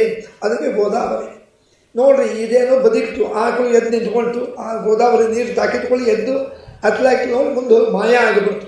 ಅಂದರೆ ಗೌತಮರಿಗೆ ಗೋಹತ್ಯೆ ಪರಿಹಾರ ಆಯಿತು. ಆಗ ವಿಚಾರ ಮಾಡಿದರು. ಇವರೆಲ್ಲ ಬ್ರಾಹ್ಮಣರು, ಜಂಗಮರು, ಜೋಗಿಗಳು, ಋಷಿಗಳು ಬಂದು ನಮ್ಮಲ್ಲಿ 2-3 ವರ್ಷ ಇದ್ದು ನಮಗೇನು ತಪ್ಪು ಮಾಡಿಬೇಕು? ಅವ್ರಿಗೆ ಅಲ್ಲಿ ಆಶ್ರಯ ಕೊಟ್ಟಿವಿ, ಆಶ್ರಮ ಕೊಡಲಿ, ಜಾಗ ಕೊಟ್ಟಿವಿ, ದವಸ ಧಾನ್ಯ ಕೊಟ್ಟಿವಿ, ನೀರಿದೆ, ನಾವೇನು ಕೇಳಿದ್ವಾ? ದುಡ್ಡು ಏನೂ ಕೇಳಿದ್ದಪ್ಪ, ಆರಾಮಾಗಿ ಇರಲಿ ಅಂದರೆ ಉಪಕಾರ ಮಾಡಿದ್ರೆ ನನಗವರು ಅಪಕಾರ ಮಾಡಿ ಹೋದರು. ಇದು ಕಲಿಯುಗದ ಧರ್ಮ. ಇನ್ನೂ ಕಲಿಯುಗ ಬಂದಿಲ್ಲ, ಈಗಲೇ ಅವರು ನನಗೆ ಮೋಸ ಮಾಡಿ ಅನ್ಯಾಯ ಮಾಡಿದರು ಅಲ್ಲ. ಕಲಿಯುಗದ ಧರ್ಮ ಏನು? ಮೋಸ ಉಪಕಾರ ಮಾಡಿದವರಿಗೆ ಅಪಕಾರ ಮಾಡೋದು, ಸಹಾಯ ಮಾಡಿದವರಿಗೆ ಮೋಸ, ಆಶ್ರಯ ಕೊಟ್ಟವರಿಗೆ ದ್ವೇಷ ಮಾಡೋದು, ನಮಗೆ ಅನುಕೂಲ ಮಾಡಿಕೊಟ್ಟವರಿಗೆ ಅನಾನುಕೂಲ ಮಾಡುವುದು ಕಲಿಯುಗದ ಧರ್ಮ ಅಲ್ಲ. ನಾವು ಪ್ರಪಂಚದಲ್ಲಿ ನೋಡ್ತೀವಿ, ತಂದೆ ತಾಯಿಗಳು ನಮಗೆ ಊಟ ಉಪವಾಸ ಇದ್ದು ಖರ್ಚು ಮಾಡಿ ಚೆನ್ನಾಗಿ ವಿದ್ಯಾಭ್ಯಾಸ ಮಾಡಿಸಿ ಒಳ್ಳೆ ಕೆಲಸ ಕೊಡಿಸಿ ಒಳ್ಳೆ ಮದುವೆ ಮಾಡಿ ಬಿಟ್ಟಿರ್ತಾರೆ. ಮದುವೆ ಆದ ಕೂಡಲೇ ಕ್ಷಮಿಸಬೇಕು. ಎಲ್ಲರೂ ಅಲ್ಲ, ಭಾಳ ಜನ ಮದುವೆಯಾಗಿ ಸ್ವಲ್ಪ ದಿವಸ ಆದ ಕೂಡಲೇ ಮಕ್ಕಳು ಅಪ್ಪ ಅಮ್ಮನಿಗೆ ಹೇಳ್ತಾರೆ, ಅಪ್ಪ ಅಮ್ಮ ಬರೀ ನನ್ನ ಮನೆಗೆ ಯಾಕೆ, ಅಣ್ಣನ ಮನೆಗೆ ಹೋಗ್ರಿ ಸ್ವಲ್ಪ ದಿವಸ, ಇಲ್ಲೇ ಇರಬೇಕು ಅಂತೇಳಿ ನೀವು. ಅಲ್ಲಿ ಹೋದರೆ ಅಣ್ಣ ಅಂತಾನೆ, ಇಲ್ಲಿ ಚಳಿ ಭಾಳ, ಇಲ್ಲಿ ಯಾಕೆ ಬಂದ್ರಿ, ನೀವು ಅಲ್ಲೇ ಹೋಗ್ರಿ. ಅವನು ಪಾಪ ಅಪ್ಪ ಅಮ್ಮ ಎಲ್ಲೋ ಹೋಗ್ಬೇಕ್ರಿ, ಹಂಗಾರೆ ಮಕ್ಕಳಿಗೆ ಇಟ್ಕೊಳ್ತಿದ್ರೆ ಎಲ್ಲೋ ಹೋಗ್ಬೇಕು. ಅದಕ್ಕೆ ಎಷ್ಟು ಅರ್ಥ ಇದೆ ಅವರಿಂದ. ಇವರು ನನ್ನಿಂದ ಉಪಕಾರ ಹೊಂದಿ ನಮ್ಮಲ್ಲಿ ಆಶ್ರಯ ಪಟ್ಟು ನನಗೆ ಹೋಗೋ ಮುಂದೆ ಸುಮ್ಮನೆ ಹೋಗೋದು ಬಿಟ್ಟು ನನಗೆ ಗೋಹತ್ಯೆಯನ್ನು ತಲೆ ಕಟ್ಟಿ ಹೋಗ್ಯಾರೆ. ಚೇಚೆ, ಇವರು ಉಪಯೋಗ ಇಲ್ಲ, ಇವರು ಸ್ವಾರ್ಥಿಗಳು ಅಂತಂದು ಸಿಟ್ಟು ಬಂದು ಶಾಪಾನೆ ಪಟ್ಟರು. ತಿರೋಭೂಯ ತೇಷಾಂ ಜ್ಞಾನಂ, ಅವರ ಜ್ಞಾನ ವಿಪರೀತ ಜ್ಞಾನ ಆಗಲಿ, ಅನರ್ಥವಾದ ಜ್ಞಾನ ಆಗಲಿ ಅಂತ ಶಾಪ ಪಟ್ಟುಬಿಟ್ರು. ನೋಡ್ರಿ, ಗೌಸಮಶ್ಚ ಋಷೇ ಶಾಪಾತ್ ಜ್ಞಾನಾತ್ಮ ಜ್ಞಾನತೋಂಗತ. ಶಾಪ ಕೊಟ್ಕೊಳ್ಳೆ ಏನಾಯ್ತು ರೀ, ಇಲ್ಲಿಂದ ಎಲ್ಲ ಹೋಗಿದ್ರಲ್ಲ ಋಷಿಗಳು ಮುನಿಗಳು ತಮ್ಮ ತಮ್ಮ ಕಾಡಿಗೆ, ತಮ್ಮ ತಮ್ಮ ಆಶ್ರಮದಲ್ಲಿ ಶಾಪ ತಾಕಿತ್ತು. ನೋಡ್ರಿ, ಶಾಪ ತಾಕಿದ ಕೂಡಲೇ ಅವ್ರಿಗೆ ಏನಾಯ್ತಪ್ಪ ಅಂದರೆ ತಲೆ ಕೆಟ್ಟೋಯ್ತು. ಅಂದರೆ ಎಲ್ಲಿದ್ದಾನೆ ದೇವರು, ನಾವು ಯಾಕೆ ಹೋಮ ಮಾಡ್ತೀವಿ, ಎಲ್ಲಿದ್ದಾರೆ ಶಾಸ್ತ್ರ, ಏನಿದು ಪುಸ್ತಕ ಅಂತಂದು ದೇವರ ಪೆಟ್ಟಿಗೆ ಎಲ್ಲ ಕಟ್ಟಿಟ್ರು, ತಮ್ಮ ಡಬ್ಬೆ ಒಳಗೆ ಹಾಕಿ ಬಾವ್ಯಾಗ ಹಾಕಿಬಿಟ್ರು. ಎಲ್ಲಿ ದೇವರಲ್ಲಿದ್ದಾನೆ, ಆಗಲಿಲ್ಲ, ಹೋಗಲಿಲ್ಲ. ನೋಡಿರಿ ಶಾಪದ ಎಫೆಕ್ಟ್ ಹೆಂಗಾಯ್ತು. ಆಮೇಲೆ ಗ್ರಂಥ ಪುಸ್ತಕ ಇದ್ದವಲ್ಲ ಅದನ್ನು ಕಟ್ಟಿ ಅಟ್ಟದ ಮೇಲೆ ಎಸ್ತು ಬಿಟ್ರು, ಉಪಯೋಗ ಇಲ್ಲ. ಅಲ್ಲಿಗೆ ಗ್ರಂಥವನ್ನು ಓದೋದು ಬಿಟ್ಟರು, ಪಾರಾಯಣ ಪ್ರವಚನ ಬಿಟ್ಟರು, ದೇವರ ಪೂಜಾ ಬಿಟ್ಟರು, ಸ್ನಾನ ಸಂಧ್ಯಾವಂದನೆ ಬಿಟ್ಟರು, ಅನುಷ್ಠಾನ ಬಿಟ್ಟರು, ಜಪತಪ ಬಿಟ್ಟರು. ಹೌದ್ರಪ್ಪ, ನಿಷ್ಠರು, ಜ್ಞಾನಿಗಳು, ಜಂಗಮರು, ಯೋಗಿಗಳು ಎಲ್ಲರೂ ಧರ್ಮ ಬಿಟ್ಟು ತೊಂದರೆ ಯಾರಿಗೆ? ಅವರಿಗೆ ತೊಂದರೆ ಇರಲಿ, ಈಗ ಸದ್ಯಕ್ಕೆ ತೊಂದರೆ ಆಗೋದು ಯಾರಿಗೂ? ದೇವತೆಗಳಿಗೆ ನಾವು ದಿನ ಪೂಜಾ ಮಾಡಿ ಅರ್ಘ್ಯ ಪ್ರದಾನ ಮಾಡೋದರಿಂದ, ಹೋಮಕುಂಡದಲ್ಲಿ ಹೋಮ ಮಾಡೋದರಿಂದನೇ ದೇವತೆಗಳಿಗೆ ಆಹಾರ. ಎಲ್ಲ ಬಿಟ್ಟುಬಿಟ್ರಲ್ಲ, ಹೋಮ ಇಲ್ಲ, ಅವನಿಲ್ಲ, ಜಪ ಇಲ್ಲ, ಅರ್ಘ್ಯ ಇಲ್ಲ, ಸ್ತೋತ್ರ ಇಲ್ಲ, ಮಂತ್ರ ಇಲ್ಲ, ನೈವೇದ್ಯ ಇಲ್ಲ, ಏನೂ ಇಲ್ಲ. ದೇವತೆಗಳ ಹಾಹಾಕಾರ ಮಾಡಲಿಕ್ಕೆ ಹತ್ತಿದ್ರು, ಎಲ್ಲ ಓಡಿದ್ರು ಕೈಲಾಸಕ್ಕೆ. ಮಹಾದೇವ ಏನು ಭೂಲೋಕದ ಜನ ಎಲ್ಲ ಧರ್ಮ ಬಿಟ್ಟಾರೆ, ನಮಗೆ ಆಹಾರ ಇಲ್ಲಂಗಾಗಿದೆ. ಹೌದಾ? ಬ್ರಹ್ಮಲೋಕಕ್ಕೆ ಹೋಗ್ಬರ್ರಿ. ಬ್ರಹ್ಮದೇವರಂದ್ರು ನನಗೆ ಗೊತ್ತಾಗಿದೆ, ಇದಕ್ಕೆ ಪರಿಹಾರ ಅಂದರೆ ನಾವು ನಾರಾಯಣ ಹತ್ರೇ ಹೋಗಬೇಕು. ವೈಕುಂಠಕ್ಕೆ ಬಂದು ತತ್ವದುಷ್ಟ್ವಾ ಜಗನ್ನಾಥಂ ದೇವಂ ನಾರಾಯಣಂ ಮನು, ಅಲ್ಲಿ ಬಂದು ಪರಮಾತ್ಮ ಭೂಲೋಕದ ಜನ ಎಲ್ಲ ಧರ್ಮ ಬಿಟ್ಟಾರೆ, ಇದರಿಂದ ದೇವತೆಗಳಿಗೆ ಆಹಾರ ಇದ್ದಂಗಾಗಿದೆ, ಅನುಗ್ರಹ ಮಾಡುವಂದಾಗ ನಾರಾಯಣ ಅಂತ ನನಗೆಲ್ಲ ಗೊತ್ತಿದೆ, ಇದಕ್ಕೆ ಬೇರೆ ಉಪಾಯ ಇಲ್ಲ, ನಾನೇ ಅವತಾರ ಮಾಡ್ತೀನಿ, ನಾನೇ ಅವತಾರ ಮಾಡಿ ಮತ್ತು ಧರ್ಮ ಜಾಗೃತಿ ಮಾಡ್ತೀನಿ. ಇದನ್ನೇ ಕೃಷ್ಣ ಗೀತೆ ಒಳಗೆ ಹೇಳ್ಯಾರ ನೋಡ್ರಿ, ಯದಾ ಯದಾ ಹಿ ಧರ್ಮಸ್ಯ ಗ್ಲಾನಿರ್ಭವತಿ ಭಾರತ ಅಭ್ಯುತ್ಥಾನಮ ಧರ್ಮಸ್ಯ ತದಾತ್ಮಾನಂ ಸೃಜಾಮ್ಯಹಂ. ಯಾವಾಗ ಧರ್ಮದ ಅವನತಿ ಆಗ್ತದೆ, ಅಧರ್ಮ ಏಳಿಗೆ ಆಗ್ತದೆ, ಆಗ ನಾನು ಧರ್ಮ ಸ್ಥಾಪನೆಗಾಗಿ ಮತ್ತೆ ಅವತಾರ ಮಾಡ್ತೀನಿ ಅಂತಂಬೋ ದೃಷ್ಟಿಯಿಂದ ದೇವರು ವಿಚಾರ ಮಾಡಿದ. ಎಲ್ಲಿ ಮಾಡಬೇಕಪ್ಪ ಅವತಾರ, ಎಲ್ಲಿ ಬೇಕಾದ್ರೆ ಮಾಡಲ್ರಿ, ದೇವರು ಕಾಯ್ತಾ ಇದ್ದ ಎಲ್ಲಿ ಮಾಡೋಣ ಅಂತ. ಅದೇ ಹೊತ್ತಿನಲ್ಲಿ ಏನಾಗಿದೆ, ಭೂಲೋಕದಲ್ಲಿ ಒಬ್ಬ ಋಷಿ ಪರಾಶರರು ದೇವರಂದ ಈ ಪರಾಶರರು ಯಾರವರು? ಪರಾಶರು ಎಂಬುವರು ಶಕ್ತಿ ಎಂಬ ಋಷಿಗಳ ಮಕ್ಕಳು. ಶಕ್ತಿ ಋಷಿಗಳು ಯಾರ ಮಕ್ಕಳು? ಅವರು ವಸಿಷ್ಠ ಋಷಿಗಳ ಮಕ್ಕಳು. ವಸಿಷ್ಠ ಋಷಿಗಳು ಯಾರ ಮಕ್ಕಳು? ಬ್ರಹ್ಮದೇವರ ಮಗ. ನಾರಾಯಣನ ಮಗ ಬ್ರಹ್ಮ, ಬ್ರಹ್ಮನ ಮಗ ವಸಿಷ್ಠರು, ವಸಿಷ್ಠರ ಮಗ ಶಕ್ತಿ ಋಷಿಗಳು, ಶಕ್ತಿ ಋಷಿಗಳ ಮಗ ಪರಾಶರ. ಒಂದು 20-25 ವರ್ಷದ ಪರಾಶರರು. ಅವರು ಕೂತಾಗ ನಿಂತಾಗ ನಾರಾಯಣ ನಾರಾಯಣ ವಿಷ್ಣು ಅಂತ ಜಪ. ಏನು ಕೇಳ್ತಿದ್ದ ಪರಮಾತ್ಮ? ನನಗೆ ನಿನ್ನಂಥ ಮಗ ಬೇಕು, ನಿನ್ನಂಥ ಮಗ ಬೇಕು. ತಗಲೆಲ್ಲ ದೇವರನ್ನೇ ಜಪ ಮಾಡ್ತಿದ್ದ. ದೇವರಿಂದ ಈ ಪರಾಶರ ಋಷಿ ಕೂತಾಗ ನಿಂತಾಗ ನನ್ನಂಥ ಮಗ ಬೇಕು, ನನ್ನಂಥ ಮಗ ಬೇಕು ಅಂತಾನೆ. ನನ್ನಂತೂ ನಿಲ್ತಿರಲಿ, ನಾನೇ ಅವತಾರ ಮಾಡಬೇಕು ಅಂತ ಕಾಯ್ತಾ ಇದ್ದ. ಮುಂದೆ ಈ ಪರಾಶರರು ತೀರ್ಥಯಾತ್ರೆ ಮಾಡಬೇಕು ಅಂತ ಬಂದು ಯಮುನಾ ನದಿ ತೀರಕ್ಕೆ ಬಂದರು. ಯಮುನಾ ನದಿ ತೀರಕ್ಕೆ ಬಂದಾಗ ಅಲ್ಲಿ ದೋಣಿ ನಡೆಸೋರು ಯಾರಿದ್ದಿಲ್ಲ ನೋಡಿ. ಪರಿವೀಕ್ಷ ಇತಸ್ತಪ ಅಟ್ಲ ನೋಡಿದ್ರು. ಅಲ್ಲೊಂದು ಹುಡುಗಿ ನಿಂತಿದ್ದರು ಹತ್ತಿರ. ಅವರು ಭಾರಿ ದೊಡ್ಡ ಬ್ರಹ್ಮಚಾರಿಗಳು. ಸ್ತ್ರೀಯರನ್ನು ಕಣ್ಣಿಂದ ನೋಡ್ತಿದ್ದಿಲ್ಲ, ಮಾತೇ ಆಡ್ತಿದ್ದಿಲ್ಲ. ಹೆಂಗಸರ ಹತ್ರ ನಿರ್ವಾಯಿದಲ್ಲ. ಹತ್ತಿರ ಬಂದು ಇಟ್ಲ ನೋಡಿಕೊಂಡು, ಏನಮ್ಮ ಕನ್ನೆ ಹುಡುಗಿ, ನಾನು ದೋಣಿ ದಾಟಬೇಕು, ನಿಮ್ಮ ಅಪ್ಪ ಇಲ್ಲರಿ ಅವರು ಎಲ್ಲೋ ಸಂಚಾರಕ್ಕೆ ಹೋಗ್ಯಾರ, ಅವ್ರು ಇಲ್ಲ. ಮತ್ತು ನಾನು ದೋಣಿ ದಾಟಬೇಕು, ನದಿ ದಾಟಬೇಕು, ನಾನೇ ದಾಟಿಸ್ತೇನೆ ಅಂದರು. ಇಲ್ಲ ಹೆಂಗಸರ ಜೊತೆ ನಾ ಬರಲ್ಲ. ಹಾಗೆ ಹೆಂಗಸರ ಜೊತೆ ಬರಲಿದ್ರೆ ನಮ್ಮ ಅಪ್ಪ 3 ದಿವಸ ಆಗ್ತದೆ, ಇಲ್ಲ ದಂಡಿ ಮೇಲೆ ಕೂಡ್ತೀರಾ? ಸರಿ ಆಯ್ತಪ್ಪ. ಹಿಂದಿನ ಕಾಲದ ದೋಣಿ ಅಂತ ಈಗಿದ್ದಂಗೆ ಇರ್ತಿದ್ದಿಲ್ಲ. ಒಂದು ಬುಟ್ಟಿ, ಹರಿಗೋಲು ಅಂತಾರೆ, ಈ ಬುಟ್ಟಿ ಇದ್ದಂಗೆ ಇರ್ತದೆ ಕೊಪ್ಪರಿಗೆ. ಅದು ಸಣ್ಣ ಬುಟ್ಟಿ. ಅವ್ರು ಕೂಡ್ರಿ ಅಂದರು. ಇವ್ರಿಗೆ ಒಂದು ಥರ ಹೆಂಗಸರನ್ನು ನೋಡ್ಲಿದ್ದ ವ್ಯಕ್ತಿ ಹೆಂಗಸರ ಮುಂದೆ ಕೂಡ್ಬೇಕಾಯ್ತಲ್ಲ. ಕೂತರು ಕಾಲು ಮಂಡಿ ತಾಕೋಂಗೆ ಕೂಡ್ಬೇಕಾಯ್ತು. ಓಹ್ ಏನಂತಂದರು. ಇರಲಿ ಏನಾದ್ರು ಕೂಡ್ರಿ ಅಂದರು. ನೋಡ್ರಿ ದೇವರು ವಿಚಾರ ಮಾಡ್ದ. ಇದೇ ಸಮಯ ಈ ಪರಾಶರರು ನನ್ನಂಥ ಮಗ ಬೇಕು ಅಂದ. ಇವರಿಗೆ ನಾನು ಕಾಮ ಪ್ರಚೋದನೆ ಮಾಡ್ತೀನಿ ಅಂತಂದು ಅವರಿಗೆ ಒಂದು ನಮೂನಿ ಸ್ತ್ರೀ ವ್ಯಾಮೋಹ ಹುಟ್ಟಿಸಿಬಿಟ್ಟ. ನೋಡ್ರಿ ಸುಮ್ಮನೆ ಕೂತಂಥ ಪರಾಶರರು ಆ ಸತ್ಯವತಿಯನ್ನು ಕಣ್ಣಿಂದ ನೋಡಿ, ಯಾರು ನೀನು? ಕಸ್ತಂಬ. ಯಾರು ನೀನು? ನಾನು ದೋಣಿಯ ಮಾಲೀಕ ಒಬ್ಬನು ಬೆಸ್ತರ ರಾಜ ಇದ್ದಾನೆ, ಅಂದರೆ ಯಜಮಾನ, ಅವನ ಮಗಳು. ಹೌದಾ? ನೀನು ಭಾಳ ಚೆನ್ನಾಗಿದ್ದೀಯಾ, ನಿನ್ನ ಹೆಸರೇನು? ಮಮ ನಾಮಧೇಯ ಸತ್ಯವತಿ. ನನ್ನ ಹೆಸರು ಸತ್ಯವತಿ. ಸತ್ಯವತಿನ? ಹಾಗಾದರೆ ಯಾಕೋ ಗೊತ್ತಿಲ್ಲ, ನಿನ್ನ ಮೇಲೆ ನಂಗೆ ಭಾಳ ಮೋಹ ಬರ್ತಾ ಇದೆ, ನನ್ನನ್ನು ಮದುವೆ ಮಾಡ್ಕೋತೀಯ? ನೋಡಿರಿ ಅವಳು ತಲೆ ತೆಗೆಸಿದ್ಲು. ಅಂದರೆ ಮೌನಂ ಸಮ್ಮತಿ ಸೂಚನ, ಸುಮ್ಮನೆ ಇದ್ದರೆ ಒಪ್ಪಿಗೆ ಆಗಿದೆ ಅಂತ. ಸರಿ ಅಂದರು. ಆ ದ್ವೀಪ ದಾಟಿದ್ಲು, ಯಮುನಾ ದ್ವೀಪ. ಅಲ್ಲಿ ಒಂದು ಆಶ್ರಮ ಇತ್ತು. ಆ ಆಶ್ರಮದಲ್ಲಿ ಜೊತೆಗೆ ಅವಳ ಜೊತೆಗೆ ಇದ್ದುಬಿಟ್ರು. 1 ವರ್ಷ ಇದ್ದಾಗ ಅಲ್ಲೇ ಗಾಂಧರ್ವ ರೀತಿ ಮದುವೆ ಮಾಡಿಕೊಂಡ್ರು. ಅವಳಿಗೆ ಗರ್ಭಿಣಿ ಆದಳು. ಆಗವೇ ನೋಡಿದ ದೇವರು, ಇದೇ ಸಮಯ, ಇದೇ ಪರಾಶರರು ನನ್ನಂಥ ಮಗ ಬೇಕು ಅಂತಿದ್ದ, ನಾನೇ ಇವ ಹೊಟ್ಟೆಯಲ್ಲಿ ಪ್ರವೇಶ ಮಾಡ್ತೀನಿ ಅಂತ ಅವರು ಪರಾಶರರಲ್ಲಿ ಪ್ರವೇಶ ಮಾಡಿ ಅವರಿಂದ ಆ ಸತ್ಯವತಿಯ ಗರ್ಭವನ್ನು ಸೇರಿಕೊಂಡ್ರು. ಮುಂದೆ ಸಂಪ್ರಾಪ್ತೆ 10ನೇ ಮಾಸೆ ಸುಷುವೆ ಪುತ್ರ ಮುತ್ತಮಂ. 10 ತಿಂಗಳಾದಮೇಲೆ ಒಂದು ಗಂಡು ಮಗು ಹುಟ್ಟಿದೆ. ಹೌದ್ರಿ, ಇಲ್ಲಿ ಒಂದು ಪ್ರಶ್ನೆ ಉದ್ಭವ ಆಗ್ತದೆ. ಏನು ಅಂದರೆ, ನಮ್ಮಂತೆ ದೇವರಿಗೆ ಗರ್ಭವಾಸ ದುಃಖ ಇಲ್ಲ. ನಾರಾಯಣ, ಶಂಕರ ಇವರೆಲ್ಲ ಹುಟ್ಟಬೇಕಾದ್ರೆ ತಾಯಿ ಗರ್ಭಕ್ಕೆ ಹೋಗಿ 9 ತಿಂಗಳಿತ್ತು, ಅವೆಲ್ಲ ಇಲ್ಲ ಅವರಿಗೆ. ಯಾಕೆಂದರೆ ದೇವತೆಗಳಿಗೆ ಸ್ವಸಾಮರ್ಥ್ಯ. ಆದ್ದರಿಂದ ನಾರಾಯಣ ಬರೀ ನಾಮಕಾವಸ್ಥೆ ಹೊಟ್ಟೆ ಹೋದಂಗೆ ಮಾಡಿ ಸತ್ಯವತಿ ಗರ್ಭಕ್ಕೆ ಸೇರಿಕೊಂಡು ಮುಂದೆ ಹುಟ್ಟಿದ್ರು ಮಗು. ಹೆಂಗೆ ಸಣ್ಣ ಕೂಸಾಗಿ ಹುಟ್ಟಲಿಲ್ಲರಿ, ಒಂದು 10-15 ವರ್ಷದ ಯುವಕನೇ ಅವರು ಹೊಟ್ಟೆ ಮಾಯಾದ ಪ್ರತ್ಯಕ್ಷ ಆದ. ಪರಾಶರ ನೋಡಿದ್ರು. ಪರಾಶರ ಸ್ವಾಮಿ, ಪರಾಶರೇ ನಾನು ಯಾರು ಅಂತ ತಿಳ್ಕೊಂಡ್ರಿ? ನೀವು ಹಗಲೆಲ್ಲ ಅಂತಿದ್ರಲ್ಲ, ನಿನ್ನಂಥ ಮಗ ಬೇಕು, ನಿನ್ನಂಥ ಮಗ ಬೇಕು. ನಾನೇ ಶ್ರೀಮನ್ ನಾರಾಯಣ ನಿಮ್ಮ ಹೊಟ್ಟೆಯಲ್ಲಿ ಅವತಾರ ಮಾಡೀನಿ. ಕೈ ಮುಗಿದ್ರು ಪರಮಾತ್ಮ. ನನಗಂತೂ ಅನುಗ್ರಹ ಮಾಡಿದ. ಹೌದು, ನಂಗೆ ಬೇಗ ನಾಮಕರಣ ಮಾಡಿರಿ. ನಾನು ನಿಮ್ಮ ಹತ್ರ ಇರೋದಿಲ್ಲ, ನನಗೆ ಲೋಕ ಕಲ್ಯಾಣ ಕೆಲಸ ಇದೆ, ನಾನು ಬೇಗ ಹೋಗ್ತೀನಿ, ನನಗೆ ಬೇಗ ಉಪನಯನ ಮಾಡಿರಿ ಅಂತ ನಮ್ಮ ಬ್ರಾಹ್ಮಣರಲ್ಲಿ ಉಪನಯನ ಜನವಾರ ಹಾಕ್ತಾರೆ ನೋಡಿ, ಹಾಕಿಸಿಕೊಂಡು ನನಗೊಂದು ನಾಮಕರಣ ಮಾಡಿರಿ ಅಂತ. ಅವರು ಯಮುನಾ ದ್ವೀಪದಲ್ಲಿ ಹುಟ್ಟಿದರು. ಸಂಸ್ಕೃತದೊಳಗೆ ದ್ವೀಪ ಅಂಬೋದಕ್ಕೆ ದ್ವೀಪದಲ್ಲಿ ಹುಟ್ಟಿದವನಾಗಿದ್ದ ದ್ವಯಪಾಯನರು ಅಂತ ಹೆಸರು. ಆ ಮಗುವಿಗೆ ದ್ವಯಪಾಯನ ಅಥವಾ ಪರಾಶರನಿಂದ ಹುಟ್ಟಿದ್ದಕ್ಕೆ ಪಾರಾಶರ್ಯ ಅಂತ ಹೆಸರಿಟ್ಟರು. ಸರಿ, ಅವ್ರಿಗೆ ಅಪ್ಪ ಅಮ್ಮ ನೀವು ನನಗೆ ಅವಕಾಶ ಕೊಡ್ರಿ, ನನಗೆ ಲೋಕ ಕಲ್ಯಾಣ ಕೆಲಸ ಇದೆ, ನೀವು ಕರೆದ ಬರ್ತೀನಿ ಅಂತ ಬಂತು. ಅವರೇ ವೇದವ್ಯಾಸರು. ಮೊದಲವರಿಗೆ ದ್ವೈಪಾಯನರು ಅಂತಿದ್ರು, ವೇದವ್ಯಾಸರು ಅಂತ ಯಾಕೆ ಆಯಿತು? ಆಗ ಈ ವೇದಗಳು ಅಂತ ನೋಡ್ರಿ, ಋಗ್ವೇದ, ಯಜುರ್ವೇದ, ಸಾಮವೇದ, ಅದು ಹಿಮಾಲಯ ಪರ್ವತದಷ್ಟು ರಾಶಿ.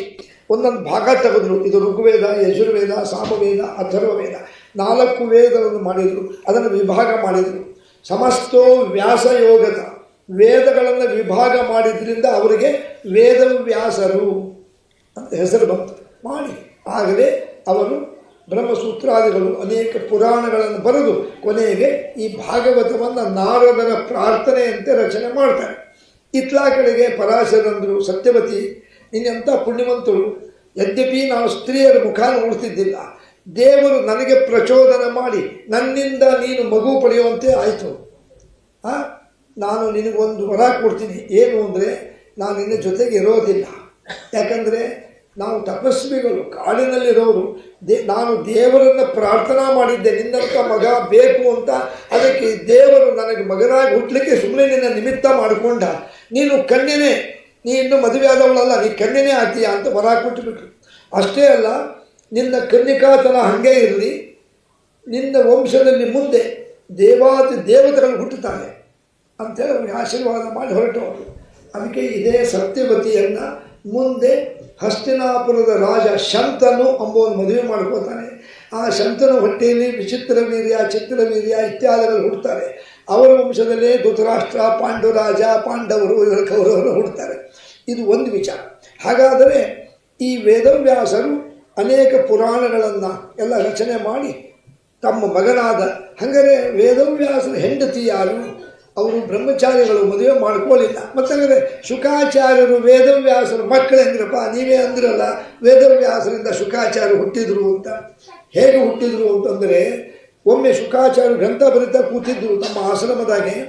ಒಬ್ಬ ಅಪ್ಸರೆ ಗುರುತಾಚಿ ಅಂತ ಅವಳು ಬಂದರು. ಈ ವೇದವ್ಯಾಸರಿಂದ ಚಿಕ್ಕವರು ನೋಡಿದ್ರು, ಅಪ್ಪ ಎಷ್ಟು ಸೌಂದರ್ಯ ಇರಲಿ, ನಾವು ಭಾಳ ಚೆನ್ನಾಗಿದ್ದರೆ ಅಂತೀವಿ, ಭಾಳ ಹ್ಯಾಂಡ್ಸಮ್ ಇದ್ದಾರೆ ಅಂತೇಳಿ.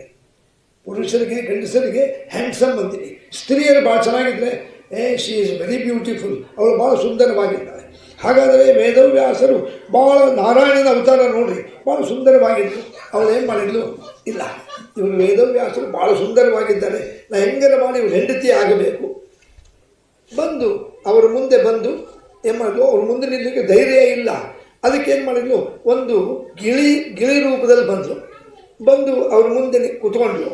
ಅವ್ರು ಗ್ರಂಥ ಬರೀತಿದ್ರು. ಒಂದು ಸತಿ ಆಕೆ ನೋಡಿದ್ರು, ಅವರು ಜ್ಞಾನಿಗಳು, ದೇವರಲ್ಲ. ಇವಳು ಘೃತಾಚಿ ಅಂತ ಅಪ್ಸರೆ ನನ್ನ ಮುಂದೆ ಗಿಳಿಯಾಗಿ ಕೂತಾಳೆ ಅಂತಂದು ಒಮ್ಮೆ ಗಿಳಿ ಆಗ್ತಿದ್ಲು, ಒಮ್ಮೆ ಅಪ್ಸರೆ ಆಗ್ತಿದ್ಲು. ಒಮ್ಮೆ ಗಿಳಿ ಆಗ್ತಿದ್ಲು, ಅಪ್ಸರೆ. ವೇದವ್ಯಾಸ ಕೇಳ್ತಾರೆ, ಯಾಕೆ ಹಿಂಗೆ ಮಾಡ್ತೀಯ? ಯಾರು ನೀನು? ಅಂದರು, ಸ್ವಾಮಿ, ನಾನು ಸ್ವರ್ಗದಲ್ಲಿರುವಂಥ ಘೃತಾಚಿ ಅಂತ ಅಪ್ಸರೆ, ನಿಮ್ಮನ್ನು ನೋಡಿ ನನಗೆ ಭಾಳ ವ್ಯಾಮೋಹ ಬಂದದೆ, ನನಗೆ ಅನುಗ್ರಹ ಮಾಡಬೇಕು. ಅವರಂದರು, ನಾವು ಜ್ಞಾನ ಕಾರ್ಯಕ್ಕೆ ಅವತಾರ ಮಾಡಿದವರು, ಹೆಂಡತಿ ಮಕ್ಕಳು ಸಂಸಾರ ಮಾಡೋರಲ್ಲ. ಆದರೂ ನಿನ್ನ ಇಚ್ಛೆ ಪೂರ್ಣ ಮಾಡ್ತೀನಿ ಅಂತ ಬರೀ ಸ್ಪರ್ಶ ಮಾಡಿದರು. ಆ ಘೃತಾಚಿಯನ್ನು ಸುಮ್ಮನೆ ಮುಟ್ಟಿದ್ರು. ನೋಡ್ರಿ, ಸ್ಪರ್ಶ ಮಾತ್ರೇನ ತತ್ಸರ್ವಂ. ಮುಟ್ಟಿದ್ದಕ್ಕೆ ಅವಳು ಗರ್ಭಿಣಿ ಆಗಿಬಿಟ್ರು. ಒಂಥರ ಸುಖಾದಂಗಾಗಿ ಗರ್ಭಿಣಿ ಆದರು. ಮುಂದೆ ಆ ಘೃತಾಚಿಯಲ್ಲಿ ಹುಟ್ಟಿದಂಥ ವ್ಯಕ್ತಿನೇ ಶುಕಾಚಾರ್ಯರು. ಅವರಿಗೆ ಶುಕ ಅಂತ ಅವಳೇ ಹೇಳಿದ್ಲು, ಅಲ್ಲ, ನಾನು ಗಿಳಿ ರೂಪದಲ್ಲಿ ಬಂದು ನಿಮ್ಮನ್ನು ಮೋಹಗೊಂಡೆ, ಈಗ ಮಗು ಹುಟ್ಟಿದೆ, ಇದಕ್ಕೆ ಗಿಳಿ ಅಂತ ಹೆಸರಿಟ್ಬಿಡೋಣ, ಶುಕ. ಅವರೇ ಶುಕಾಚಾರ್ಯರು. ಅವರಿಗೆ ವೇದವ್ಯಾಸರು ತಾವು ಪುರಾಣಗಳನ್ನು ರಚನೆ ಮಾಡಿ, ವಿಶೇಷವಾಗಿ ಭಾಗವತವನ್ನು ರಚನೆ ಮಾಡಿ ಅವರಿಗೆ ಉಪದೇಶ ಮಾಡ್ತಾರೆ. ಈಗ ಇಷ್ಟೊತ್ತಂಕ ನಾ ಹೇಳಿದ್ನಲ್ಲ, ಈ ವೇದವ್ಯಾಸರ ಚರಿತ್ರೆ ಭಾಗವತದ ಪ್ರಾರಂಭದಲ್ಲಿ ನಾವು ಕೇಳಬೇಕು. ಯಾಕೆ ಅಂದರೆ ಭಾಗವತದ ಪ್ರಾರಂಭದಲ್ಲಿ ಈ ವೇದವ್ಯಾಸರ ಚರಿತ್ರೆಯನ್ನು ಕೇಳೋದ್ರಿಂದಲೇ ನಮ್ಮ ತಾಪತ್ರಯ ಪರಿಹಾರ ಆಗ್ತದೆ. ಅದಕ್ಕೆ ಇಲ್ಲಿ ಸೋದೆ ಅಂತಿದೆ, ನೀವು ನೋಡಿರ್ಬೋದು, ಸೋಂದ ಅಂತ. ಅಲ್ಲಿ ಒಬ್ಬ ಸ್ವಾಮಿಗಳ ವೃಂದಾವನ, ವಾದರಾಜ ಸ್ವಾಮಿಗಳು, ಅವರು ಈ ವೇದವ್ಯಾಸರ ವಿಚಾರವನ್ನು ಒಂದು ಪದ್ಯದಲ್ಲಿ ಹೇಳ್ಯಾರೆ. ಪದ್ಯ ಇರಲಿ, ಅದನ್ನು ಒಂದು ಪದ್ಯ ಹೀಗಿದೆ: ದ್ವಾಪರದಲ್ಲಿ ಒಬ್ಬ ಮುನಿಪ ತನ್ನ ಕೋಪದಿಂದಲೇ ಕೊಟ್ಟ ಶಾಪ, ಶಾಪಿಸಲು ಜ್ಞಾನ ಲೋಪವಾಗಿ ಆಪಾರ ತತ್ವ ಸ್ವರೂಪ. ಶ್ರೀಪತಿಯ ಕಾಯಂದು ಮೊರೆಯಿಡೆ ಪಾಪ ವಿರಹಿತಳಾದ ಯಮುನೆಯ ದ್ವೀಪದಲ್ಲಿ ಅಂಬಿಗರ ಪೆಣ್ಣಿನ ರೂಪಗ ಒಲಿದವಲಲ್ಲಿ ಜನಿಸಿದಿ ಮಧ್ವಾಂತರ್ಗತ ವೇದ ವ್ಯಾಸ ಕಾಯೋ ಶುದ್ಧ ಮೂರುತಿ ಏ ಸರ್ವೇಶ. ಶ್ರದ್ಧೆಯಿಂದಲೇ ನಿನ್ನ ಭಜಿಸುವ ಮನುಜರಿಗೆ ಬುದ್ಧಾದಿಗಳ ಕೊಟ್ಟುದ್ಧರಿಸೋ ದೇವರ ದೇವ ಮಧ್ವಾಂತರ್ಗತ ವೇದ ವ್ಯಾಸ. ನೋಡಿ, ಎಲ್ಲ ಕಥೆ ಬಂದ್ಬಿಡ್ತು. ದ್ವಾಪರದಲ್ಲಿ ಒಬ್ಬ ಮುನಿಪ ಅಂದರೆ ಗೌತಮರು ತನ್ನ ಕೋಪದಿಂದಲೇ ಕೊಟ್ಟ ಶಾಪ. ಅವರಿಗೆಲ್ಲ ಶಾಪ ಕೊಟ್ಟರಲ್ಲ, ಮೋಸ ಮಾಡಿ ಹೋದರು ಅಂತ ಶಾಪಿಸಿದಾಗ ಜ್ಞಾನ ಲೋಪಾಗಿ ಎಲ್ಲ ಧರ್ಮ ಬಿಟ್ಟಿದ್ರು. ಆಗ ಶ್ರೀಪತಿಯ ಕಾಯೆಂದು ಮೊರೆ ಇಡೆ ದೇವತೆಗಳೆಲ್ಲ ಹೋಗಿ ನಾರಾಯಣನ ಮೊರೆ ಇಟ್ಟಾಗ ಪಾಪವಿರಹಿತಳಾದ ಯಮುನೆಯ ದ್ವೀಪದಲ್ಲಿ, ಯಮುನಾ ನದಿಯ ದಂಡೆಯಲ್ಲಿ ದ್ವೀಪದಲ್ಲಿ ಅಂಬಿಗರ ಪೆಣ್ಣು ಒಂದು ಸತ್ಯವತಿ, ಅವಳಲ್ಲಿ ಪರಾಶರದಿಂದ ನೀನು ಅವತಾರ ಮಾಡಿದಿ. ಹಾಗಾದರೆ ಮತ್ತೊಂದು ಪ್ರಶ್ನೆನ ಉದ್ಭವ ಆಗ್ತದೆ. ಏನು ಅಂದರೆ, ಹಾಗಾದರೆ ಅವಳು ಬೆಸ್ತರ ಜಾತಿಯವಳು. ವೇದವ್ಯಾಸರು ಮತ್ತು ಬೆಸ್ತರು ಒಂದು ಸಾಮಾನ್ಯವಾಗಿ ಅವರು ಬ್ರಾಹ್ಮಣರು, ಕ್ಷತ್ರಿಯರು, ವೈಶ್ಯರು ಇರೋದಿಲ್ಲ. ಅವರು ಹಿಂದುಳಿದವರ್ಗದವರೇ ಇರ್ತಾರೆ. ಹಾಗಾದರೆ ಅವ್ರ ಮಗನು ವೇದವ್ಯಾಸರು ಅಂದರೆ ಆ ಸತ್ಯವತಿ ಯಾರು ಅಂತ ಹೇಳ್ತಾರೆ. ಈಗ ಇನ್ನು ಇವತ್ತು ಮೊದಲನೇ ದಿವಸ ಆಗಿದ್ದರಿಂದ ನಾವು ಟೈಮ್ ಮೇಂಟೈನೇ ಮಾಡ್ತೀನಿ. 8 ಗಂಟೆ ತನಕ ಟೈಮ್ ಕೊಟ್ಟಾರೆ. ನಾವು ಶುರು ಮಾಡಿದಾಗೆ 7:50 ಆಗಿತ್ತು, 6:50. ಅದಕ್ಕೋಸ್ಕರ ಇನ್ನೊಂದು 10 ನಿಮಿಷಕ್ಕೆ ನಾನು ಮುಗಿಸ್ತೀನಿ. ನಾಳೆಯಿಂದ ಮಾತ್ರ ಸರಿಯಾಗಿ 6:30ಗೆ ಶುರು ಮಾಡ್ತೀನಿ. ಹಾಗಾದರೆ ಸತ್ಯವತಿ ಯಾರ ಮಗಳಪ್ಪ? ಅವಳು ಬೆಸ್ತರ ಮಗಳಲ್ಲ. ಮತ್ತು ಯಾರು ಅಂದರೆ ಹೇಳ್ತಾರೆ, ಅದೇ ಸಮಯದಲ್ಲಿ ಇದು ಸತ್ಯವತಿ ಹುಟ್ಟಿದ್ದಿಲ್ಲ. ಆ ಪ್ರದೇಶವನ್ನು ಒಬ್ಬ ರಾಜ್ಯಭಾರ ಮಾಡ್ತಿದ್ದ. ಅವನ ಹೆಸರು ವಸುರಾಜ. ವಸುರಾಜ ಒಂದು ದಿವಸ ಬೇಟೆ ಆಡಲಿಕ್ಕೆ ಹೋದ. ಬೇಟೆ ಆಡಲಿಕ್ಕೆ ಹೋದಾಗ ಹಿಂದಿನ ಕಾಲದಲ್ಲಿ ರಾಜರಿಗೆ ಮನರಂಜನೆ ಅಂದರೆ the main entertainment of the Kings at that time. ಆಗಿನ ಕಾಲದಲ್ಲಿ ರಾಜರಿಗೆ ಮನರಂಜನೆ ಅಂದರೆ ಹಂಟಿಂಗ್ ಅಂದರೆ ಬೇಟೆ ಆಡೋದು, ಕ್ರೂರ ಪ್ರಾಣಿಗಳನ್ನು ಬೇಟೆ ಆಡೋದು. ಕಾಡಿಗೆ ಬಂದ, ಬೇಟೆ ಆಡ್ತಾ ಆಡ್ತಾ ಸಾಯಂಕಾಲ ಆಗಿಬಿಡ್ತು, ಕತ್ಲಾತ ಬಂತು. ವಿಚಾರ ಮಾಡಿದ, 7-8 ಗಂಟೆ ಆಗಿಬಿಡ್ತು. ಮಾಡ್ಬೇಕಲ್ಲ, ಈಗ ವಾಪಸ್ಸು ಹೋದರೆ ನಮ್ಮ ರಾಜ್ಯಕ್ಕೆ ಹೋಗ್ಬೇಕು ಅಂದರೆ ಒಂದು 2-3 ಮೈಲಿ ಕಾಡು ದಾಟ್ಕೊಂಡು ಹೋಗ್ಬೇಕು. ಕಾಡು ದಾಟ್ಕೊಂಡು ಹೋದರೆ ದಾರಿ ಒಳಗೆ ಕ್ರೂರ ಪ್ರಾಣಿಗಳು, ಹುಲಿ ನಮ್ಮ ಕುದುರೆ ಮೇಲೆ ಹಾರಿ ಅಪಾಯ ಆಗ್ಬೋದು. ಅದಕ್ಕೆ ಇಲ್ಲಿ ಸ್ವಲ್ಪ ಚೆನ್ನಾಗಿದೆ, ಇವತ್ತು ಹೋಗಲ್ಲ ಅಂತ ಅಲ್ಲೇ ಒಂದು ಮರಕ್ಕೆ ಕುದುರೆ ಕಟ್ಟಿ ಮರಕ್ಕೆ ಹಿಂಗೆ ಹೊರಕೊಂಡು ಕೂತ್ಕೊಂಡ ವಸುರಾಜ. ಅಷ್ಟೊತ್ತಿಗೆ ಚಂದ್ರೋದಯ ಆಗಿದೆ. ಒಳ್ಳೆ ಹುಣ್ಣಿಮೆ, ಚತುರ್ದಶಿ ಹುಣ್ಣಿಮೆ, ಚಂದ್ರೋದಯ ಆಯಿತು. ಮಂದ ಮಾರುತ ಬೀಸ್ತಾ ಇದೆ. ಆಗ ಅವನು ವಿಚಾರ ಮಾಡಿದ ವಸುರಾಜ, ಎಷ್ಟು ವಾತಾವರಣ ಚೆನ್ನಾಗಿದೆ ಅಲ್ಲ, ಒಳ್ಳೆ ತಂಪಾದ ವಾತಾವರಣ. ಅಯ್ಯೋ, ಈಗ ನನ್ನ ಹೆಂಡತಿ ನನ್ನ ಜೊತೆಗಿದ್ದಿದ್ರೆ ಎಷ್ಟು ಚೆನ್ನಾಗಿರ್ತಿತ್ತು, ಏಕಾಂತ ಅಂತಂದು ತನ್ನ ಹೆಂಡತಿಯ ಸ್ಮರಣೆ ಮಾಡ್ದ. ನೋಡಿ, ಹೆಂಡತಿ ಸ್ಮರಣೆ ಮಾಡಿದ ಕೂಡಲೇ ಅವನಿಗೆ ಒಂದು ನಮೂನಿ ಕಾಮೋದ್ರೇಕ ಆಗಿಬಿಡ್ತು. ಪುರುಷರಿಗೆ ಅತಿಮೀರಿ ಕಾಮೋದ್ರೇಕ ಆದಾಗ ಸ್ಖಲಿತೋ ತಶ್ಚ ದೇಹಶ್ಚ ವೀರ್ಯವಾನ್ಗದ, ಅವನ ದೇಹದಿಂದ ವೀರ್ಯ ಸ್ಖಲಿತ ಆಗಿಬಿಡ್ತು. ಹಿಂದಿನ ಕಾಲದಲ್ಲಿ ರಾಜರು ವೀರ್ಯ ಹಂಗೆ ವ್ಯರ್ಥ ಆಗಬಾರ್ದು. ಯಾಕೆ ಹಿಂಗಾದ ನನಗೆ ನನ್ನ ಹೆಂಡತಿ ಸ್ಮರಣೆ ಮಾಡಿದ್ದಕ್ಕೆ ವೀರ್ಯ ಸ್ಖಲಿತ ಆತಲ್ಲ, ಚೇಚೆ ಅದು ವೀರ್ಯ ವ್ಯರ್ಥ ಆಗಬಾರ್ದು ಅಂತಂದು ತನ್ನ ದೇಹದಿಂದ ಬಂದ ವೀರ್ಯವನ್ನು ಒಂದು ಎಲೆ ತೊಗೊಂಡು ಎಲೆಯನ್ನು ದೊನ್ನೆ ಮಾಡ್ದಂಗೆ ಮಾಡಿ ಆ ವೀರ್ಯವನ್ನು ಅದರಲ್ಲಿ ಹಾಕಿ ಅದಕ್ಕೊಂದು ಕಡ್ಡಿ ಚುಚ್ಚಿ. ಆಗಿನ ಕಾಲದಲ್ಲಿ ಈ ಪಕ್ಷಿಗಳಿಗೆ ಜ್ಞಾನ ಇರ್ತಿತ್ತು. ಅಲ್ಲೊಂದು ಹದ್ದು ಕೂತಿತ್ತು, ಕರದ ಗೃದ್ರ ಅಂದ ಹತ್ತು ಬಾಯಿಗೆ. ಈ ದೊನ್ನೆ ಅದಲ್ಲ, ಏನೂ ಅಲ್ಲ, ಇದನ್ನು ಒಯ್ದು ನನ್ನ ಹೆಂಡತಿ ಕೊಟ್ಬಿಡು ಆಯಿತು ಅಂತಂದರು. ಪಕ್ಷಿಗಳಿಗೆ ಅದು ಜ್ಞಾನ ಇತ್ತು, ಮಾತಾಡ್ತಾ ಆಗ್ತಿತ್ತು. ಒಯ್ದು ಕೊಟ್ಟುಬಿಡು, ಅಕಸ್ಮಾತ್ ಕೇಳಿದ್ರೆ ನಾನು ನಾಳೆ ಬರ್ತೀನಿ ಅಂತ ಹೇಳು. ಅದು ಹಾರಿಕೊಂಡು ಹೋಗೋ ಹೊತ್ತಿನಲ್ಲಿ ಯಮುನಾ ನದಿ ಮೇಲೆ ಹೋಗ್ತಿತ್ತು ಹಾರಿಕೊಂಡು. ನೋಡಿ, ಅನ್ಯ ಗೃದ್ರ ಪರಿವೀಕ್ಷಶ್ಚ. ಆಗ ಇನ್ನೊಂದು ಹದ್ದು ಇನ್ನೊಂದು ಮರದ ಮೇಲೆ ಕೂತಿತ್ತು. ಈ ಹದ್ದಿನ ಬಾಯಿದಾಗ ಏನೋ ಆಹಾರ ಇದೆ ಅಂತ ಬಂತು. ಜಗಳ ಶುರುವಾಯಿತು. ನೋಡಿ, ಬಾಯಿ ಬಿಟ್ಟು ಜಗಳ ಹೊತ್ತಿನಲ್ಲಿ ಅದು ನೀರನ್ನ ಬಿದ್ದು ಬಿಡ್ತು. ಆ ರಾಜನ ವೀರ್ಯದ ದೊನ್ನೆ ನೀರೊಳಗೆ ಬಿತ್ತು.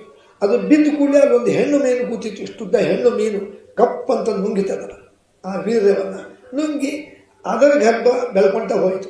ಮುಂದೆ ಸಂಪ್ರಾಪ್ತೆ ನೋಡ್ರಿ, ನವಮೇ ಮಾಸೆ ಒಂದು 7-8 ತಿಂಗಳಾದ ಮೇಲೆ ಆ ಮೀನನ್ನು ಆ ಬೆಸ್ತರ ಯಜಮಾನ ಹಿಡಿದ. ಬೆಸ್ತರು ಒಬ್ಬ ಯಜಮಾನ ಹೇಳ್ತಾರೆ, ನೋಡ್ರಿ ಇಷ್ಟುದ್ದ ಮೀನು, ಇಷ್ಟು ದಪ್ಪ ಇತ್ತು. ಇದು ಭಾಳ ವಿಚಿತ್ರ ಇದಲ್ಲ ಮೀನುಗಳು ಇಷ್ಟಿರ್ತವೆ, ತೆಳ್ಳಗಿರ್ತದೆ, ಇಷ್ಟು ದಪ್ಪ ಇದ್ದಲ್ಲ ಅಂತ ಮನೆ ತೊಗೊಂಬಂದ. ಅಲ್ಲೇ ದಂಡೆ ಮೇಲೆ ಮನೆ. ಅವನು ಹೇಳ್ತಿದ್ರು, ಏನು ಎಷ್ಟು ವಿಚಿತ್ರವಾದ ಮೀನು, ನನಗೂ ಅದೇ ಆಶ್ಚರ್ಯ ಆಗಿದೆ.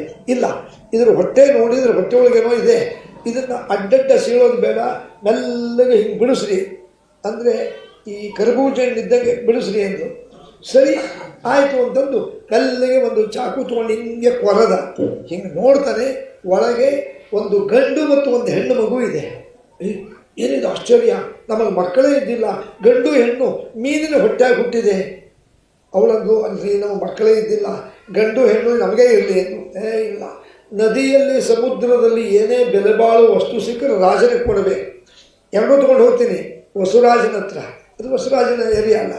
ಸ್ವಾಮಿ ಇವತ್ತು ಮೀನಿನ ಹೊಟ್ಟೆಗೆ ಸಿಕ್ಕಾಗಿವು, ಅದಕ್ಕೆ ನಿಮಗೆ ಕೊಡ್ಲಿಕ್ಕೆ ಬಂದೀನಿ ಅಂತ ಹೇಳ್ತೀನಿ. ಆ ರಾಜ ನೀವು ಇಟ್ಕೋ ಅಂದ್ರೆ ನಾ ಇಟ್ಕೊಂಬೋಣ. ಸರಿ, ಅಲ್ಲಿ ಹೋದ ಕೂಡಲೇ ರಾಜ ಏನಪ್ಪ ಅಂದ, ಇಲ್ಲ ಒಂದು ಮೀನಿನ ಹೊಟ್ಟೆ ಒಳಗೆ ಒಂದು ಗಂಡು ಹೆಣ್ಣು ಮಗು ಸಿಕ್ತು, ನಿಮಗೆ ಕೇಳಿಸ್ಲಿ ಬಂದಿದೆ. ಹಿಂಗೆ ವಿಚಾರ ಮಾಡು. ಹಾಗಾದರೆ ಅವತ್ತು ನಾನು ಹದ್ದಿನ ಕೈನಲ್ಲಿ ನನ್ನ ವೀರ್ಯವನ್ನು ಕೊಟ್ಟು ಕಳಿಸಿದ್ದೆ. ಹೇಳ್ತೀನಿ ಕೇಳಿದ, ನಿನಗೆ ಯಾವ್ದನ್ನ ಹದ್ದಿಯನ್ನು ತಂದು ಕೊಡ್ತಾನೋ ಒಂದು ಕೆಲವು ತಿಂಗಳ ಕೆಳಗೆ, ಯಾವ ಹದ್ದು ಬಂದಿಲ್ಲ. ಹಾಗಾದರೆ ವಿಚಾರ ಮಾಡ್ದ, ಹದ್ದು ಬಂದಿಲ್ಲ ಅಂದರೆ ಅದು ನದಿ ಒಳಗೆ ಬಿದ್ದಿದೆ, ಹದ್ದಿನ ಬಾಯಿಂದ ಅದು ಹೆಣ್ಣು ಮೀನು ನುಂಗಿದೆ, ಮೀನಿನ ಹೊಟ್ಟೆ ಒಳಗೆ ಗಂಡು ಹೆಣ್ಣು ಮಗು ಹುಟ್ಟ್ಯಾವೆ, ನಮ್ಮದೇ ಮಕ್ಕಳು ಗೊತ್ತಾಯಿತು. ನೋಡಪ್ಪ, ಬೆಸ್ತರ ರಾಜ, ನಿನ್ನ ಪ್ರಾಮಾಣಿಕತೆಗೆ ಮೆಚ್ಚೀನಿ. ಒಂದು ಕೆಲಸ ಮಾಡು, ನಿಂಗೆ ಮಕ್ಕಳಿಲ್ಲ, ಹೆಣ್ಣು ಮಗು ನೀ ಇಟ್ಕೊಂಡ್ಬಿಡು, ಗಂಡು ನಂಗೆ ಕೊಡು, ಯಾಕಂದ್ರೆ ನನ್ನ ರಾಜ್ಯಕ್ಕೆ ಗಂಡು ಮಗು ಬೇಕು. ಸರಿ, ಗಂಡು ಮಗು ಅವನಿಗೆ ಕೊಟ್ಟ, ಹೆಣ್ಣು ಮಗು ತೊಗೊಂಬಂದ. ಹೆಣ್ಣು ಮಗು ಮನೆ ತೊಗೊಂಬಂದಲ್ಲ, ಅವಳೇ ಸತ್ಯವತಿ. ಹಾಗಾದರೆ ಅವಳು ಹುಟ್ಟಿದ್ದು ಶೂದ್ರ ಮನೆಯಿಂದ ಮೀನಿನ ಹೊಟ್ಟೆಗೆ. ಅದಕ್ಕೆ ಪರಾಶರರು ಅವಳು ಸಂಪರ್ಕ ಮಾಡಿ ಅಲ್ಲಿ ವೇದವ್ಯಾಸರು ಹುಟ್ಟುತ್ತಾರಲ್ಲ, ಅದಕ್ಕಿಂತ ಮುಂಚೆ ಅವರ ದೇಹದಿಂದ ಮೀನಿನ ವಾಸನೆ ಬರ್ತಿತ್ತು. ಯಾವಾಗ ವೇದವ್ಯಾಸರ ಅವತಾರ ಮಾಡಿದರು ಪರಾಶರರಂದರು, ಇನ್ನು ಮೇಲೆ ಇಷ್ಟು ದಿವಸ ನೀನು ಮತ್ಸ್ಯ ಗಂಧೆ, ಮೀನಿನ ವಾಸನೆ, ಇನ್ನು ಮುಂದೆ ಯೋಜನ ಗಂಧೆ, ನಿನ್ನ ದೇಹದಿಂದ ಸುವಾಸನೆ ಬರಲಿ ಅಂತ ಒಂದು ವರ ಕೊಟ್ಟು, ಮುಂದೆ ನಿನಗೆ ಮತ್ತೆ ಮದುವೆ ಮಾಡ್ಕೊಂಡು ನೀನು ಕನ್ಯೆನೇ, ನೀನು ನಿನ್ನ ವಂಶದಲ್ಲಿ ರಾಜರು ದೇವತೆಗಳ ಅವತಾರ ಮಾಡ್ತಾರೆ ಅಂತೇಳಿ ಹೋಗಿಬಿಟ್ರು. ಅದೇ ಸತ್ಯವತಿ. ಹಾಗಾಗಿ ಸತ್ಯವತಿ ಒಂದು ದೃಷ್ಟಿಯಿಂದ ವಸುರಾಜನ ವೀರದಿಂದ ಹುಟ್ಟಿದ್ದರಿಂದ ವಸುರಾಜನ ಮಗಳೇ ಆಯಿತು. ಈ ರೀತಿಯಾಗಿ ಆ ಸತ್ಯವತಿ ಮುಂದೆ ಸತ್ಯವತಿಯನ್ನು ಶಂತನು ಒಬ್ಬನು ಮದುವೆ ಮಾಡ್ಕೊತಾರೆ. ಶಂತನಿಗೆ ವಿಚಿತ್ರ ವೀರ್ಯ, ಚಿತ್ರಾಂಗನ. ಆ ವಿಚಿತ್ರ ವೀರ್ಯನ ಮಕ್ಕಳೇ ಧೃತರಾಷ್ಟ್ರ, ಪಾಂಡುರಾಜ ಅಂದರೆ ಅರ್ಜುನ, ಭೀಮ, ಧರ್ಮರಾಜ, ನಕುಲ ಸಾಧ್ಯವಲ್ಲ ದೇವತೆಗಳು. ಧರ್ಮರಾಜ ಯಮಧರ್ಮರಾಜನ ಅವತಾರ, ಭೀಮಸೇನ ವಾಯುದೇವನ ಅವತಾರ, ಅರ್ಜುನ ಇಂದ್ರನ ಅವತಾರ, ಅಶ್ವಿನಿ ದೇವತೆಗಳ ಅವತಾರ ನಕುಲ ಸಹದೇವರು. ಇದು ಮುಂದಿನ ಕಥೆ. ಇತ್ಲಾಗಾದಮೇಲೆ ಈ ವೇದವ್ಯಾಸರಿಂದ ಯಾರು ಹುಟ್ಟಿದ್ರು? ಶುಕಾಚಾರ್ಯರು. ಆ ಶುಕಾಚಾರ್ಯರಿಗೆ ಭಾಗವತವನ್ನೆಲ್ಲ ಉಪದೇಶ ಮಾಡ್ತಾರೆ ಅಪ್ಪ. ಅದಕ್ಕೆ ಹೇಳ್ತಾರೆ ನೋಡ್ರಿ, ಭಾಗವತವನ್ನು ಮಕ್ಕಳಿಗೆ ಹೆಂಗೆ ಹೇಳ್ತಾರೆ ಶುಕಾಚಾರ್ಯರು. ನೋಡಪ್ಪ, ನಾನು 18 ಪುರಾಣ 17 ಪುರಾಣ ಬರೆದಿದ್ದೆ, ನಾರದರ ಪ್ರಾರ್ಥನೆಯಂತೆ 18ನೇ ಪುರಾಣ ಬರೆದಿನಿ. ಇದು ಬರೇ ಪುರಾಣ ಅಂತ ತಿಳ್ಕೋಬೇಡ. ಸರ್ವವೇದಾಂತ ಸಾರಂ ಹಿ ಶ್ರೀ ಭಾಗವತಮಿಷ್ಯತೆ ತದ್ರಸಾಮೃತ ತೃಪ್ತಶ್ಚ ನಾನ್ಯತ್ರ ಸ್ಯಾದ್ರತಿ ಕ್ವಚಿತ್. ಹೇ ಶುಕ, ನಾನು ಹೇಳಿದಂತೆ ಈ ಭಾಗವತವನ್ನು ದಿನಾ ನೀ ಪಾರಾಯಣ ಮಾಡು, ಬೇರೆಯವ್ರಿಗೆ ಹೇಳು. ಇದನ್ನು ಕೇಳಿದಷ್ಟು ಪಾರಾಯಣ ಮಾಡಿದಷ್ಟು ನಿನಗೆ ಭಕ್ತಿ ಉದ್ರೇಕ ಆಗ್ತದೆ, ಸಕಲ ಪಾಪಗಳು ಹೋಗ್ತದೆ, ನಿನಗೆ ಯಾವ್ದು ಕೇಳಿದರೆ ಹೇಳು ಅಂತ ಹೇಳಿ ಶುಕಾಚಾರ್ಯ ಹೇಳಿ ಕಳಿಸಿದಾಗ ಆ ಶುಕಾಚಾರ್ಯರು ಪರೀಕ್ಷಿತ ರಾಜನಿಗೆ ಬಂದು ಹೇಳ್ತಾರೆ. ಹಾಗಾದರೆ ಇನ್ನು 5 ನಿಮಿಷದಲ್ಲಿ ಮುಗಿಸ್ತೀನಿ. ಶುಕಾಚಾರ್ಯರು ಪರೀಕ್ಷಿತ ರಾಜನ ಬಳಿಗೆ ಬಂದು ಯಾಕೆ ಹೇಳಿದ್ರಪ್ಪ? ಪರೀಕ್ಷಿತ ರಾಜ ಯಾರು ಅಂದರೆ, ನಾನು ಈಗ ಹೇಳಿದೆ ಅಭಿಮನ್ಯುವಿನ ಮಗ. ಹೌದು, ಅಭಿಮನ್ಯುವಿನ ಮಗ ಅಂದರೆ ಅಭಿಮನ್ಯು ಯಾರು? ಅರ್ಜುನನ ಮಗ. ಎಲ್ಲ ಮಹಾಭಾರತ ಈ ಟಿ ವಿ ಒಳಗೆ ನೋಡೋರಿಗೆ ಗೊತ್ತದೆ. ಮಹಾಭಾರತ ಯುದ್ಧದಲ್ಲಿ ದ್ರೋಣ ಪರ್ವದಲ್ಲಿ ಅಭಿಮನ್ಯು ಸಾಯ್ತಾನೆ ಯುದ್ಧದಲ್ಲಿ. ಯಾಕೆ? ಚಕ್ರವ್ಯೂಹದಲ್ಲಿ ಹೋಗ್ತಾನೆ, ಅಲ್ಲಿ ಜಯದ್ರುತ ಸೈಂಧವ ಅವನಿಗೆ ಒಳಗೆ ಬಿಡ್ತಾನೆ, ಹೊರಬರಲಿಕ್ಕೆ ಆಗೋದಿಲ್ಲ, ಇನ್ಯಾರೂ ಒಳಗೆ ಬಿಡಲಿಕ್ಕೆ ಆಗೋದಿಲ್ಲ. ಹೀಗಾಗಿ ಒಬ್ಬನೇ ಸಿಕ್ಕೊಂಡು ಅವನ ಚಿತ್ರ ಹಿಂಸೆಯಿಂದ ಕೌರವರೆಲ್ಲ ಸಾಯಿಸ್ತಾರೆ. ಹೌದು, ಅಭಿಮನ್ಯು ಸಾಯ್ತಾನಲ್ಲ, ಅಭಿಮನ್ಯು ಸತ್ತಾಗ ಅವನ ಹೆಂಡತಿ ಯಾರು ಅಂದರೆ ಉತ್ತರೆ ಅಂತ. ಅಭಿಮನ್ಯು ಹೆಂಡತಿ ಉತ್ತರೆ ಯಾರು? ಅವಳು ವಿರಾಟ್ ರಾಜನ ಮನೆಯಲ್ಲಿ ಅಜ್ಞಾತವಾಸಕ್ಕೆ ಪಾಂಡವರಿದ್ದಾಗ ಆ ವಿರಾಟ್ ರಾಜನ ಮಗಳು ಉತ್ತರೆ. ಕೊನೆಗೆಲ್ಲ ಮುಗಿದ ಮೇಲೆ ಕೇಳ್ತಾನೆ ವಿರಾಟ್ ರಾಜ, ಏನಪ್ಪ ಅರ್ಜುನ ಪಾಂಡವರೇ, ನೀವು ಪಾಂಡವರು ಗೊತ್ತಾಗ್ತದೆ, ಭಾಳ ಸಂತೋಷ, ನಮ್ಮಲ್ಲಿ ಆಶ್ರಯದಲ್ಲಿ ಇದ್ರಿ, ನಮಗೆಲ್ಲ ವಿಪತ್ತನ್ನು ಪರಿಹಾರ ಮಾಡಿರಿ. ಅರ್ಜುನ, ನನ್ನ ಮಗಳು ಉತ್ತರೆಯಲ್ಲಿ ಮದುವೆ ಮಾಡಿಕೊ. ಅರ್ಜುನ ಅಂದ, ನಾನು ನಿಮ್ಮ ಮಗಳಿಗೆ ನಾಟ್ಯ ವಿದ್ಯಾಲಯ ಹೇಳ್ಕೊಟ್ಟಿನಿ. ನಮ್ಮಿಂದ ವಿದ್ಯೆ ಕಲಿತವರು ಮಕ್ಕಳು ಸಮಾನ. ನಿನ್ನ ಮಗಳು ಅರ್ಥಾತ್ ನನ್ನಿಂದ ವಿದ್ಯೆ ಕಲಿತಾಳೆ, ಅವಳನ್ನು ಮದುವೆ ಮಾಡ್ಕೊಂಬ ತಪ್ಪಾಗ್ತದೆ. ಅಲ್ಲ, ನಿಮ್ಮ ಬಾಂಧವ್ಯ ನನಗೆ ಬೇಕು. ಹಾಗಾಗಿ ನನ್ನ ಮಗ ಅಭಿಮನ್ಯು ಕೊಟ್ಟಬೇಕು. ಸರಿ, ಅಭಿಮನ್ಯು ಮದುವೆ ಆಗ್ತದೆ. ಮದುವೆ ಮಾಡ್ಕೊಂಡು ಬರ್ತಾರೆ. ಎಲ್ಲಿಗೆ? ಹಸ್ತಿನಾಪುರಕ್ಕೆ. ಪಾಂಡವರು ಬಂದ ಮೇಲೆ ದುರ್ಯೋಧನ ರಾಜ್ಯ ಕೊಡೋದಿಲ್ಲ, ಯುದ್ಧ ಆಗಬೇಕು ಅಂತ ತೀರ್ಮಾನ ಆಗ್ತದೆ. ಯುದ್ಧ ಶುರುವಾಗ್ತದೆ. ಹಾಗಾದರೆ ಅಭಿಮನ್ಯು ಉತ್ತರೆಯನ್ನು ಮದುವೆ ಮಾಡ್ಕೊಂಡ್ಬಂದು 11 ತಿಂಗಳಾಗಿದೆ. ನೋಡ್ರಿ, 11 ತಿಂಗಳಿಗೆ ಯುದ್ಧದಲ್ಲಿ ಸಾಯ್ತಾನೆ. ಸತ್ತಾಗ ಅವನ ಹೆಂಡತಿಗೆ ಎಷ್ಟು ದುಃಖ ಆಗಿರ್ಬೋದು. ಅಭಿಮನ್ಯು ಬೇರೆ ಯಾರೂ ಅಲ್ಲ, ಸಾಕ್ಷಾತ್ ಕೃಷ್ಣನ ತಂಗಿ ಸುಭದ್ರೆ ಮಗ. ಅದಕ್ಕೆ ಸುಭದ್ರ ಕೇಳ್ತಾಳೆ, ಅಣ್ಣ ನೀನು ಮನಸ್ಸು ಮಾಡಿದ್ರೆ ನನ್ನ ಮಗನ ಬದುಕಿಸ್ಬೋದಾಗಿತ್ತು. 25 ವರ್ಷಕ್ಕೆ ನನ್ನ ಮಗ ಹೋಗಿಬಿಟ್ಟ. ನನ್ನ ಸೊಸೆ ತುಂಬು ಗರ್ಭಿಣಿ. ನನ್ನ ಮಗ ತನ್ನ ಹೆಂಡತಿ ಜೊತೆ ಬರೀ 11 ತಿಂಗಳು ಸಂಸಾರ ಮಾಡಾನೆ. ನೀ ಮನಸ್ಸು ಮಾಡಿದ್ರೆ ಬದುಕಿಸ್ಬೋದಾಗಿತ್ತು. ಕೃಷ್ಣಂದ, ಸುಭದ್ರೆ, ಒಬ್ಬ ವ್ಯಕ್ತಿ ಹುಟ್ಟು ಸಾವದಲ್ಲ, ಅದು ವಿಧಿ ನಿಯಮ. ಅದು ಮೊದಲೇ ಫಿಕ್ಸ್ ಆಗಿರ್ತದೆ, ಮೊದಲೇ ತೀರ್ಮಾನ ಆಗಿಬಿಟ್ಟಿರ್ತದೆ. ಹುಟ್ಟಬೇಕಾದ್ರೆ ಇಷ್ಟೇ ದಿವಸ ಅಂತ. ನಾನು ನೀನು ಅಂತಲ್ಲ, ಅದು ತೀರ್ಮಾನ ಮೊದಲೇ ಆಗಿರ್ತದೆ. ಹುಟ್ಟಬೇಕಾದ್ರೇ ಹಣೆ ಮೇಲೆ ಬ್ರಹ್ಮ ಬರದೇ ಬಿಟ್ಟಿರ್ತಾನೆ, ಇಂಥ ದಿವಸನೇ ಹುಟ್ಟಬೇಕು, ಇಂಥ ದಿವಸನೇ ಸಾಯಬೇಕು. ಇದು ಎಷ್ಟು ನಿಜ ಅನ್ನಲಿಕ್ಕೆ ನಾವು ದಿನ ನೋಡ್ತೀವಿ. ದಿನ ಪೇಪರ್ನಲ್ಲಿ, ಟಿ ವಿ ಒಳಗೆ, ಮೊಬೈಲ್ನಲ್ಲಿ ಎಲ್ಲ ನೋಡ್ತಾರೆ. ಆಕ್ಸಿಡೆಂಟ್ ಆಯಿತು, ಲಾರಿ ಡಿಕ್ಕಿ ಹೊಳಿತು, ನದಿಗೆ ಬಿತ್ತು, ಕಂದಕಕ್ಕೆ ಬಿತ್ತು, ಅಥವಾ ಕೂತಲ್ಲೇ ಹೋಗ್ತಾರೆ. ಯಾಕೆ ಗಟ್ಟಿದ್ರು ಸಂಬಂಧ ಇಲ್ಲ, ಗಟ್ಟಿದ್ರು ಅಂತಲ್ಲ. ಆಯುಷ್ ಮುಗಿತು ಅಂದ್ರೆ ಒಂದು ನೆವ ಆಗಿಬಿಡ್ತದೆ. ಈಗ ನಾವಂತೂ ನೋಡಿ, ಅಯ್ಯೋ ಹೋಗಬಾರ್ದಾಗಿತ್ತು, ಅಲ್ಲಿ ಹೋಗಿದ್ದಕ್ಕೆ ಆಕ್ಸಿಡೆಂಟ್ ಆಯಿತು, ಸುಮ್ಮನೆ ಕೂತಿದ್ರೆ ಬದುಕ್ತಿದ್ರು. ಇಲ್ಲ, ಮನೆ ಕೂತಿದ್ರು ಬದುಕ್ತಿದ್ದಿಲ್ಲ. ಅವರು ಆಯುಷ್ ಮುಗಿದ ಮೇಲೆ ಒಂದು ನೆವ ಅಷ್ಟೇ, ಅದು ಆಕ್ಸಿಡೆಂಟ್ ಆಗೋದು. ಹಾಗೆ ಕೃಷ್ಣ ಹೇಳ್ತಾನೆ, ಸುಭದ್ರೆ ಯೋಚನೆ ಮಾಡಬೇಡ, ನನಗೂ ದುಃಖ ಆಗಿದೆ, ನನ್ನ ತಂಗಿ ಮಗನಿಗೆ ಹಿಂಗಾಯಿತು ಅಂತ ಯೋಚನೆ ಮಾಡಬೇಡ, ಅವನಿಗೆ ವೀರ ಸ್ವರ್ಗ ಆಗಿದೆ. ಇರಲಿ, ನೀನು ಗರ್ಭಿಣಿ ಇದ್ದೀಯಲ್ಲ, ಆ ಗರ್ಭಿಣಿ ಮಗು ಹುಡ್ತದಲ್ಲ, ಆ ಮಗು ನೋಡಿ ಸಂತೋಷಪಡು. ಇರಲಿ, ಮುಂದೆ ಮಗು ಹುಡ್ತು. ಮಗು ಹೆಂಗೆ ಹುಟ್ಟಿತು ಅಂದರೆ ಭಾಳಷ್ಟು ವಿಚಾರ ನಾನು ಮುಗಿಸ್ತಾ ಇದ್ದೀನಿ. ಆದರೆ ಈ ಒಂದು ವಿಚಾರ ಹೇಳೇ ಮುಗಿಸ್ತೀನಿ. ಏನು ಅಂದರೆ, ಪರೀಕ್ಷಿತ ರಾಜ ಹುಟ್ಟಿದ, ಮುಂದೆ ಹುಟ್ಟಿ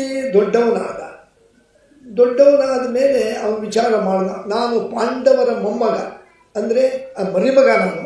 ನಮ್ಮ ತಂದೆ ಅಭಿಮನ್ಯು ತಂದೆ ಅರ್ಜುನ, ಅಂದರೆ ಪಾಂಡವರಿಗೆ ಮಗನಿಗೆ ಮೊಮ್ಮಗ ನಾನು. ನನ್ನ ರಾಜ್ಯದಲ್ಲಿ ಧರ್ಮ ಇರಬೇಕು, ಕಲಿ ಪ್ರವೇಶ ಆಗಬಾರ್ದು. ಕಲಿ ಬಂದುಬಿಟ್ರೆ ಅಧರ್ಮ ಶುರುವಾಗ್ತದೆ. ಅದಕ್ಕೆ ನೋಡ್ರಿ, ಕಲಿಯುಗದಲ್ಲಿ ಅಧರ್ಮ ನಾನು ದಿನ ನೋಡ್ತೀವಿ. ತಂದೆಯನ್ನು ಮಗ ಸಾಯಿಸ್ತಾನೆ, ಹೆಂಡತಿಯನ್ನು ಗಂಡ ಸಾಯಿಸ್ತಾನೆ, ಗಂಡನ ಹೆಂಡತಿ ಸಾಯಿಸ್ತಾಳೆ ಅಂತ ಮೊದಲು ಹೊಡೆದಾಟ, ಮೋಸ, ವಂಚನೆ. ಯಾಕೆ? ಕಾರಣ ಅವರಲ್ಲ. ಈ ಯುಗದ ಮುಖ್ಯಸ್ಥ ಕಲಿ, ಅವನು ಮಹಾದೈತ್ಯ, ರಾಕ್ಷಸ. ಮನಸ್ಸನ್ನ ಪ್ರವೇಶ ಮಾಡಿಬಿಡ್ತಾನೆ, ಮಾಡಿಸಿ ಮನಸ್ಸನ್ನು ಕೆಡಿಸಿ ಅವರಲ್ಲಿ ದೌರ್ಜನ್ಯ ಹುಟ್ಟುವಂಗೆ ಮಾಡ್ತಾನೆ. ಅದಕ್ಕೆ ಅವನು ಪರೀಕ್ಷಿತ ವಿಚಾರ ಮಾಡಿದ, ನನ್ನ ರಾಜ್ಯಕ್ಕೆ ಮತ್ತೆ ಕಲಿ ಬರಬಾರದು.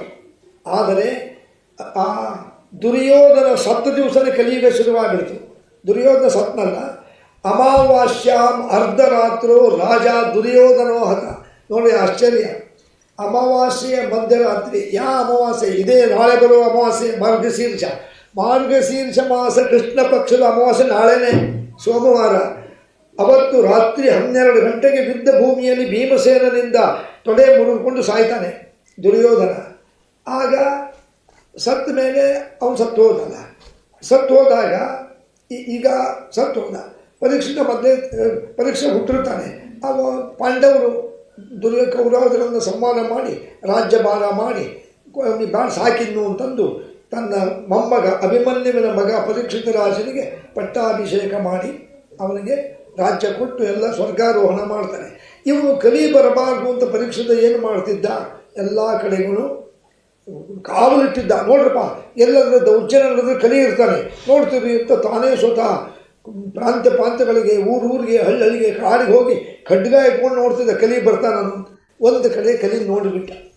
ಹೆಂಗೆ ಗೊತ್ತಾಯ್ತು ಇವನು ಕಲಿ ಅಂತಂದರೆ, ಒಂದು ಎತ್ತು ನಿಂತಿತ್ತು, ಎತ್ತಿನ ಎದುರಿಗೆ ಒಂದು ಆಕಳು. ಇವನು ದೂರ ನೋಡ್ದ, ಆ ಎತ್ತಿನ 3 ಕಾಲು ಕತ್ತರಿಸಿದ್ವು. ಅವನೇ ಕಲಿ ನಿಂತಿದ್ದ, ರಾಜನ ವೇಷದಲ್ಲಿ ಕಲಿ ನಿಂತು ಖಡ್ಗ ಮಸೀತಿದ್ದ. 1, 2, 3 ಕಾಲ ಕತ್ತರಿಸಿದ್ದ. ಇನ್ನು ಒಂದೇ ಕಾಲ ಮೇಲೆ ಜೋಲಿ ಹೊಡ್ಕೊಂತ ನಿಂತಿತ್ತು. ಅದರ ಎದುರಿಗೆ ಆಕಳು ಗೋ ನಿಂತಿತ್ತು, ಕಣ್ಣೀರು ಹಾಕ್ತಿತ್ತು. ಅಯ್ಯೋ ವೃಷಭವೇ, ನೀನು ಧರ್ಮ ದೇವತೆ, ನಿನ್ನ 3 ಕಾಲನ್ನು ಕಲಿ ಕತ್ತರಿಸಿಬಿಟ್ಟ, ಕಲಿ ಪ್ರವೇಶ ಆಗಿಬಿಟ್ಟಿದೆ.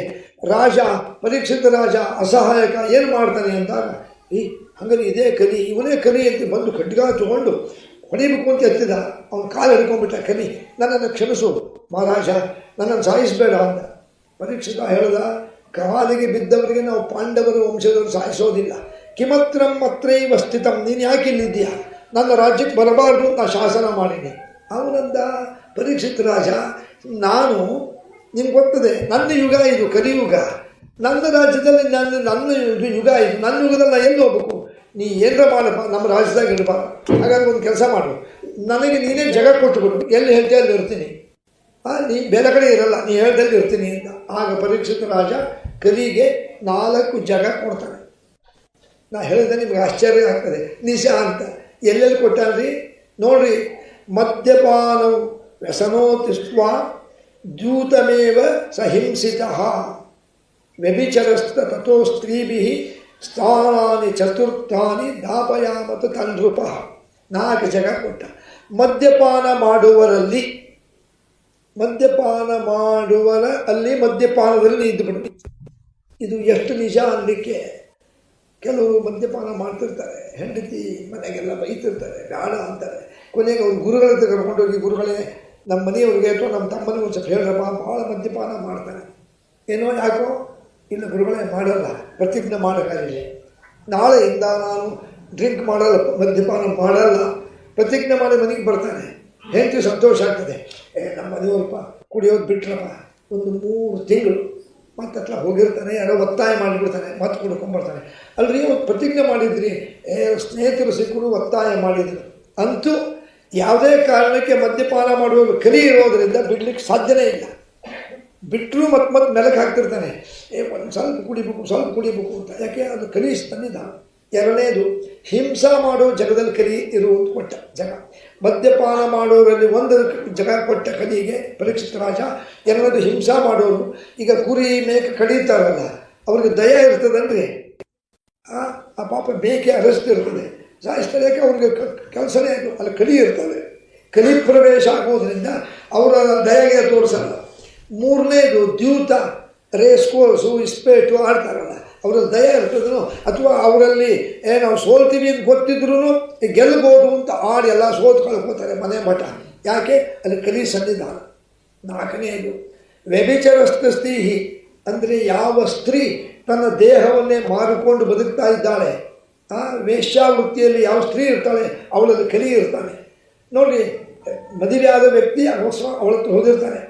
ಆಮೇಲೆ ಮನೆಗೆ ಬಂದಮೇಲೆ ಗೊತ್ತಾಗ್ತದೆ ಹೆಂಡತಿಗೆ, ಯಾಕೆ ಹಿಂಗೆ ಮಾಡಿದ್ರಿ, ನಾನು ಮನೆಯಾಗಿದ್ದಾಗ ಇನ್ನೊಬ್ರು ಯಾಕೆ ಹೋದ್ರಿ ಅಂತ ಹೆಂಗೋ ಮಾಡಿ ಬಿಡಿಸ್ತಾರೆ. ಬಿಟ್ಟರು ಮನಸ್ಸಿನ ಮೆಲಕ್ಕೆ ಹಾಕ್ತಿರ್ತಾನೆ, ಅವಳತ್ತು ಹೋಗ್ತಿದ್ದೆ, ಇವಳತ್ತು ಹೋಗ್ತಿದ್ದೆ. ಯಾಕೆ? ಆ ವ್ಯಭಿಚಾರ ಮಾಡುವ ಸ್ತ್ರೀಯಲ್ಲಿ ಕಲಿ ಸನ್ನಿಧಾನ. ನೋಡಿರಿ, 4 ಜಾಗ. 1 ಮದ್ಯಪಾನ ಮಾಡೋರು, ಒಬ್ಬರು ಹಿಂಸಾ ಮಾಡೋರು, ಒಬ್ಬರು ಜೂಜಾಡೋರು, ಒಬ್ಬರು ವ್ಯಭಿಚಾರ ಸ್ತ್ರೀ. ನೋಡಪ್ಪ, 4 ಜಾಗ ಕೊಟ್ಟಿನಿ, ಇನ್ನು ಹೊರಟು ಬಿಡು, ಅಲ್ಲಿ ಬಿಟ್ಟು ಎಲ್ಲೂ ಇರಬೇಡ. ಅವನಂದ, ಕಿಮತ್ರಂ ನ ಶಕ್ಯಂ ಚತುರ್ಥ ಸ್ಥಾನ. ಅಲ್ಲಿ ನೀವು 4 ಜಾಗ ಕೊಟ್ಟರೆ ಎಷ್ಟೋ ಜನ ಮದ್ಯಪಾನ ಮಾಡಲ್ಲ, ಮತ್ತು ನಾ ಹೆಂಗೆ ಹಿಡಿಬೇಕು ಅವ್ರನ್ನ. ಎಷ್ಟೋ ಜನ ಹಿಂಸೆ ಮಾಡಲ್ಲ, ಅವ್ರನ್ನ ಹೆಂಗೆ ಆಕ್ರಮಿಸಬೇಕು.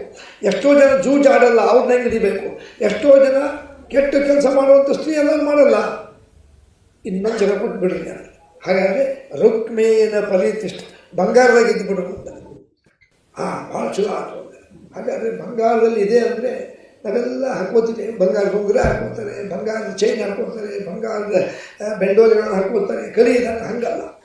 ಪೇಟೆಯಿಂದ ತಂದು ಗಂಡ ಹೆಂಡತಿಗೆ ಒಂದು ಚೈನ್ ಮಾಡಿಸಿರ್ತಾರೆ ಬಂಗಾರದ್ದು, 1, 2, 3 ತೊಲೆದು. ಅದನ್ನು ತಂದು ಕೂಡ ಹೆಂಡತಿಗೆ ಹಾಕಿಬಿಡಬಾರ್ದು. ಬಾಯಿಲಿ ಹಾಕಿ ನೋಡ್ತೀನಿ ಹೆಂಗೆ ಕಾಣಿಸ್ತೀವಿ ಅಲ್ಲಬಾರ್ದು. ಮೊದಲಿಗೆ ಪೇಟೆಯಿಂದ ತಂದ ಆ ಚೈನ್, ಬಂಗಾರದ ಚೈನ್ ಮೊದಲು ನಮ್ಮ ದೇವರಿಗೆ ಹಾಕಬೇಕ್ರಿ. ಒಂದು 3 ದಿವಸ ದೇವ್ರ ಮೇಲೆ ಇರಲಿ. ದೇವರಿಗೆ ಸಮರ್ಪಣೆ ಮಾಡಿ ನಾವು ಹಾಕ್ಕೊಂಡ್ರೆ ಕಲಿ ಇರೋದಿಲ್ಲ. ನೇರವಾಗಿ ನಾವು ಉಪಯೋಗಿಸ್ಬಿಟ್ರೆ ಕಲಿ ಬರ್ತಾನೆ. ಅದಕ್ಕೆ ನೋಡ್ರಿ, ಬಂಗಾರದ ವ್ಯಾಮೋಹ ಎಷ್ಟಿದೆ. ದಿನ ಪೇಪರ್ನ ನೋಡ್ತೀವಿ.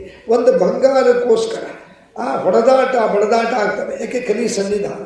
ಸರಿ, ಇವ 5 ಭಾಗವನ್ನು ಮಾಡಿದ ಮೇಲೆ ಅವನು ಕಲಿ ವಿಚಾರ ಮಾಡ್ದ. ಇವನು ರಾಜ, ನನ್ನ ಯುಗದಲ್ಲಿ ನನಗೆ ನಿರ್ಬಂಧ ಮಾಡ್ದ, ತಡಿ ಇವನಲ್ಲೇ ಪ್ರವೇಶ ಮಾಡ್ತೀನಿ ಅಂತ ಮನಸ್ಸ ಕಾಯ್ತಾ ಕೂತಿದ್ದ. ಕಾಣಲ್ರಿ ಅವನು, ಕಲಿ ಒಂಥರ ಗಾಳಿ ಇದ್ದಂಗೆ ಕಾಣಲ್ಲ. ಮತ್ತು ಬೇಟೆಗೆ ಬಂದ, ಪರೀಕ್ಷಿತ ರಾಜನೇ ಸೇರ್ಕೊಂಡ್ಬಿಟ್ಟ. ಸೇರ್ಕೊಂಡು ಕೂಡಲೇ ನೋಡ್ರಿ, ರಾಜನಿಗೆ ಕಲಿ ಆವೇಶ ಆದ ಕೂಡಲೇ ಅವನಿಗೆ ವಿವೇಚನೆ ಬುದ್ಧಿ ಹೋಯ್ತು. ಮುಂದೆ ಬಂದ, ಅಲ್ಲೊಂದು ಆಶ್ರಮ ಇತ್ತು, ಭಾಳ ಬಾಯಾರಿಕೆ ಆಗಿತ್ತು, ಸ್ವಲ್ಪ ನೀರು ಕೊಡ್ರಿ ಎಂದ. ಅವ್ರು ತಪಸ್ಸಿಗೆ ಕೂತಿದ್ದು, ಋಷಿಗಳು ಬರಲಿಲ್ಲ. ಸ್ವಾಮಿ, ಋಷಿಗಳೇ, ಮುನಿಗಳೇ, ಒಂದು ಸ್ವಲ್ಪ ಬಾಯಾರಿಕೆ ಆಗಿದೆ, ನೀರು ಕೊಡ್ರಿ. ಅವ್ನು ಕಣ್ ತೆಗಿಲೇ ಇಲ್ಲ. ಅವನು ಭಾಳ ಉಗ್ರ ತಪಸ್ಸಾಗಿದ್ದು. 10 ಸತಿ ಹೇಳ್ದ, ನಿಮ್ಮ ಮಗ್ಗದಲ್ಲೇ ಮಡಿಕೆ ಇದೆ, ನೀರು ಕೊಡ್ರಿ ಅಂತ ಕೊಡಲಿಲ್ಲ. ಸಿಟ್ಟು ಬಂದುಬಿಡ್ತು.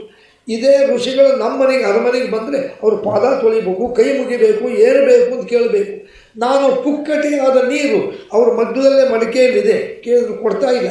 ಏನು ಋಷಿ ಇವರು ಅಂತ ಸಿಟ್ಟು ಬಂತು ಅವನಿಗೆ. ಪರೀಕ್ಷಿತ ರಾಜನಿಗೆ ಹೊರಗೆ ಬಂದ, ಅಲ್ಲೊಂದು ಹಾವು ಸತ್ತು ಬಿದ್ದಿತ್ತು. ಅದನ್ನು ತನ್ನ ಬಿಲ್ಲಲ್ಲಿ ತೊಗೊಂಬಂದು ಋಷಿಗಳು ಸುತ್ತಬಿಟ್ಟ ಕೊರಳಿಗೆ. ಇದೇ ಸರಿ ನಿಮಗೆ ಅಂತ ಹೊರಟು ಹೋದ. ಸ್ವಲ್ಪ ಹೊತ್ತಿಗೆ ಅವ್ರ ಮಗ, ಆ ಋಷಿಯ ಹೆಸರು ಶಮೀಕರು ಅಂತ. ತಶ್ಚ ಪುತ್ರೋ ಬಭೂತ್ಪೂರ್ವಂ ಶೃಂಗಿ ಇತಿ ಸ್ಮೃತ. ಅವ್ರ ಮಗ ಶೃಂಗಿ ಬಂದು ನೋಡ್ದ, ನಮ್ಮ ಅಪ್ಪನ ಕೊರಳಿಗೆ ಯಾರು ಹಾವು ಹಾಕ್ಯಾರ, ಸತ್ತಂತ ಹಾವು. ಆ ಶೃಂಗಿಯ ಸ್ನೇಹಿತ ಒಬ್ಬನ ಗೌರಮುಖ ಅಂತಿದ್ದ. ಅವನಂದ, ಶೃಂಗಿ, ನಿಮ್ಮ ಅಪ್ಪನಿಗೆ ಮುಟ್ಟಿ ಸತ್ತಂತ ಹಾವು ನಿಮ್ಮ ಮನೆ ಹೊರ ಬಿದ್ದಿತ್ತು, ನಾವು ನೋಡಿದ್ವಿ ಆ ಆಶ್ರಮದ ಹೊರಗೆ. ಇಲ್ಲಿ ಯಾರು ಹೊರ ಬಂದು ನೋಡ್ದ, ಪರೀಕ್ಷಿತ ರಾಜ ಮೆಲ್ಲಿಗೆ ಹೋಗ್ತಿದ್ದ. ಅಲ್ಲಿ ನೋಡು, ಅವನು ಪಾಂಡವರ ಮೊಮ್ಮಗ ಪರೀಕ್ಷಿತ ರಾಜ, ಇನ್ಯಾರೂ ಇಲ್ಲ, ಅವನೇ ಹಾಕಿರಬೇಕು ಅಂತ. ಸಿಟ್ಟು ಬಂದುಬಿಡ್ತೀನಿ ಅವನಿಗೆ. ಶೃಂಗಿಗೆ ಆಚಮನ ಮಾಡಿ ಶಾಪ ಕೊಟ್ಟುಬಿಟ್ಟು, ಸಪ್ತಮೇ ಹನಿ ಸಂಪ್ರಾಪ್ತೆ ತಕ್ಷಕೋ ನಾಮ ಸರ್ಪದೃಷ್ಟೋ ಮ್ರಿಯತ. ಇವತ್ತಿಗೆ 7 ದಿವಸಕ್ಕೆ ಸರಿಯಾಗಿ ತಕ್ಷಕ ಎಂಬ ಸರ್ಪ ಕಚ್ಚಿ ಅವನಿಗೆ ಮರಣ ಬರಲಿ ಶಾಪ ಕೊಟ್ಟುಬಿಟ್ಟ. ಋಷಿಗೆ ಎಚ್ಚರ ಆಯಿತು, ಶಮೀಕರಿಗೆ. ಅಲ್ಲ, ಯಾರು ಶಾಪ ಕೊಟ್ಟು ಅಲ್ಲ, ಅಪ್ಪ ನೀನು ಕೊರಳಲ್ಲಿ ಹಾವು ಹಾಕ್ಯಾನಲ್ಲ, ಅಲ್ಲಿ ಹೋದಕ್ಕೆ ಅವಳು ಪರೀಕ್ಷಿತ. ಅವನಿಗೆ ಮೂರ್ಖ, ಅವನಿಗೆ ಯಾಕೆ ಶಾಪ ಕೊಟ್ಟು, ಅವನು ಭಾಳ ಒಳ್ಳೆಯವನು. ಅಪ್ಪ ಬಂದಿಂಗ ಹಾಗಿಲ್ಲಪ್ಪ, ನಮಗೆ ತಿತಿಕ್ಷ ಇರಬೇಕು, ನಮಗವ್ರು ಕೆಟ್ಟದ್ದು ಮಾಡಿದ್ರು ಅಂತ ನಾವು ಮಾಡಬಾರ್ದಪ್ಪ. ವಿಶೇಷವಾಗಿ ಋಷಿಗಳಲ್ಲಿ ಬ್ರಾಹ್ಮಣರಲ್ಲಿ ಸಮಾಧಾನ ತಾಳ್ಮೆ ಇರಬೇಕು. ನೀನು ತಾಳ್ಮೆ ಮೀರಿ ಶಾಪ ಕೊಟ್ಟುಬಿಟ್ಟು, ಅಯ್ಯೋ ತವ ಶಾಪವು ನಾನು ಋತೋ ಭೂಯ, ನಿನ್ನ ಶಾಪ ಸುಳ್ಳಾಗೋದಿಲ್ಲ. ಚಿಕ್ಕವನು ಪರೀಕ್ಷಿತ ರಾಜ ಸತ್ತು ಹೋಗ್ಬಿಡ್ತಾನೆ, ರಾಜ್ಯದಲ್ಲಿ ರಾಜನಿದ್ದಂಗೆ ಆಗ್ತದೆ, ಎಂಥ ತಪ್ಪು ಮಾಡಿಬಿಟ್ಟು. ಆಗ ಆ ಗೌರ ಮುಖಕ್ಕೆ ಹೇಳ್ತಾನೆ, ಏನಪ್ಪ ನೀವು ಓಡಿ ಹೋಗಿ ಹೇಳಿಬಿಡು ಅವನಿಗೆ ಶಾಪ ಬಂದಿದೆ ಅಂತ ಹೇಳಿದಾಗ, ಇನ್ನು ಉಳಿದ ವಿಚಾರ ನಾಳೆ ಬರ್ತದೆ. ಅವನು ಓಡಿ ಬಂದು ಹೇಳ್ತಾನೆ. ಪರೀಕ್ಷಿತ ರಾಜ ದುಃಖ ಪಡಲಿ, ಸಂತೋಷಪಟ್ಟ. ಸತ್ಯ, ನಾನು ಋಷಿಗಳಿಗೆ ಅವಮಾನ ಮಾಡಿದೆ, ನನಗೆ ಹೀಗೆ ಶಾಪ ಕೊಟ್ಟರು, ನನ್ನ ಪಾಪ ಕಳೆದು ಬಿಟ್ಟರು. ಆಯಿತು, ನಾನು ಸಾಧನೆ ಮಾಡ್ಕೋತೀನಿ, ಇಲ್ಲ ನಿಮಗೆ 7 ದಿವಸ ನೀವೇನು ಮಾಡ್ತೀರಿ ನೋಡ್ರಿ ಅಂತೇಳಿ ಬಂದ. ಆಗ ಪರೀಕ್ಷಿತ ರಾಜ ಮನೆಗೆ ಬಂದು ಅವನ ಮಗ 8 ವರ್ಷದ ಜನಮೇಜಯ ರಾಯ ಅವನಿಗೆ ಪಟ್ಟಾಭಿಷೇಕ ಮಾಡಿ ಮಂತ್ರಿ ಸೇನಾಪತಿಗೆ ಹೇಳ್ದ, ಇವನನ್ನು ನೋಡ್ಕೊಳ್ರಿ, ದೊಡ್ಡವನಾಗೋ ತನಕ, ಆಮೇಲೆ ರಾಜ್ಯ ಕೊಡ್ರಿ, ಈಗ ರಾಜ್ಯವನ್ನು ಪರಿಪಾಲನೆ ಮಾಡಿರಿ ಅಂತ ಗಂಗಾ ತೀರಕ್ಕೆ ಬಂದು 7 ದಿವಸ ಬರೇ ಧರ್ಮಾಚರಣೆಯಲ್ಲೇ ಕಾಲ ಕಳಿಬೇಕು ಅಂತ ಕೂತಾಗ ಶುಕಾಚಾರ್ಯರು ವೇದವ್ಯಾಸರ ಮಕ್ಕಳು ಅವರಾಗಿ ಬಂದು ಇವನಿಗೆ ಬರ್ತಾರೆ. ಇವನು ಹೇಳ್ತಾನೆ, ನನ್ನ ಶಾಪ ಬಂದಿದೆ, 7 ದಿವಸದ ಆಯುಷ್ಯ ಅಂದಾಗ ಅವನಿಗೆ ಹಾಗಾದರೆ ಏನು ಮಾಡಬೇಕು ಅಂಥೇಳಿ ಅವನಿಗೆ ಭಾಗವತವನ್ನು ಹೇಳ್ತಾರೆ. ನಾಳೆ ಭಾಳಷ್ಟು ವಿಚಾರಗಳು ಬರ್ತವೆ. ಏನು ಭಾಳಷ್ಟು ವಿಚಾರ? ಯಾಕೆ ಶಾಪ ಕೊಟ್ಟ? ಶಾಪ ಕೊಟ್ಟಿದ್ದು ಸರಿನಾ ಮೊದಲೇ ಪ್ರಶ್ನೆ. ಮತ್ತು ಶುಕಾಚಾರ್ಯ ಬರ್ತಾರಲ್ಲ, ಶುಕಾಚಾರ್ಯರು ಹಿಂದಿನ ಜನದಲ್ಲಿ ಅವರು ಯಾರು? ಭಾಳಷ್ಟು ಮನೋಜ್ಞವಾದ ವಿಚಾರಗಳನ್ನು ನಾವು ನಾಳೆ ದಿವಸದಲ್ಲಿ ಮುಂದುವರಿಸ್ತೀನಿ. ಇವತ್ತೊಂದು 15 ನಿಮಿಷ ಯಾಕೆ ನಾನು ಜಾಸ್ತಿ ಮಾಡಿದೆ ಅಂದರೆ, ನಾನು ಶುರು ಮಾಡಿದಾಗ 7 ಗಂಟೆ ಆಗಿತ್ತು. ನಾಳೆ ಮಾತ್ರ ನಾನು ಸರಿಯಾಗಿ 6:25ಕ್ಕೆ ಬರ್ತೀನಿ, 6:15ಕ್ಕೆ ಶುರು ಮಾಡ್ತೀನಿ, ಸರಿಯಾಗಿ 8 ಗಂಟೆಗೆ ಬರ್ತೀನಿ. ಇವತ್ತಿನ ಕಥಾಭಾಗವನ್ನು ಇಲ್ಲಿರುವ ಕೃಷ್ಣ ಪರಮಾತ್ಮನ ಪಾದಕ್ಕೆ ಸಮರ್ಪಣೆ ಮಾಡಿ ಇವತ್ತು ನಾವು ಕಾರ್ಯಕ್ರಮಕ್ಕೆ ಕೃಷ್ಣಾರ್ಪಣ ಹೇಳೋಣ. ಸವಾದ್ವಿಸರ್ಗೋ ಜನತಾಗ ವಿಪ್ಲವೋ ಯಸ್ಮಿನ್ ಪ್ರತಿಶ್ಲೋಕಮಬದ್ಧಮದ್ಯಪಿ ನಾಮಾನ್ಯನಂತ್ಯಶ್ಚ ಯಶೋಂಕಿತಾನಿ ಯತ್ ಶೃಣ್ವಂತಿ ಗಾಯಂತಿ ಗೃಣಂತಿ ಸಾಧವಃ. ಶ್ರೀಕೃಷ್ಣಾರ್ಪಣಮಸ್ತು. ಮಂತ್ರಾಕ್ಷತೆ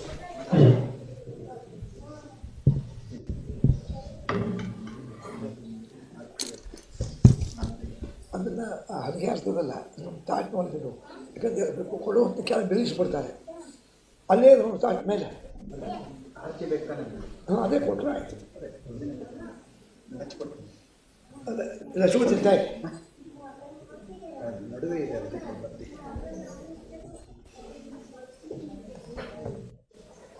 ಇಲ್ಲ Matchbox.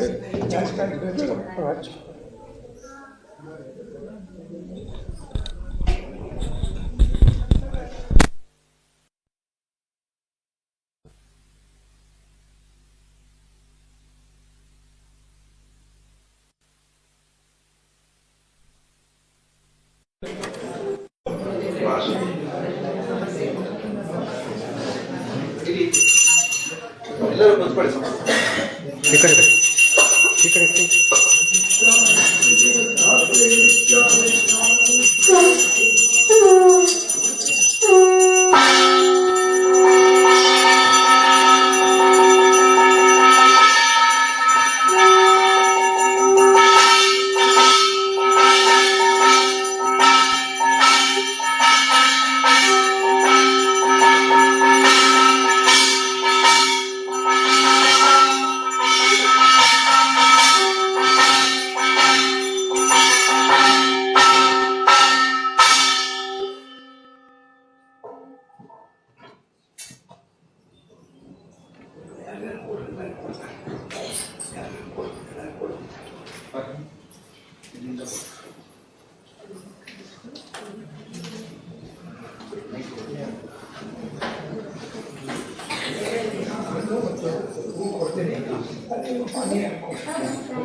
ಎಲ್ಲರ ಹತ್ರ ಮಂಗಳಾರತಿ ಬರ್ತಾ ಇದೆ.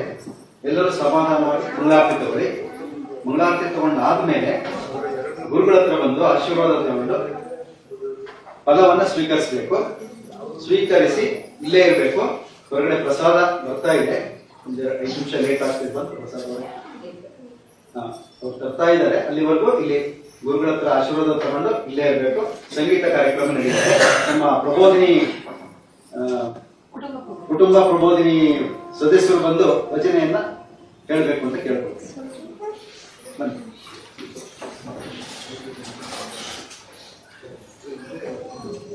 ಒಂದು ಮಂಗಳಾರತಿ ತಗೊಳ್ಳಿ, ಆಮೇಲೆ ಬನ್ನಿ. ಸಮಯ ಇದೆ, ಆರಾಮಾಗಿ ಬನ್ನಿ.